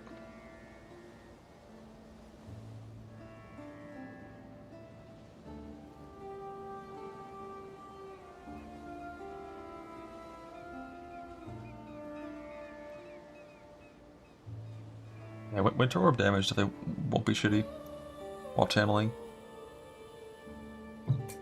But can you survive?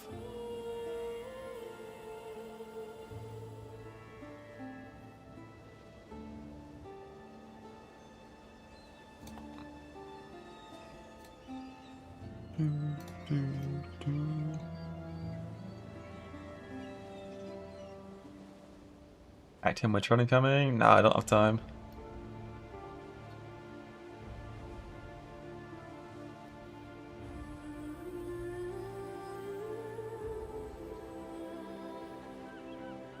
Cold damage start. I feel like you're gonna do crit pathing eventually pretty quickly. Flee.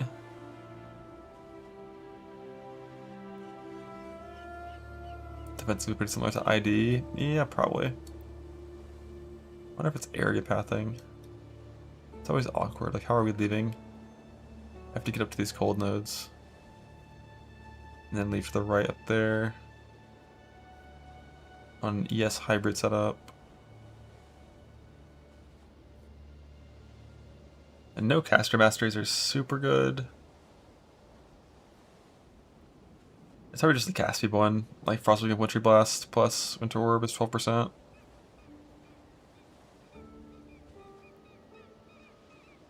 Raising plus 1 to 11.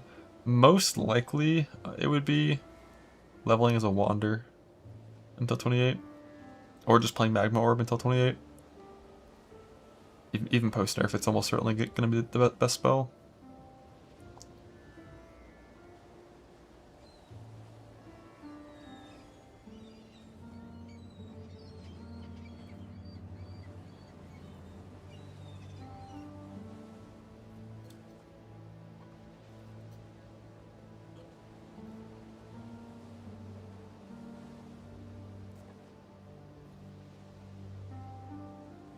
Forgot they just had this random fucking +1 mastery on gold spells. Minus 30 fire res +1.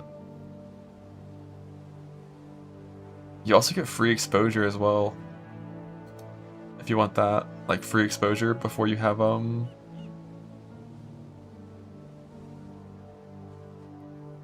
gloves.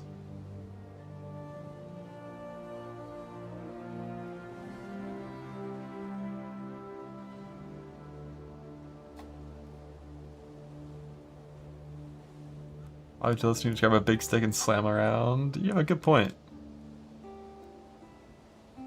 But yeah, we shouldn't have to go EB on this, which is neat. I wonder if it's a dual curse angle.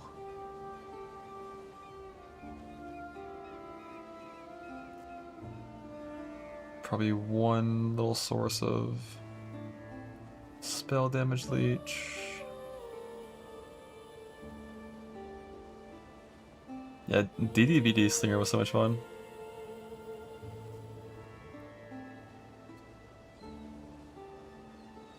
But like, we don't have to go down this far. Like, you only go this far on ID because there's poison shit over here you need. I feel like this will be like an instinct and stop angle.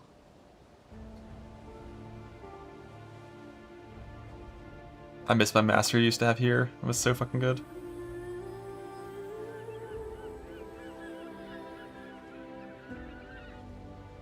Like, all the evasion ES stuff is down here.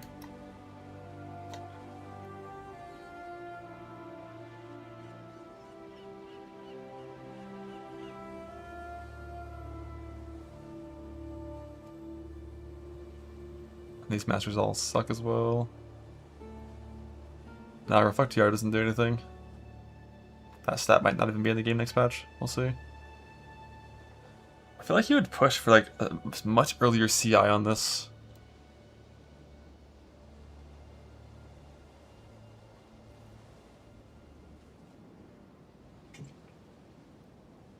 Armor ES block instead. Yeah. There is no staff block. It's always wand shield or wand, I think. I guess if you're playing, like, once you have good cast speed, you're playing Wintry Blast, you could play staff. But playing staff means no Tempest Shield, which is like such a good fucking support. Yeah, definitely eventually it's CI.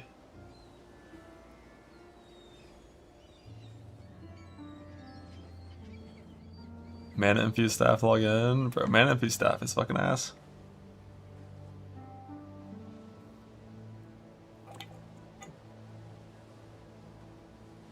New gold keystone immediately. Yeah.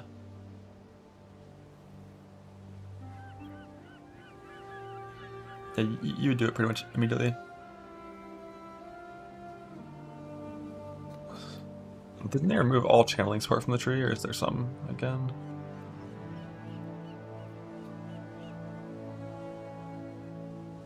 Yeah, just masteries. New relic querying changes enable Valve Temptation. I'm unfamiliar. Yeah, free power charges if you channel for longer than a second, but like,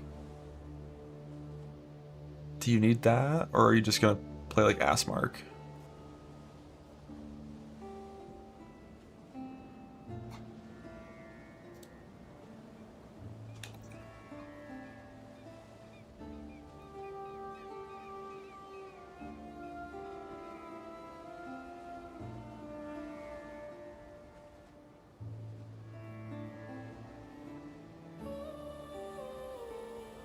Never Spellico here because we're not psychos.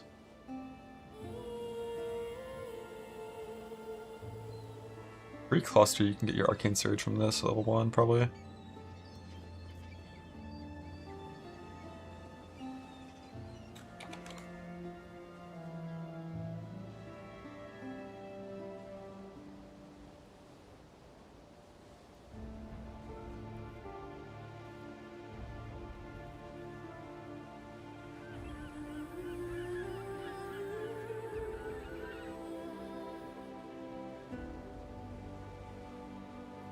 You start, I can recommend Zerker Slams.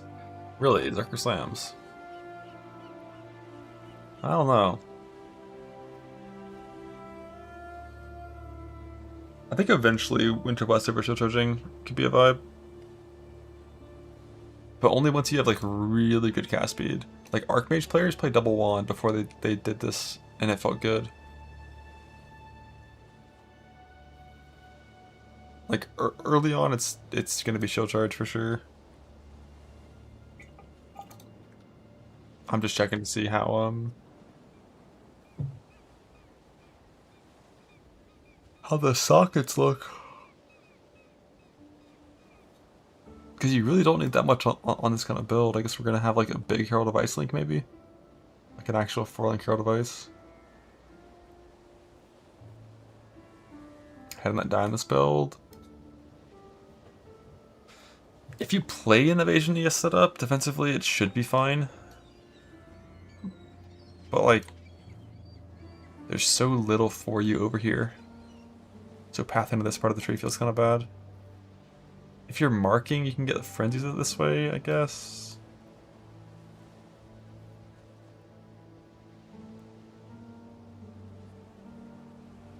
Like you could go all the way to this cluster eventually, but not really sure.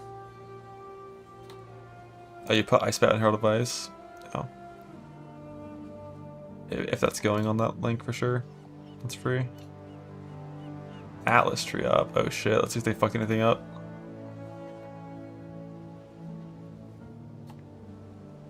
Looks like, so basically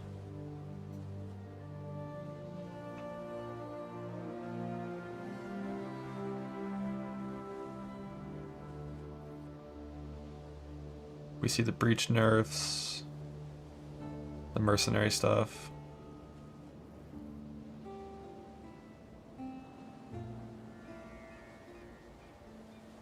Mercenaries found in your maps have CDR and Onslaught.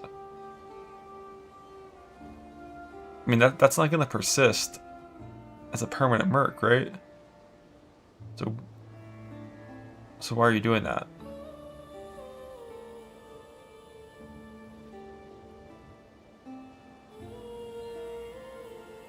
A 50% increased aura effect, random shrine buff. I feel like this would only persist for the same map that you find it in, on temporary mercs. But like, who fucking cares about temporary mercs since they're so worthless?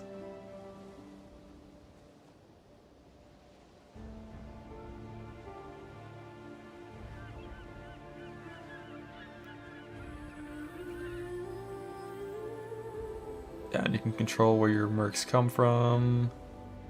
Oh, you have so much control over where your mercs come from compared to Merc League. You can increase the chance of their house and increase the chance of their stat. That's gonna cut down the amount of maps required to find a good merc by like, for single stat mercs. But if you're looking for a kineticist, she's all 3 stats, right? So it's only the house. So it only cuts kineticist farm time in half. But for any single stat mercs, it would cut it in like a 1/10.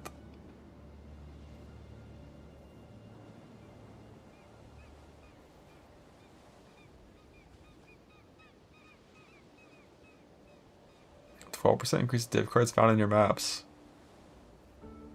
I wonder if that's additive with quantity. Or how that works. Shouldn't that be a multiplier that like makes the loot more likely to be div cards?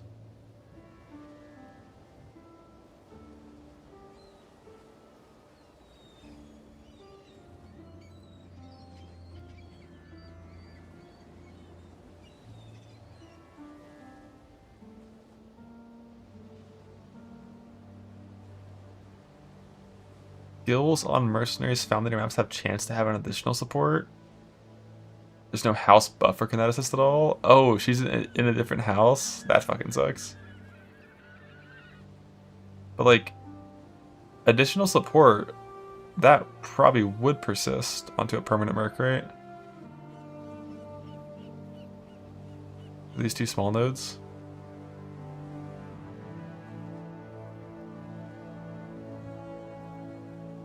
Because that'd be weird if it's like a temporary thing.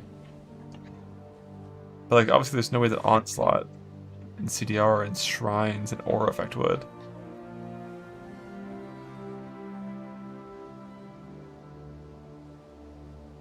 The contracts? Yeah, that's what I mean.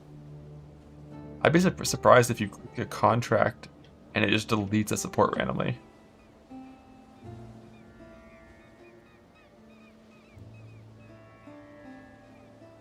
You get a contract and it adds support. It's like you use a contract and then it adds even more supports. Yeah, who knows? It's all kind of weird.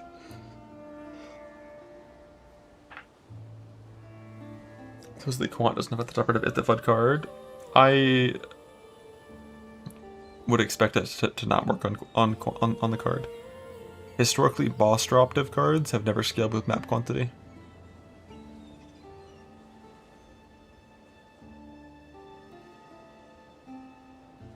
And this likely also would not affect the FUD cards.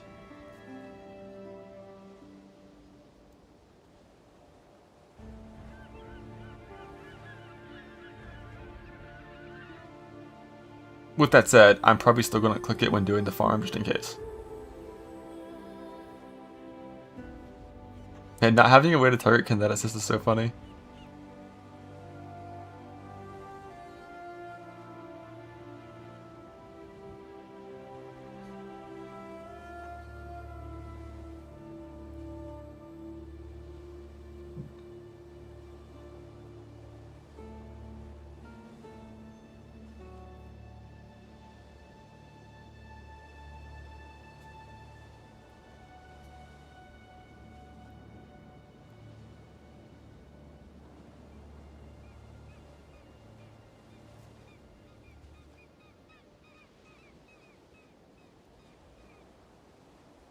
Maybe they're not starter lines that you do all 3 nodes.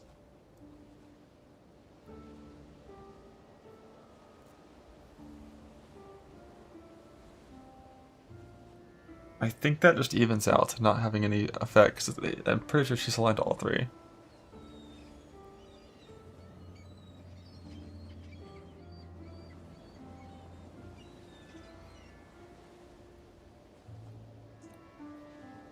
Is there a link to an updated passive tree already as well? I guess, wait, PoE had it right, but it's in its gray.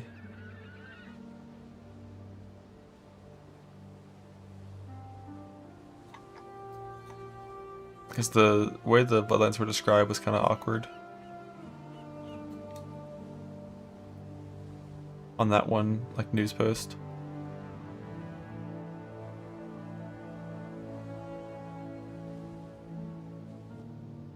So you drop brine ground while moving, so you're always standing on it. So you always get just permanent 10% physical as extra cold and lightning.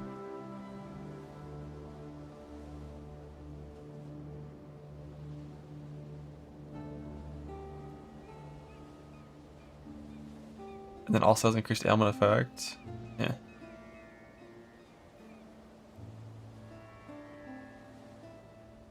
I don't know what the fuck this is. It sounds like it could be interesting if it was like, you deal damage over time to a target until it hits 30% HP, and then like, you flame dash away and that makes it die. If it's like a radius around you, it's so weird. It's hard to know how that'll actually work, but I assume it's like that. Barnacles are dog shit.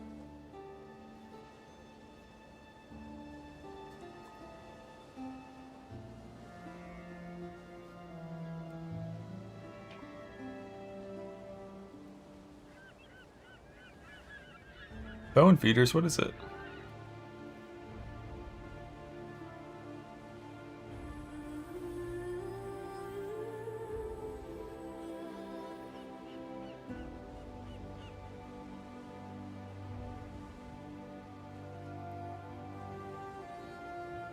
Maim you inflict causes hits against the target to have 20% more crit chance. That's like decent. But that's like taking you from what? 80 only takes you to 96, right? You need like 83 crit and it would take you to 100. But yeah, you would need to have like very high chance to maim. And it's a bad travel node. And it gives you crit immune too. And it's okay. I can't see a world where I would ever take this over Cats on Crit though, personally. Except for like a boss respec. I wanted to crit immune, which I almost never do.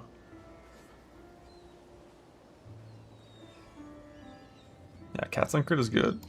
We like Cats on Crit. Should we be Cats on Crit on Winter Orb? Because, like, let's be real. Convergence is fake news. Who needs it? Like, you either need more area for more overlaps, or you don't. And if you need more area for your overlaps, you need to have the area without convergence. I guess for Herald of Ice clearing is fine, but like, and like spell area nodes don't work on Herald of Ice, right? Because it's not spells. Or does spell area work? It technically has a spell tag, but it doesn't deal spell damage. The damage is not affected by modifiers to spell damage, but is the area affected by modifiers to area damage, or to area size. To spell area size. Let's see what the program says. Program says no.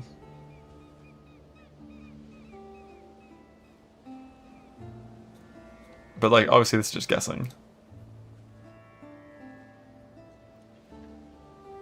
Spell error for the chain reaction. Not sure. I don't really remember how that works. It probably doesn't, but who knows. The difference between mana cost and cost efficiency. 100% reduced mana makes your skill free. 100% increased cost efficiency cuts it in half.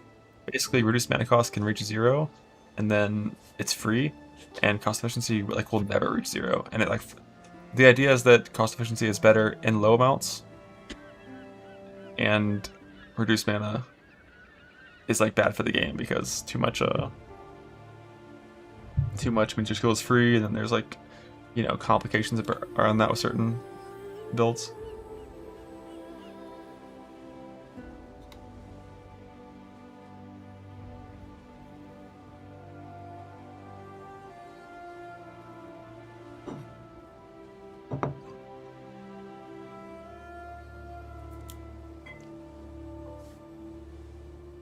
That one spell setting 0 mana cost. Yeah. The problem with most spells is their mana cost is like absurdly high. I'm really surprised how cheap Winter Orb is.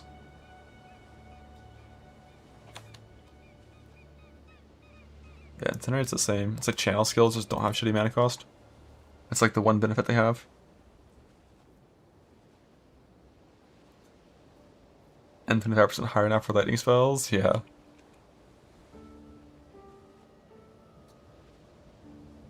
So my unlinked arc has the same mana cost as a 6-link Winter Orb.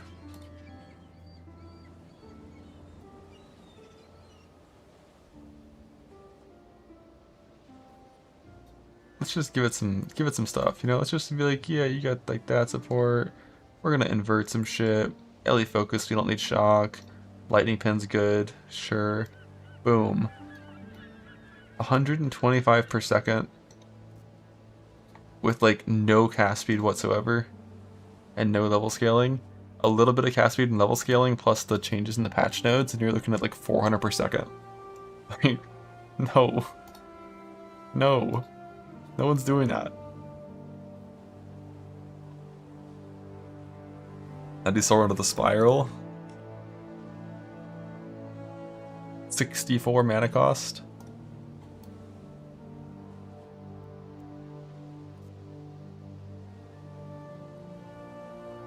That seems fair. That's a normal number of mana cost for an unlinked skill.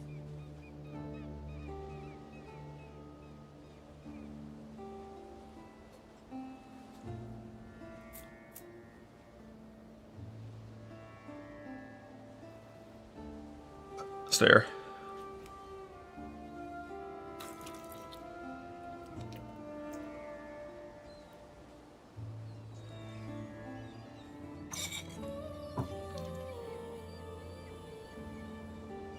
Cats are expensive, but they're fucking adorable and worth it. Meanwhile, TLI, success and everything costs 0. Yes, sir. Solving mana? How about no? No, thank you.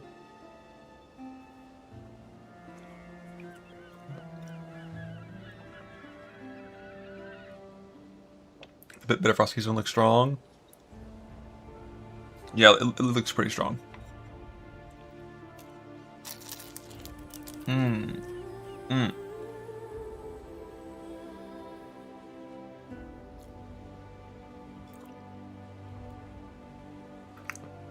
What's the point? Change global accuracy to just accuracy? Basically, it was kind of redundant to call it global because everything on the Atlas tree or passage tree is global by default.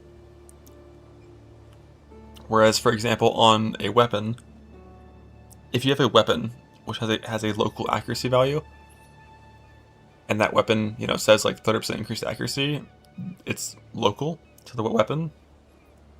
So if you want it to be global, it has to have the word global. But the passive tree doesn't need that word global because like there is no local passive tree shit.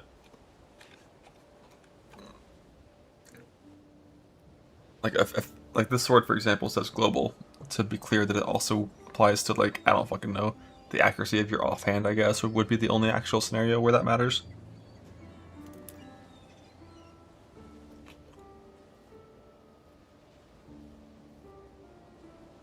New mechanic crafting is a crafter's dream. It'll be OP. Yeah, no, the new crafting looks really good for a lot of things.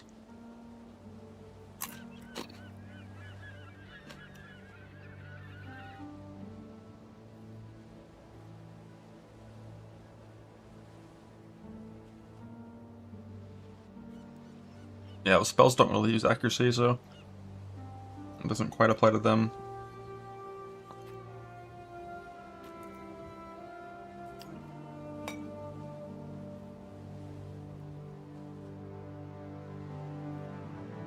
I picked it as a trade-off. Well, they kind of talked about how the costs work, and bigger currencies have a bigger cost. So like to, you know, exalt an item 4 times and see all the outcomes will be really cheap, but to like fracture an item 4 times and see all the outcomes, or like hunt or exalt it, it'll cost a lot. It'll save people so many Hinacore locks? Not exactly. For a lot of Hinacore lock crafts, you're gonna lock and check like 100 times until you get the exact thing you want, which is absurdly expensive and only for like mirror crafting or like the most insane thing. Whereas this new mechanic, you can't check multiple times. You just get 4 options, and then you have to pick one of those 4 options. So if all 4 brick, you're still fucked.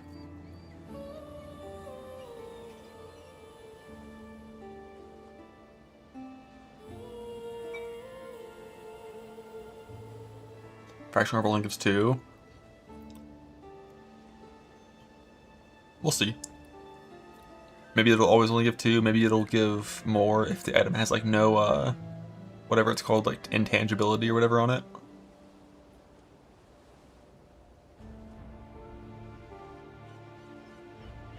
Either way, it's going to be good to fuck with. I think, like, by far, the best part about it is going to be Exalting Cluster Jewels. Oh no.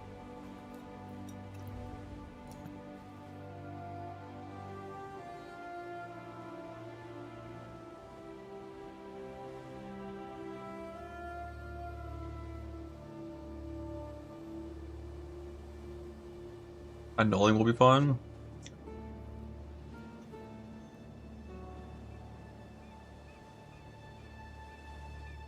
Yeah, like your 6 mod brick weapons, you can do the annul in there.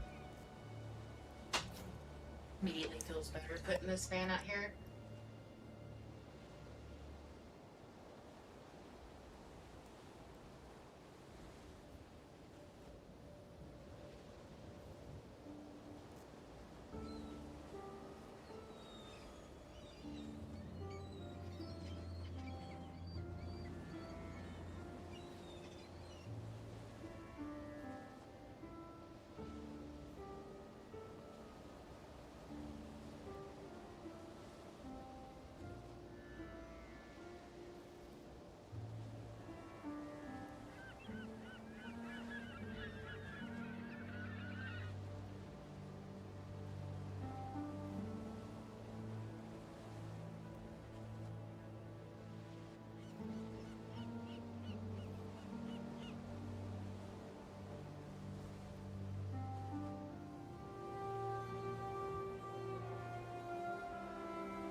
There.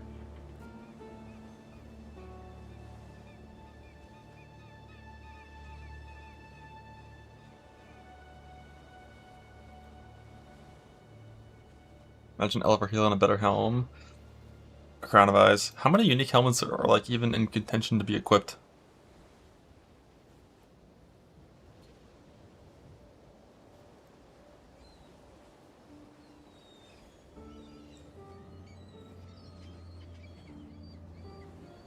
EE login.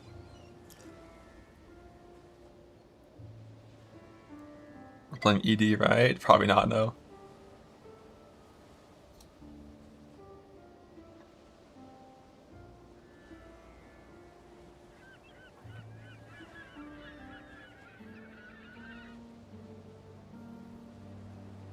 And towards not the GSF? I don't know.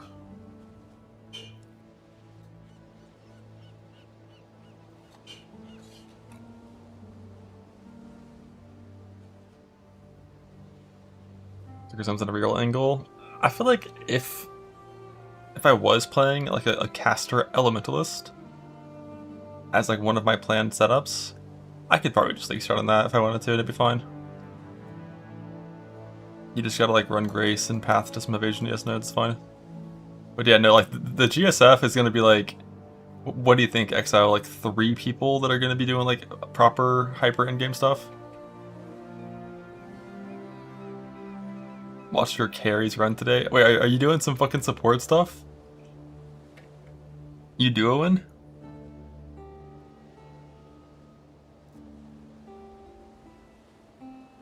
You play an SRS, it'll be slow.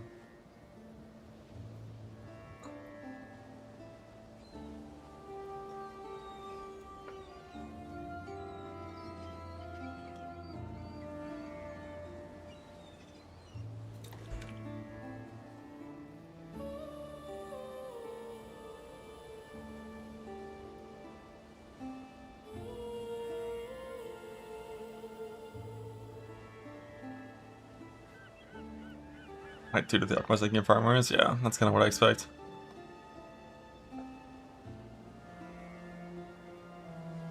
I wish I had a build that I really wanted to min-max with Magewood.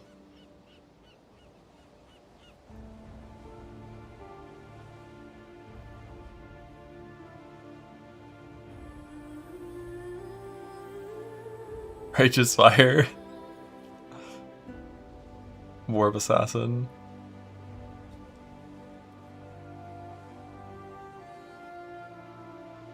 Yeah, like K-Bach pre Uber Dread Amulet might be kind of rough.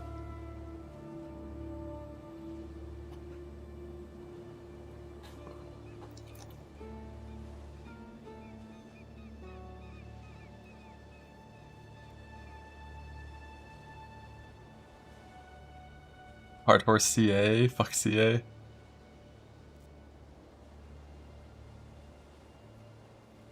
Min-maxed an RF out of 6 leagues ago? I did. Keep it from the ballpark like 25% pre-amulet. I think it's like 20 to 25% pre-amulet. It just depends how spell damage reliant you were. But yeah, probably like 25% pre-amulet. And post-amulet with hyper endgame stuff, like 10%.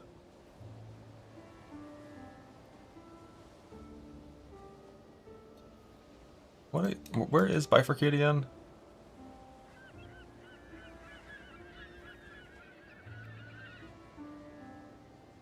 30. Oh, it's spells only.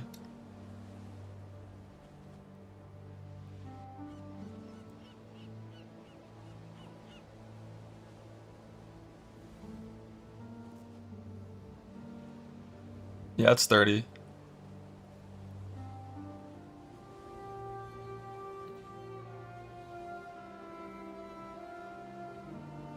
The problem with Assassin is like, let's say I take this, right?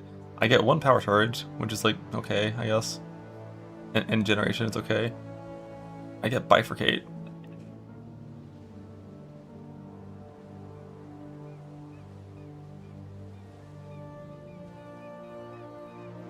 And then like the opportunistic is really good. This node is super high value. We like it a lot.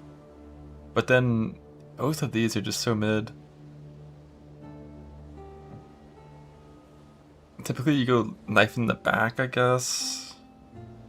The jugular, maybe? I don't know. Like, typically it's knife in the back so you actually crit things reliably early on. And then opportunistic. And it's like, fine.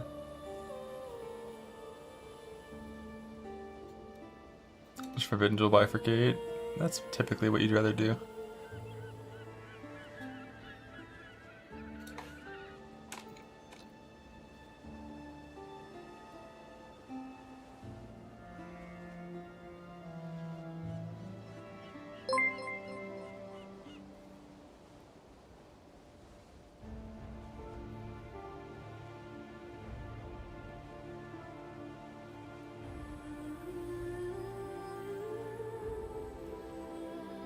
What's my starter?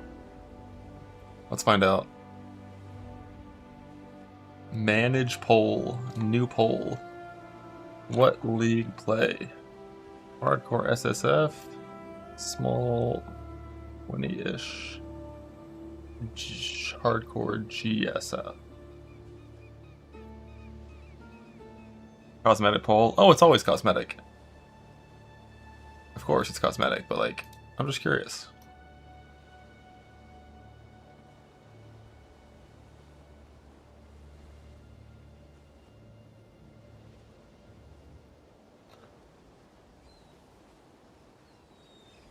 Oh, would you every time I go in GSF?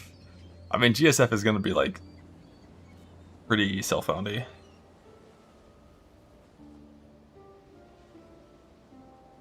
Like self-found with like a couple extra uniques, maybe. With who? With Exile, Leaf, Rivens, and a few other people that I'm not sure. And the shtick with the GSF is the ascendancies are random. You can't pick your ascendancy.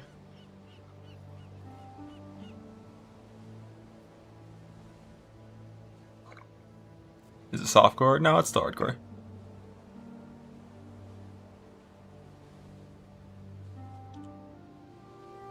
Who picks it for you? It's just randomly rolled.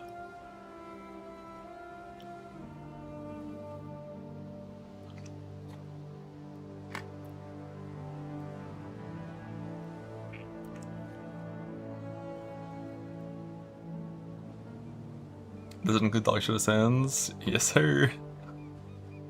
That's fine. He's in a randomly roll Zerker. So right now, Zerker, Guardian, Assassin, Sabo, Occultist, and Gladiator are the ones that haven't been randomized into yet. The rest are all taken, and like all those are good ascends, you know? Like those are all pretty like fine.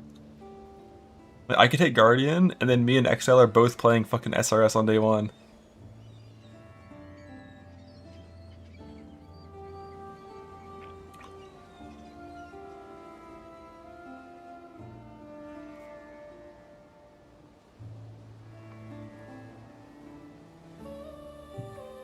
Play Slams Guardian.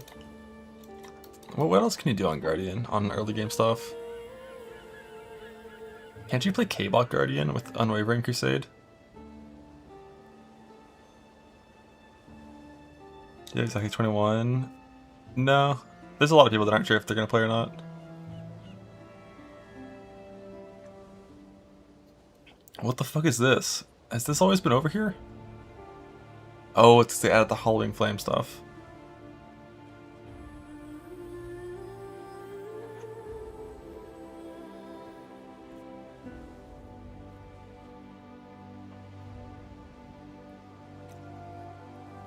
Hollowing them out, yeah, it's pretty bad.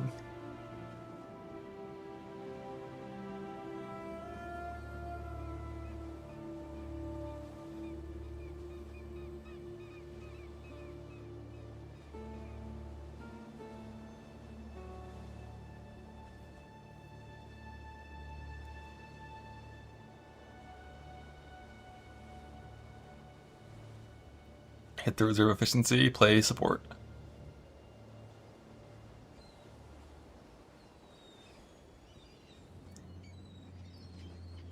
Round 2.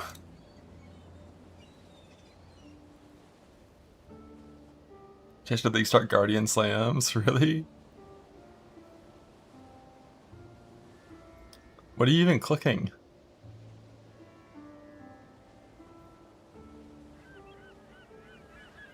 Didn't they buff this guy to be less cringe? He's like permanent duration now, right? He's perma? Yeah, good.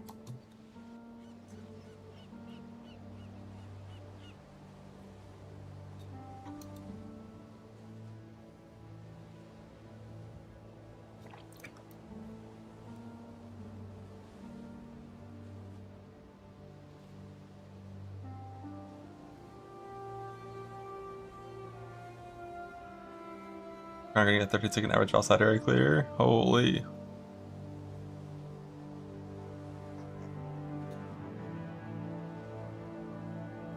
Always the Ordnance first for a hit build? Yeah, probably. But like, this is like hatred, wrath, and anger, not typically slam auras.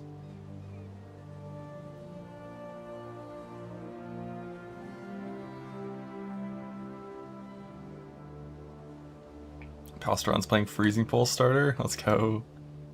By let's go, I mean fucking God bless his soul and good luck.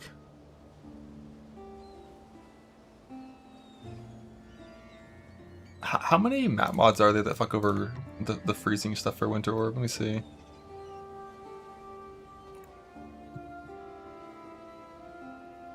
Only one, right? Oh my god, the layout's so different. Ailment. Yeah, so it's just like a chance to avoid ailment. I think that's the only one.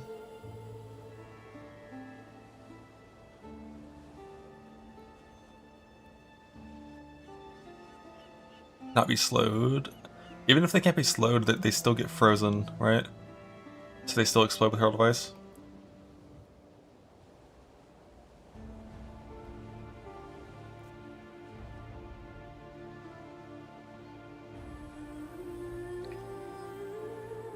Yeah, like, it doesn't really matter if they're, like, immune to the slow, because you still get the damage from your chill, you still get the explosion from Herald of Ice. They just move full speed, which is, like, fine. Big Tech, Living Lightning on Inferno Cry, they proc your Hollowing Flame and you get 80 fizzes extra.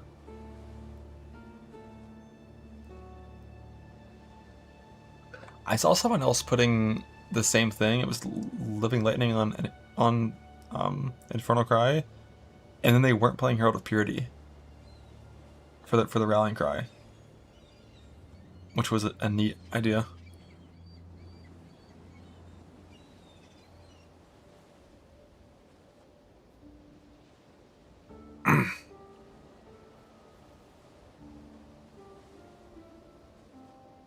I didn't like look into it to see if I should do that or not, but it's something to consider.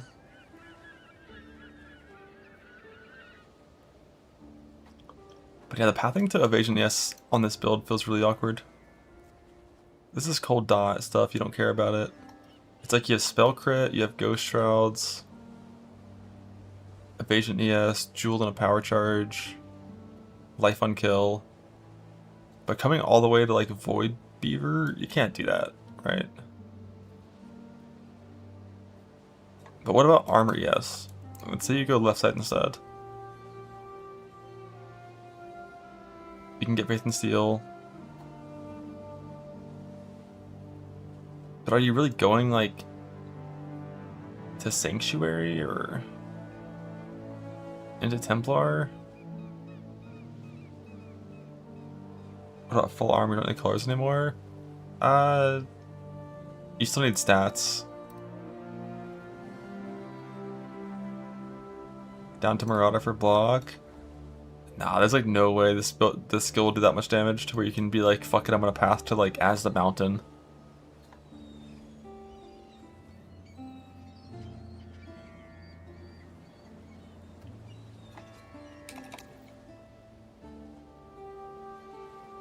You did it on P-Branding Night? Nah, that's crazy.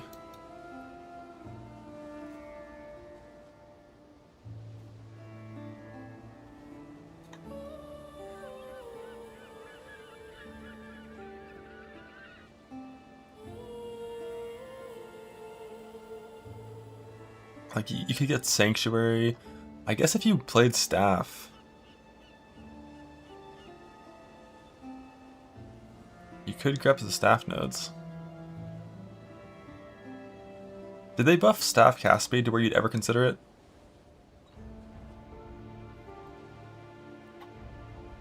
Well, no, we're not wearing the new aura.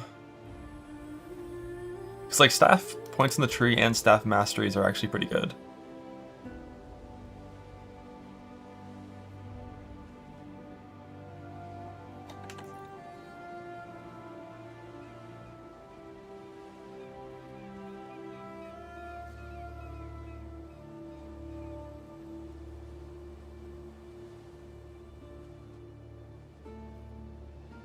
One move skill, a Frostblink and Wintry Blast.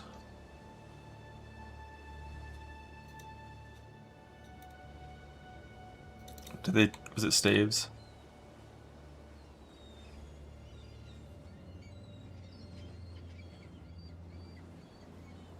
The modifiers for level of spells have an additional tier. Lower tiers more common and can roll on staves at earlier levels. But you wouldn't do it until you had the gem and good cast speed.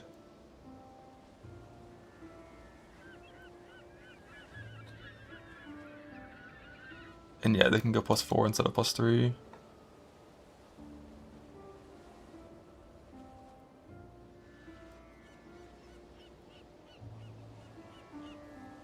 And spell damage rolls now roll the right number for staves.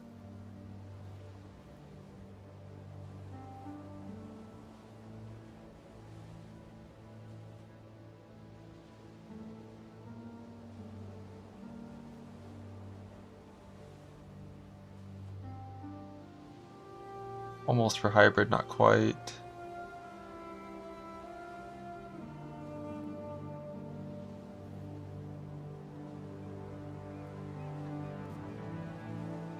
Same thing here, it's like not quite the same as 2.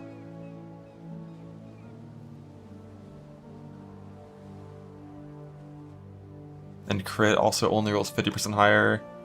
Yeah, no, it's still not quite there.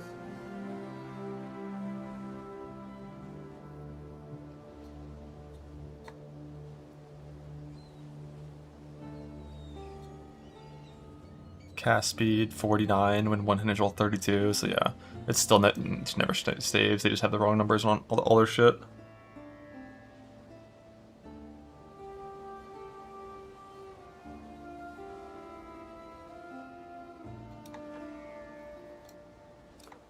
Prefix from the spell block one. What, like this? Yeah, I mean, block, prefix, and shield already gives you like 37, 38 block, and then this gives you. Well, that one's spell. This is the one for more block on shield mastery.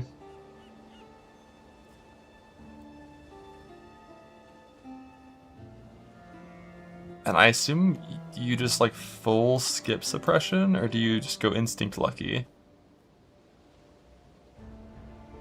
I feel like instinct lucky with crafted suppression on chest and shield is pretty high value. It's like 70% chance to suppress with 50 ES on suppress.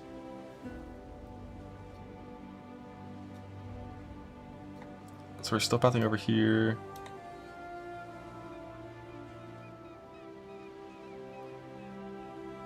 Bottom pathing gets crit, top pathing gets spell damage, leech to ZS. Suppress is it's still so high value.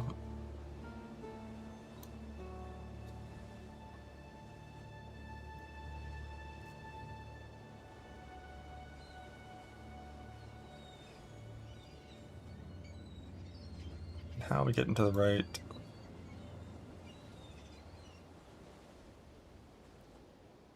How bad in the offensive annoyant? I think on Ellie in particular, Ash, Frost, and Storm is super strong.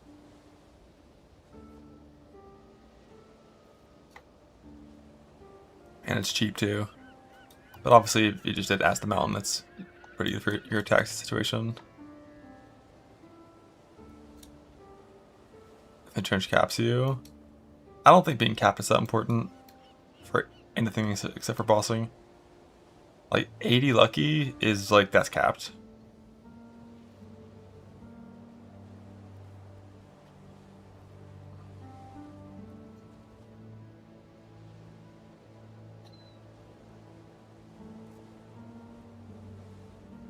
weirdly rated the boss. Yeah, being cap's pretty good for bossing.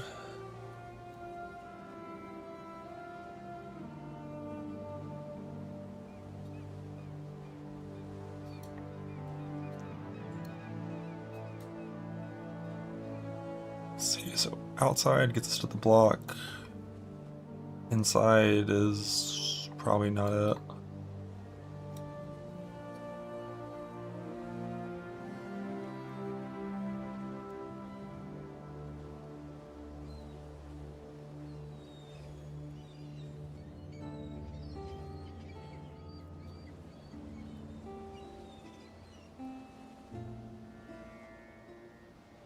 Or just that.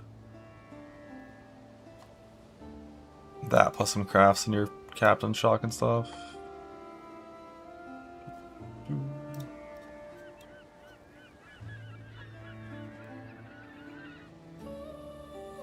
No idea what we need reserve wise. Are we running D-term? Like, evasion runs grace. Are we just saying fuck it running D-term?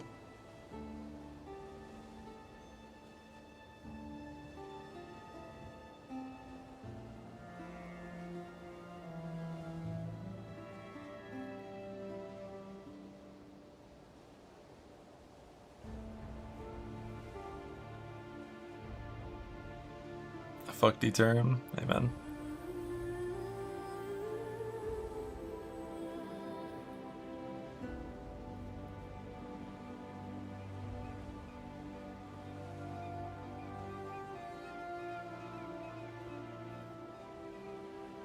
Golem notes clicked.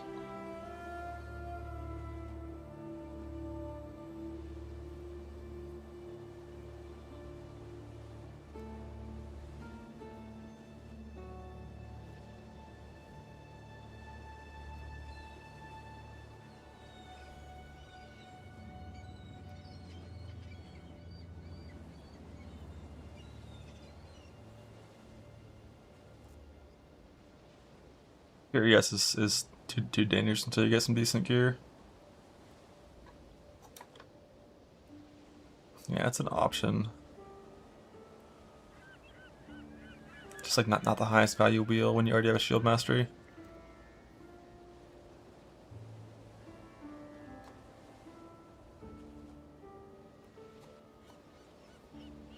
We taking this shit? There's only 4 or 5 charges. Probably running Tempest Shields, I don't need to.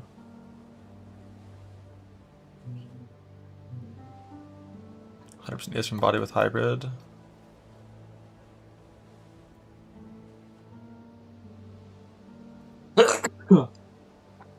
That is a pretty good mastery as well, but that made me want to just get both probably.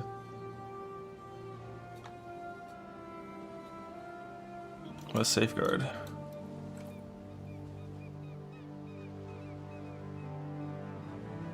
Up for the other block mastery. I'm thinking about doing this first still.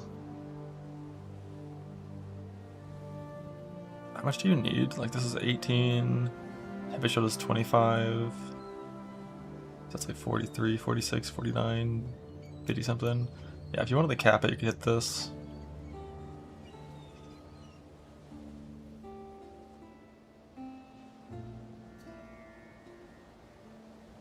Dex. Yeah, most likely you can have precision clicked. I don't know how much dex we need. It's 98, I think, right? It's like Ice Golem, even if it's more, it doesn't matter. Ice Spike can be a lower level. Yeah, it's not 98 dex is what you need.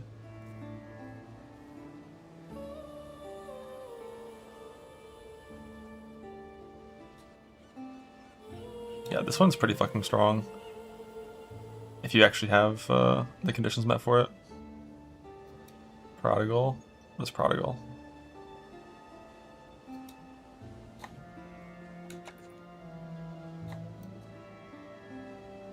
Mana. Practical. Oh, yeah.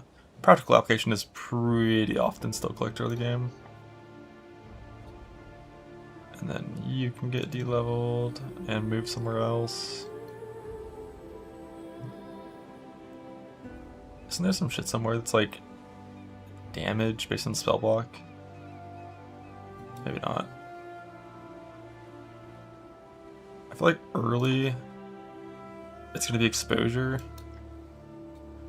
I'm doing Bastion.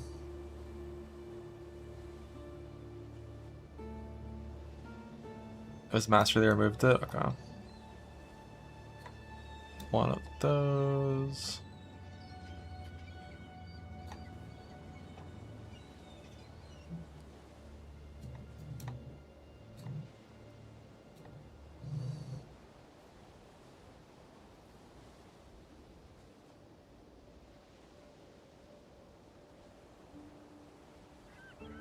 I have Winter the Bastion.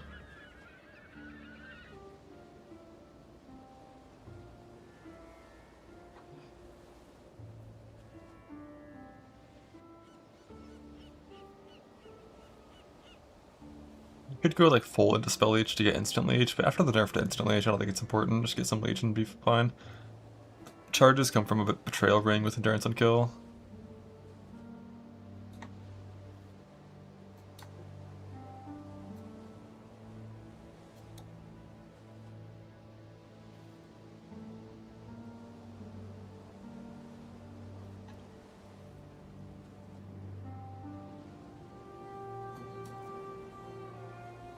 Yeah, this is Warb. Charging percent on channeling isn't realistic. Is that Caster Mastery, right? It's like fine for maintaining.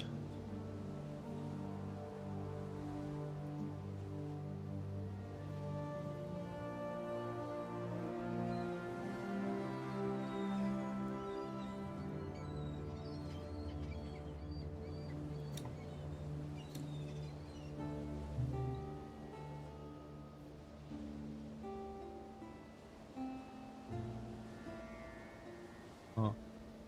What are our auras?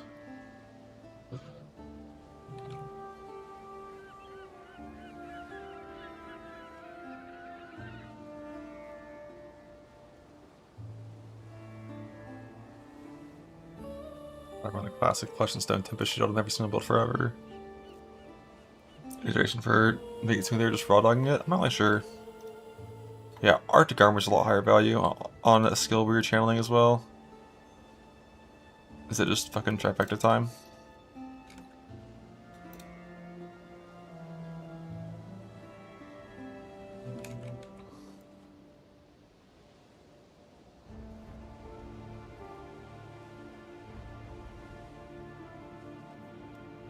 We're just putting supports on Herald Device for the last bit of reservation.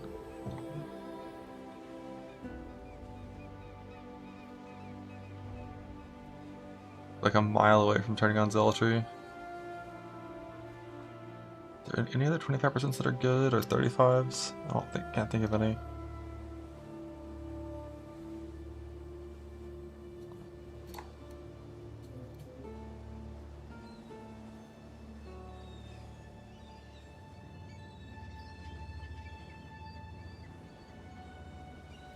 Isn't the score for the Herald exceptional? Yeah.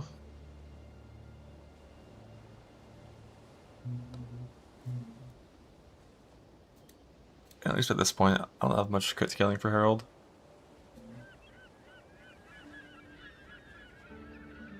Ever path to Spiritual Aid or just anoint it? You very often path to it on builds that, you know, need it. Because the travel nodes through here are pretty high value if you're playing Shield Charge with Spiritual Command. And even Topside gives you like some regen and stuff. I guess we're not looking for full reserve because we're not EB.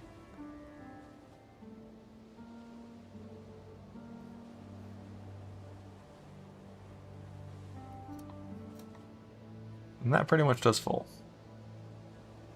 We did 2 big supports.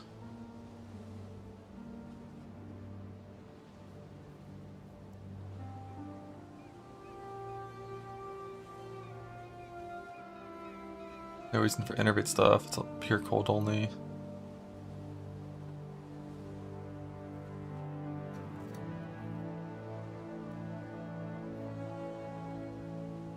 I do think you wouldn't want damage supports on this. Is Added Cold super good for Herald? It kind of seems like it's good.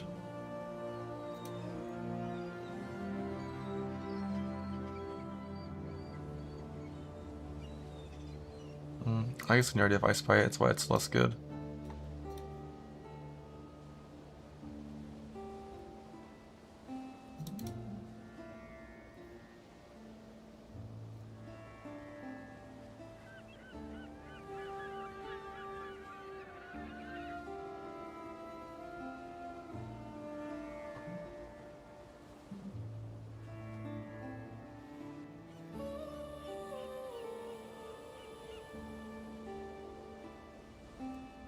And it makes the mana function.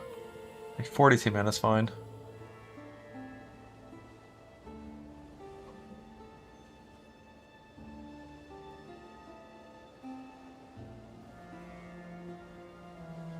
No Frostbank.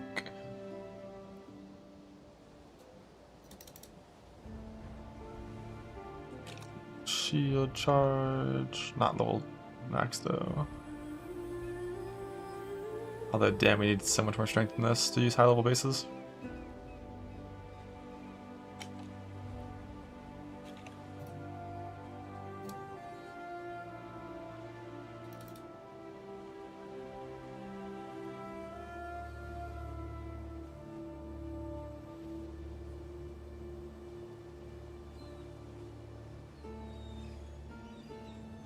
One of them for that one as well.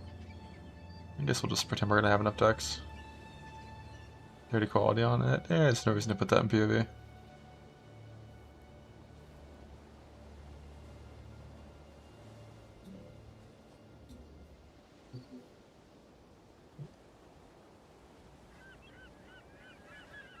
One 4-link left for both guard skill and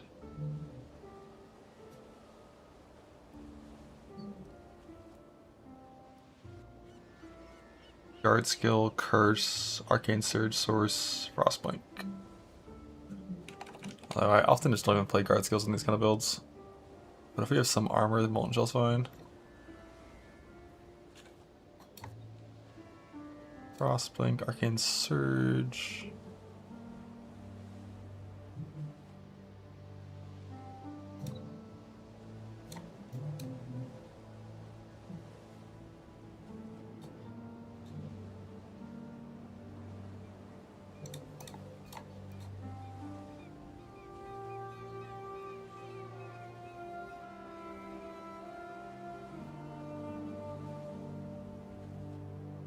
Only we keep turning on Righteous Fire.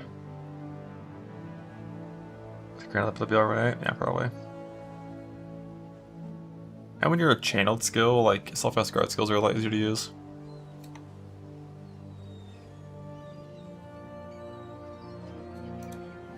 So I de-leveled charge, but you can't actually do that.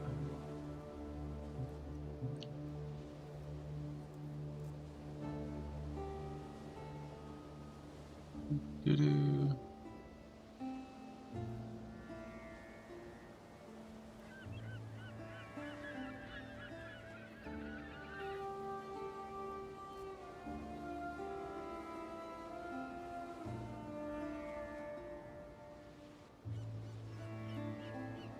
That sucks. 5 strength, 3 dex off of what it would need to be viable with only an amulet, which I always like to try to do whenever I'm doing league start things. Like have it so the only stats you need on your entire character is from your amulet. It's always the goal.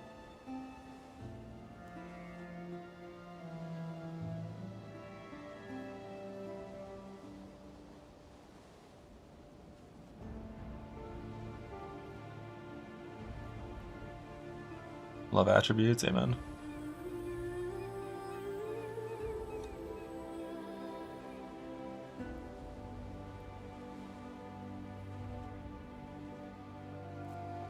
And it's fine.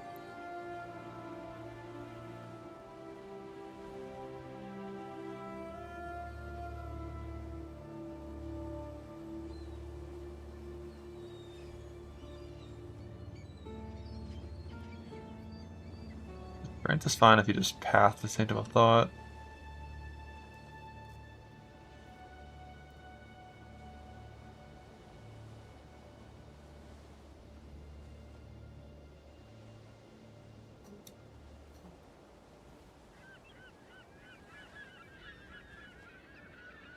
Getting an offensive shield on this is like really, really hard. You need like the exact right prefixes and before recombinate. Usually, you can just craft block.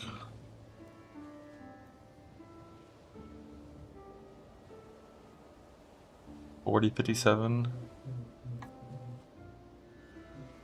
That's fine.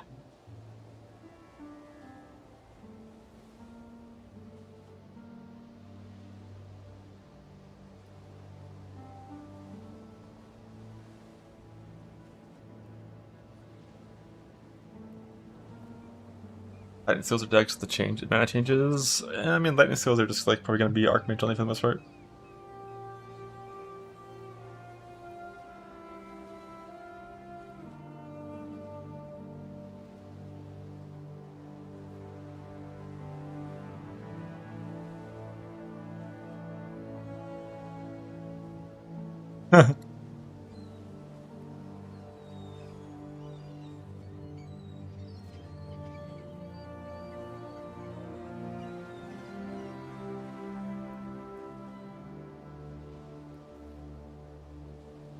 That doesn't look like it's an even chance for all 5.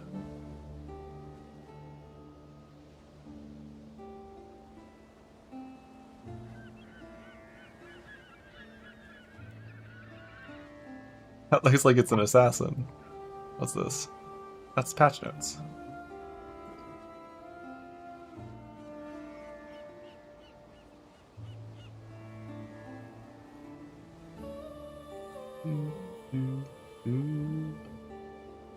Yeah, frenzies and power and dot cap is almost entirely irrelevant for everything in the game. The only time dot cap truly matters in the slightest is when you're doing deep delve, I think. For everything outside of deep delve, its defense is scaled via toughness typically, which is a reduced damage taken multiplier, which means your dot cap is actually higher. Like on Ubers, for example, to dot cap Ubers, you need like 110 million DPS because they have 70% DR. The only thing in the game that still scales monster defense with like crazy life is delve. Everything else is damage reduction, which means dot cap, it doesn't matter.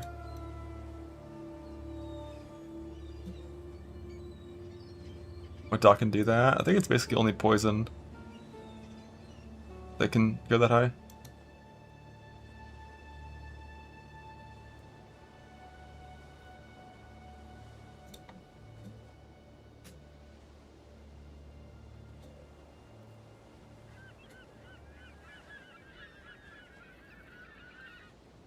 Where's the are you channeling option? Oh, it's up here.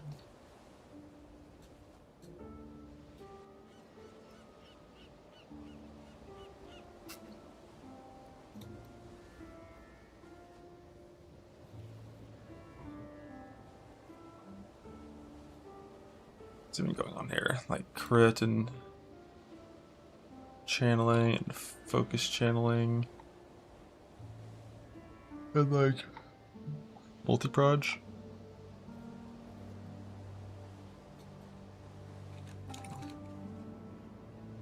The lore is we're thinking it's only going to be base multi-proj, not GMP anymore. And crit.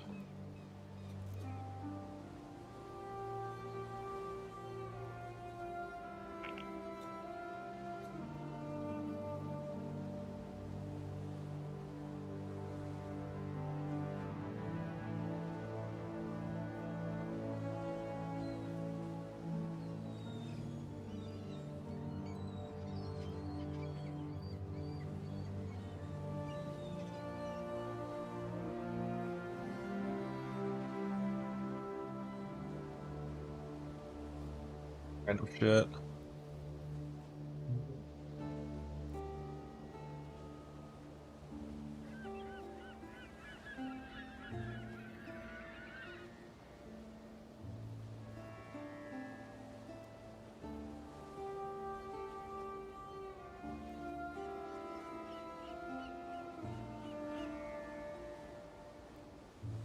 Bone Chill 1-to-1? Can I just put Bone Chill in here?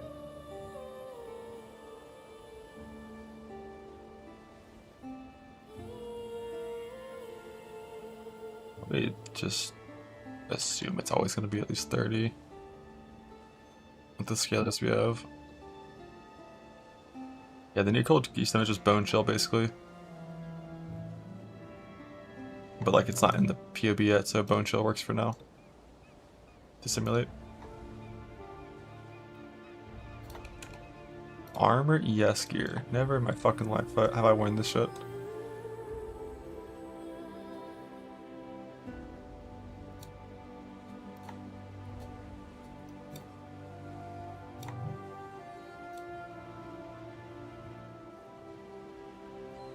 New cold mastery? What's the new cold mastery?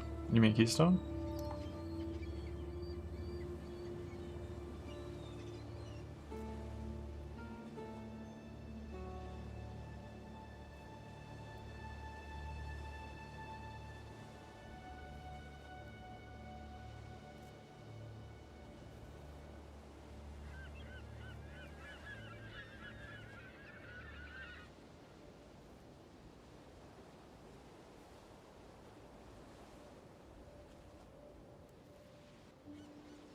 It doesn't stack with bone shell.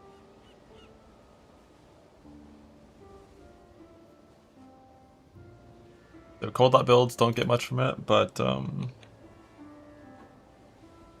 hit based cold builds get a lot.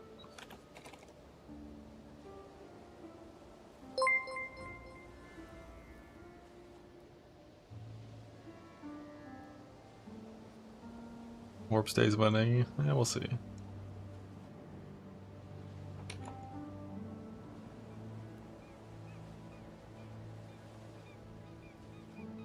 No reason not to play Warp this season. There's a lot of reasons not to play Warp this season.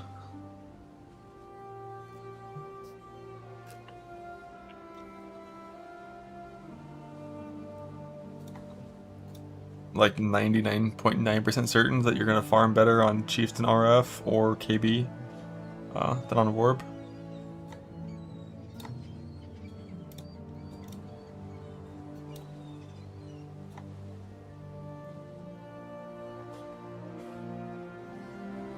That actually is pretty decent armor. With like no granite and only armor on the chest piece basically.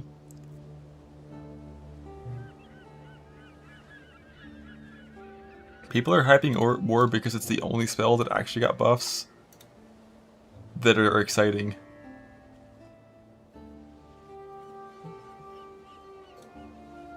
Every other spell's buffs like don't fucking matter at all.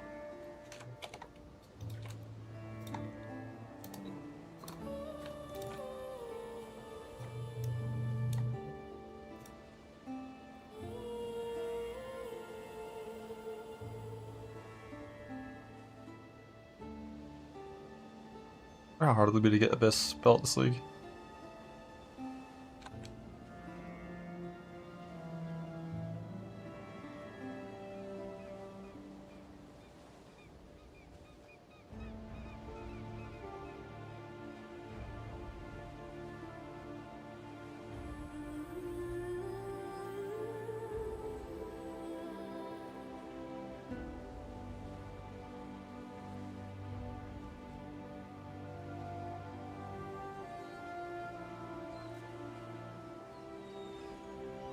Nice little full piece of shit self on PoB.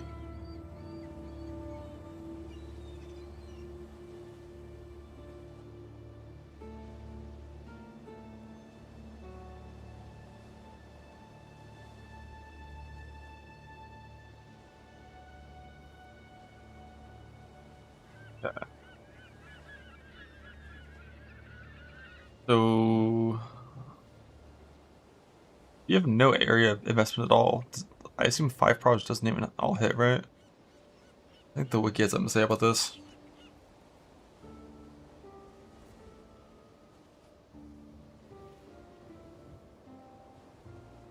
.6 to 2.8 is considered optimal. 5 projects to hit.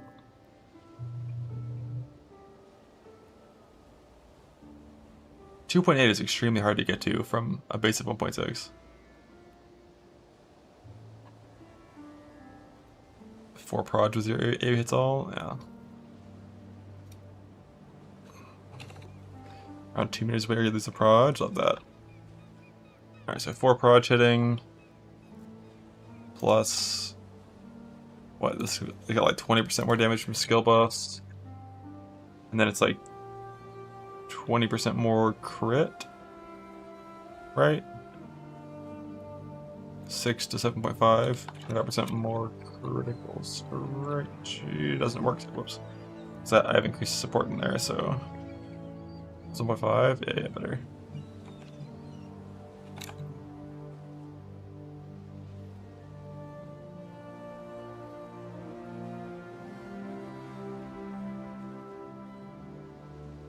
That's the wild channeling DPS.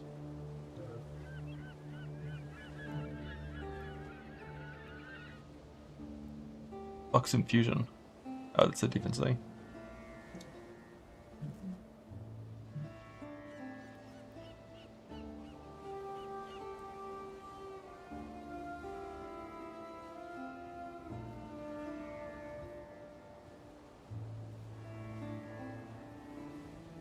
With cast speed on every single thing, full shenanigans, a 2 mod. Without focus. Is focus not turned on? Oh, okay, good. I was about to say this is ass, but yeah.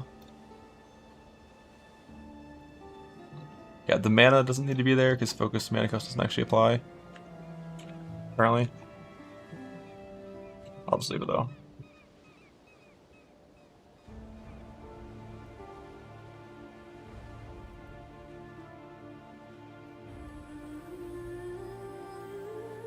That is pretty decent damn for how shit this is. Like, just random cellphone gear with cast speed.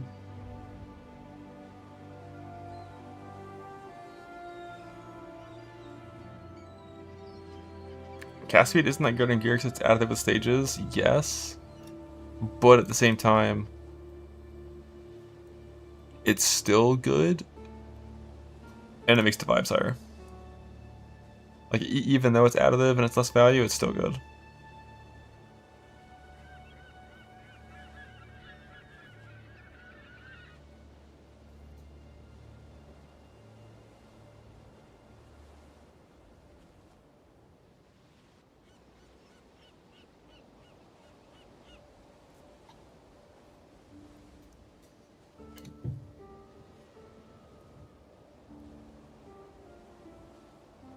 Yeah, I mean, right now it's not Wintry Blast. This is the shield charging still, but eventually for sure Wintry Blast is probably the move.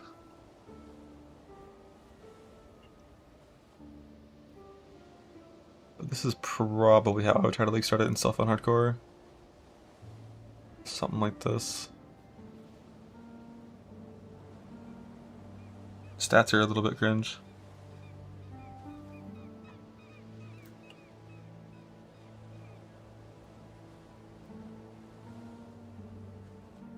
How's that attack block? Eh. That's 12k armor pre-granite. It's kind of the same as Evasion, yes. If you survive to the point where you're wearing 84 bases, it's fine. If you die before that point, unlucky.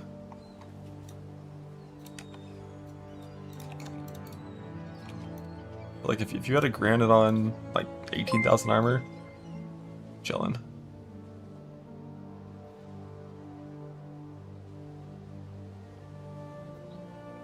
Especially if you get the endurance charge on kill ring.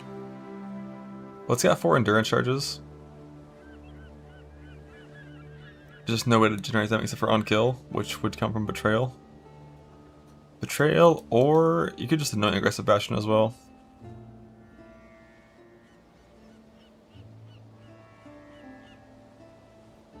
But that's one black oil. Enduring composure, not too reliable.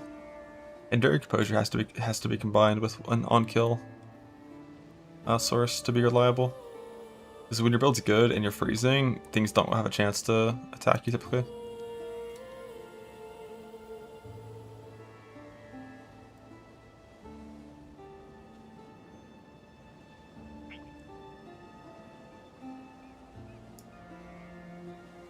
Yeah, Sanctuary is an option. There's a few options on things to do. Well, right now there's a bunch of points spent for stat. If you had stat on gear, you wouldn't need 6 points on stat. Yeah, I mean, press rapid giant once every 10 seconds. Yeah. The bloodline will not be available? Holy. Oh, because the Abyss Pinnacle boss doesn't exist yet. Makes sense. Yeah, before you have 84 bases, just pray that it works out and everything is easy. I don't know. This is just 4 proj. 4 out of 5 proges.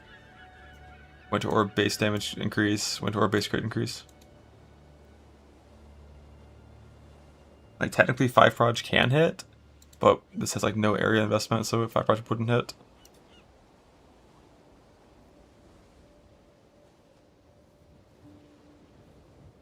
Yeah, fuck count. Because then you have to scroll down to see your shit. Like, who's doing that? Which ES mastery? Right now it's 100% increased ES from helmet and 2% regen. But with this helmet on, probably wouldn't bother with this one.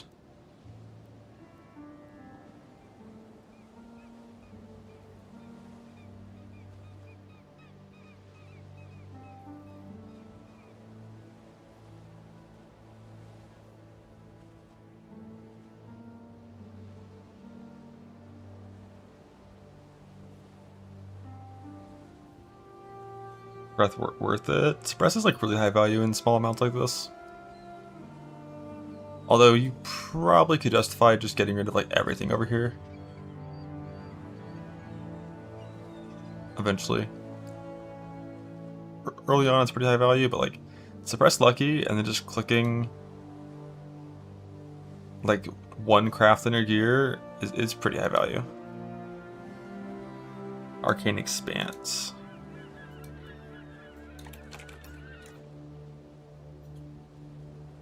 Oh, this? Yeah, heavily considering it, likely would. It's one of those vibes-based things. It doesn't apply to Herald of Ice area, is like the one reason why I didn't immediately click it. Whereas like, you know, this does.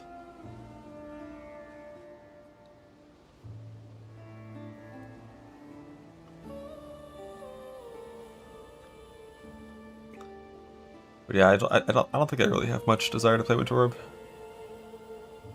Isn't Occultist better? I don't think so. I still don't even know what the last points would be here.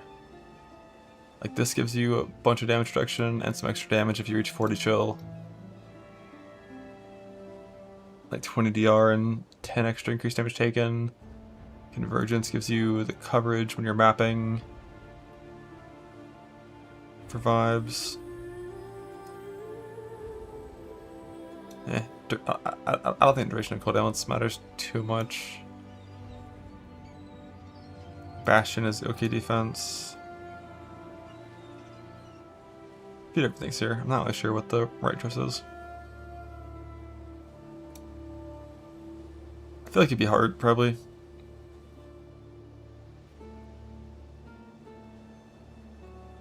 Get that radius going.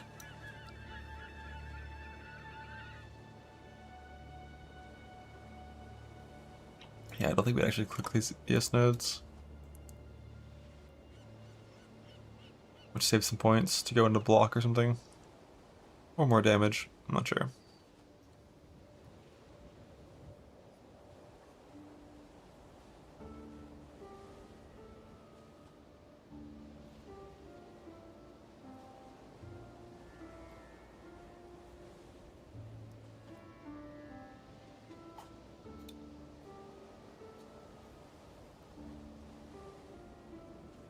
Cast that buffs are enough to be decent. They're enough to be decent.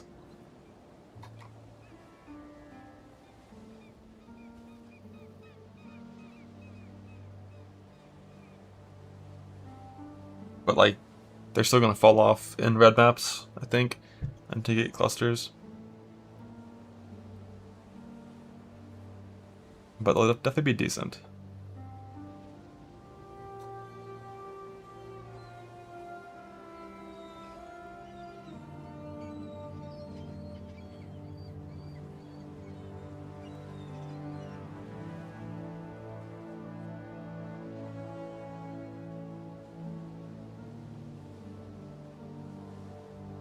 the Bone Shatter Hydrosphere tech is just the same as Thunder tech. Just double Hydrosphere and Battle Damage Cry.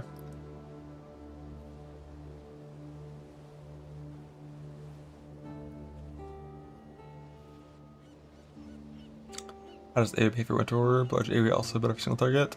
I don't think area affects the spread of Winter Orb. Just the explosion, I think.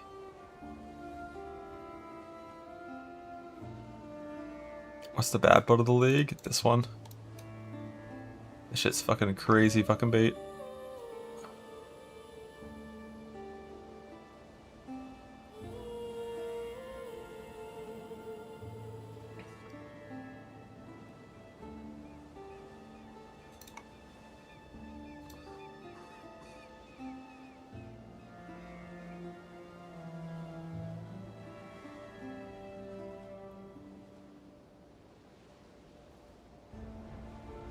Home. Home, but with more fucking CDR on our war cries. Oh yeah.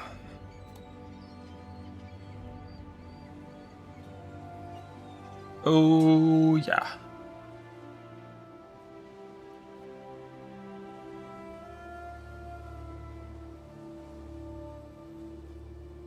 Take this, put it back in the build folder, put it in the 29 folder. Ready. This POB still has fucking graphs on it because it came from what, 327? Here it is.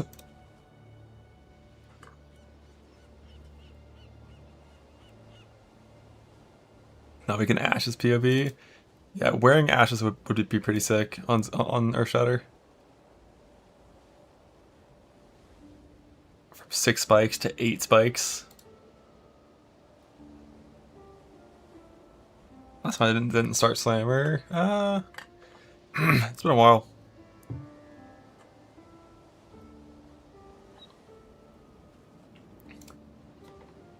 What is the new Inquis thing? Oh right, it's the... Yeah, that's a really fucking dumb place to put this. This should be a 2-pointer.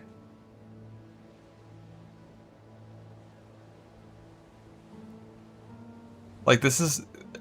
Both of these are attack related modifiers. And this is a spell modifier.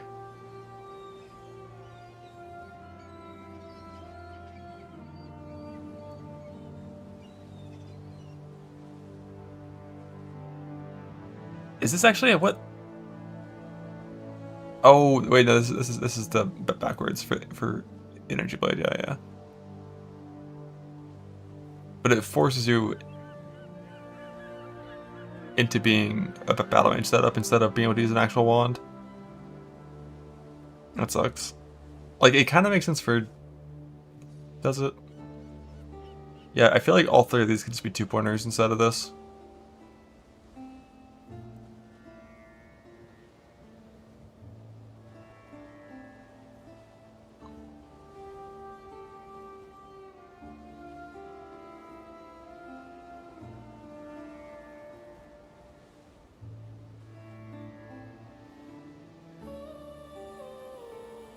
This damage has been no overlaps from the war POV. This is 4 overlaps. With this, I can get rid of this. Like this is the single project damage with the league start stuff, which is like pretty decent. Like most caster builds are gonna reach that, but at the same time, that's like stationary channeling damage. But like when you have Arctic Armor and Flesh and Stone and infused channeling, it is quite a few layers for being stationary and channeling. And just like face taking things. But also, apparently you're not allowed to be in melee range of things with Winter Orb or like Proj Miss or something. I don't fucking know. I don't think I'm gonna play Winter Orb.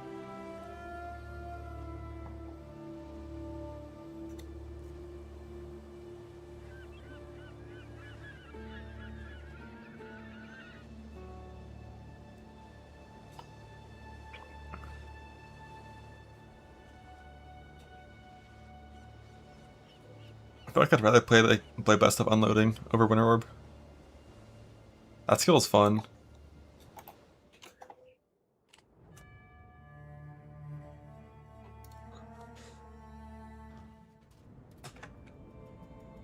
We've made a trade.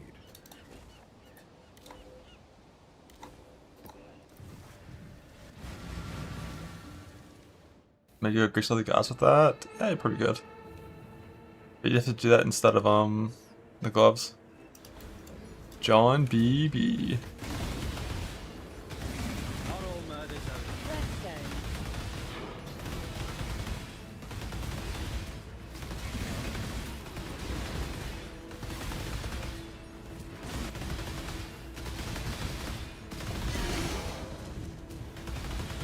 This is, yeah, like before like a 20% buff to the area.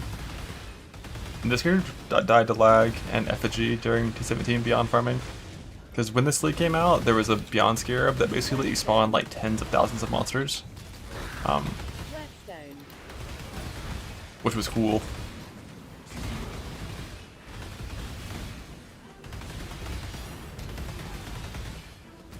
Right clicking, Shield Charge, Arcanist Brand, Blade Vortex, and Blade Blast of Unloading. I've got some wealth for you. It's like fine on bosses, but it's just very gear dependent. How do they start it? Not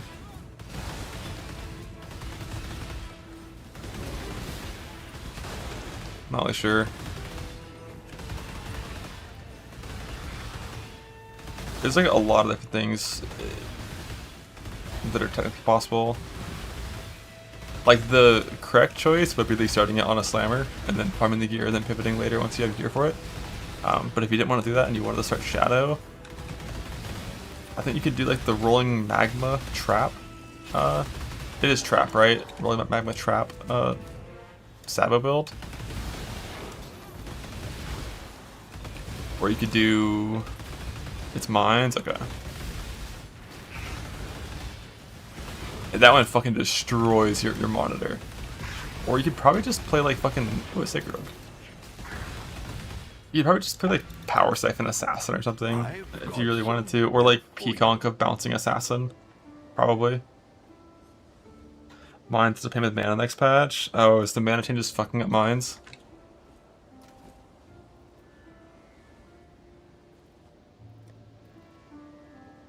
Winter Orb Assassin. Probably could do that as well, yeah.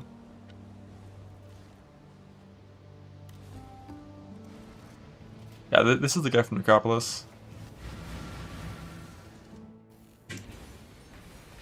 5% more cost. I thought fire spells were cheap spells.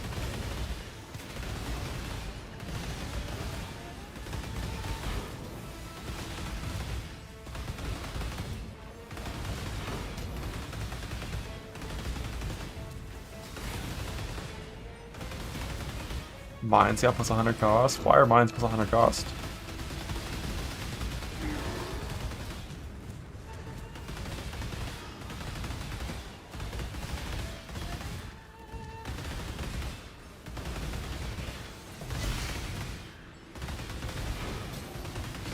They just like made all mines have double the cost?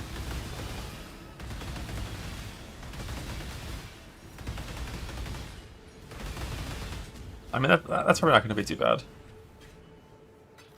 Poison and gold versions of this? Yeah, there is. There's a few different versions. I opted to go pure fizz with Impale.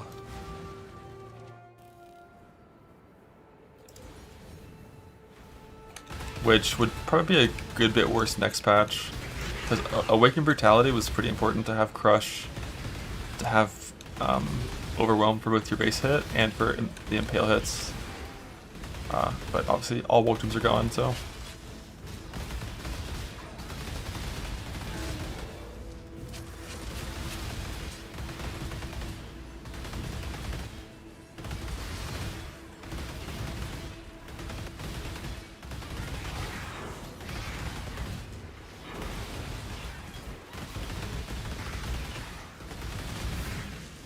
I don't know if I have those.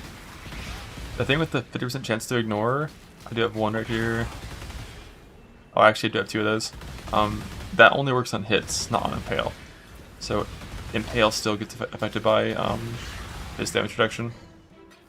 Unless you take the Impale specific mastery to get rid of it. Which is very sad that it works that way.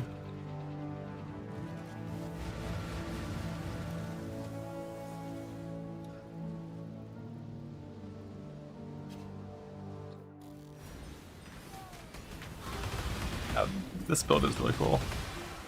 It's tempting with it getting buffs from 6 base crit to 8 base or to 10 base crit.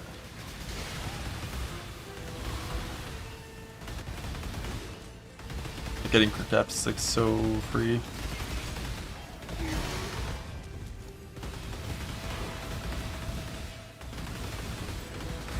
Button press order. You basically like,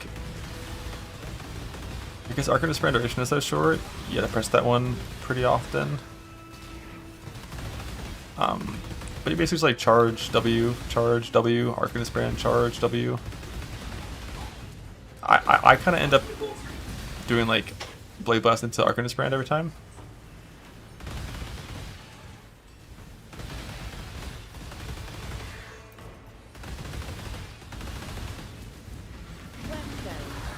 You just have to press Arcanist Brand often enough that you have 3 Arcanist Brands down, at least. I don't think I need... Alright, you need it for the mastery. Can you make it one button? No.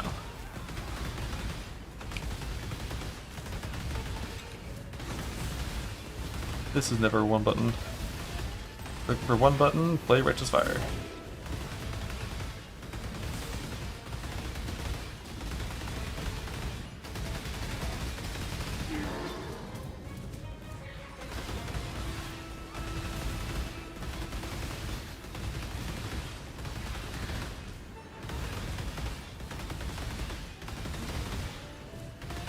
These are just like scoured maps.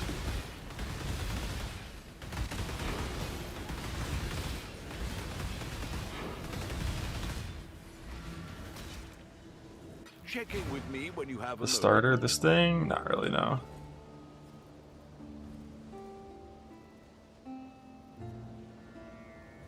Well, the good thing about this build for mana costs, it's just not that high. Because you're recalling an Arcanist Brand linked to level 1 Blade Vortex. It's not like Armageddon Brand, where you're recalling a level 20 Armageddon Brand that has 95 mana cost. So like Arcanist Brand is 5 mana, Blade Vortex is free. So I've got 2 minus mana crafts.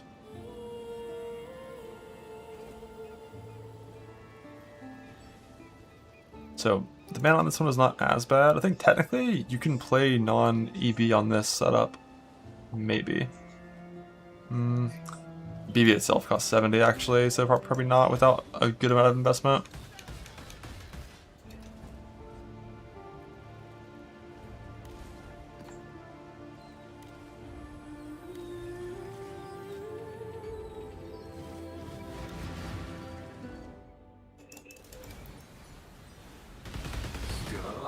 Rip that guy.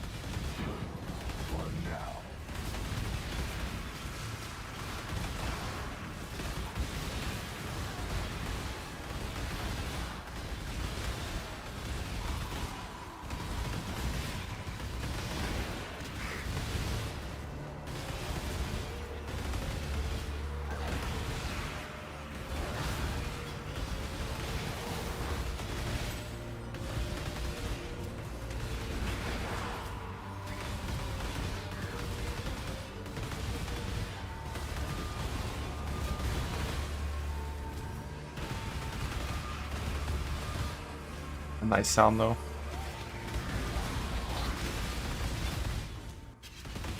My power charges. This character just has power charge and crit in the main links. No fucking clue why was the solution that I was doing. Obviously it's not good. We've made a Toxic Zero type of character. It'd be good in there, yeah.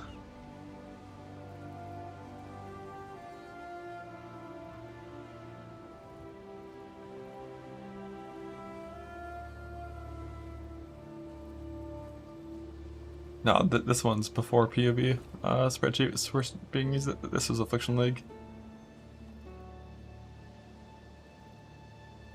83 life on gear. The mage would roll. I don't know. The more I think about it, the more I kind of want to slam the farm of mage blood from betrayal and then make a merc support character.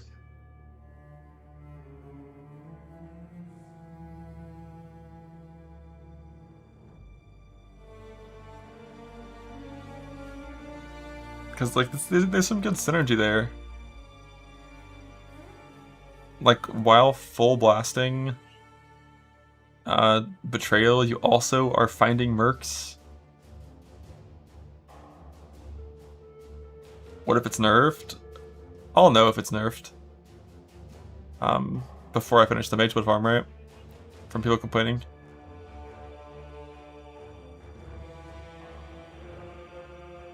Explain. There's a div card from It That Fled that gives Foulborn Mage Blood. And it's like not that rare to where if you full blast 30-second map rush betrayal for like, you know, a day or two, you can like reasonably get one.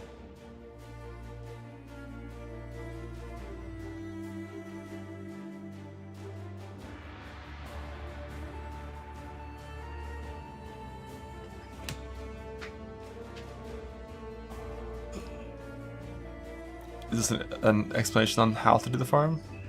Oh no, it's the build itself.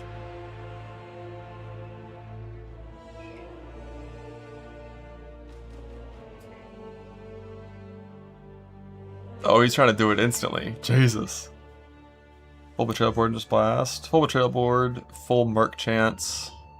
Probably like the delve nodes and like the settler nodes to get like some town progress and stuff too.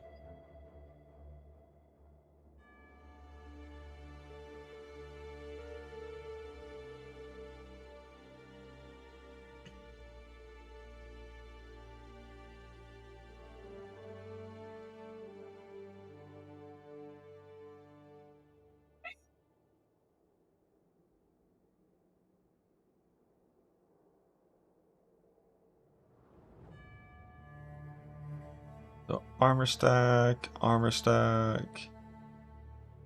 So yeah, so Blade Ambusher is the good single target for non-armor stack.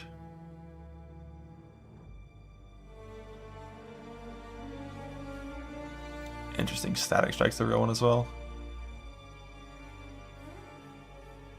I think Blade Ambusher and Kineticist are the only two I would care to look at.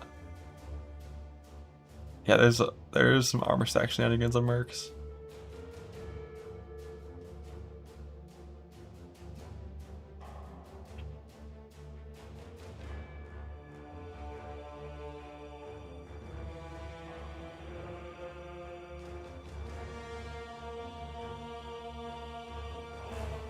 Yeah, definitely I don't want to do anything with mercs.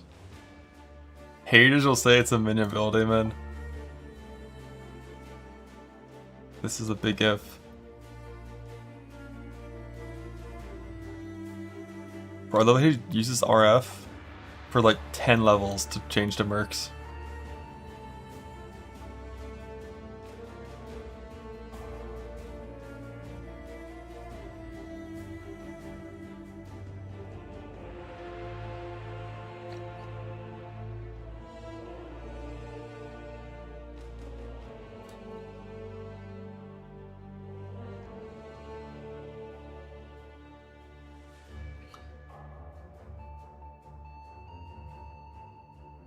Look, I'll be honest, it's just because I just played like a week of Torchlight where like I just dash around repeatedly and everything dies, and I'm just trying to replicate that, you know, so.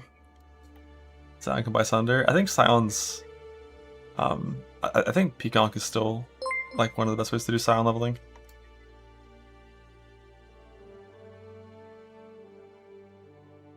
You're playing ID and you can't talk me out of it. I might still do that. I don't know. I'll figure it out later. I got a dip though. I'm going to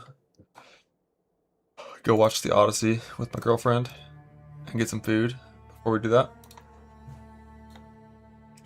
Tomorrow I'll probably actually like commit and start doing some campaign stuff, play the game a bit. We'll see. 3.5 hours? Yes, sir.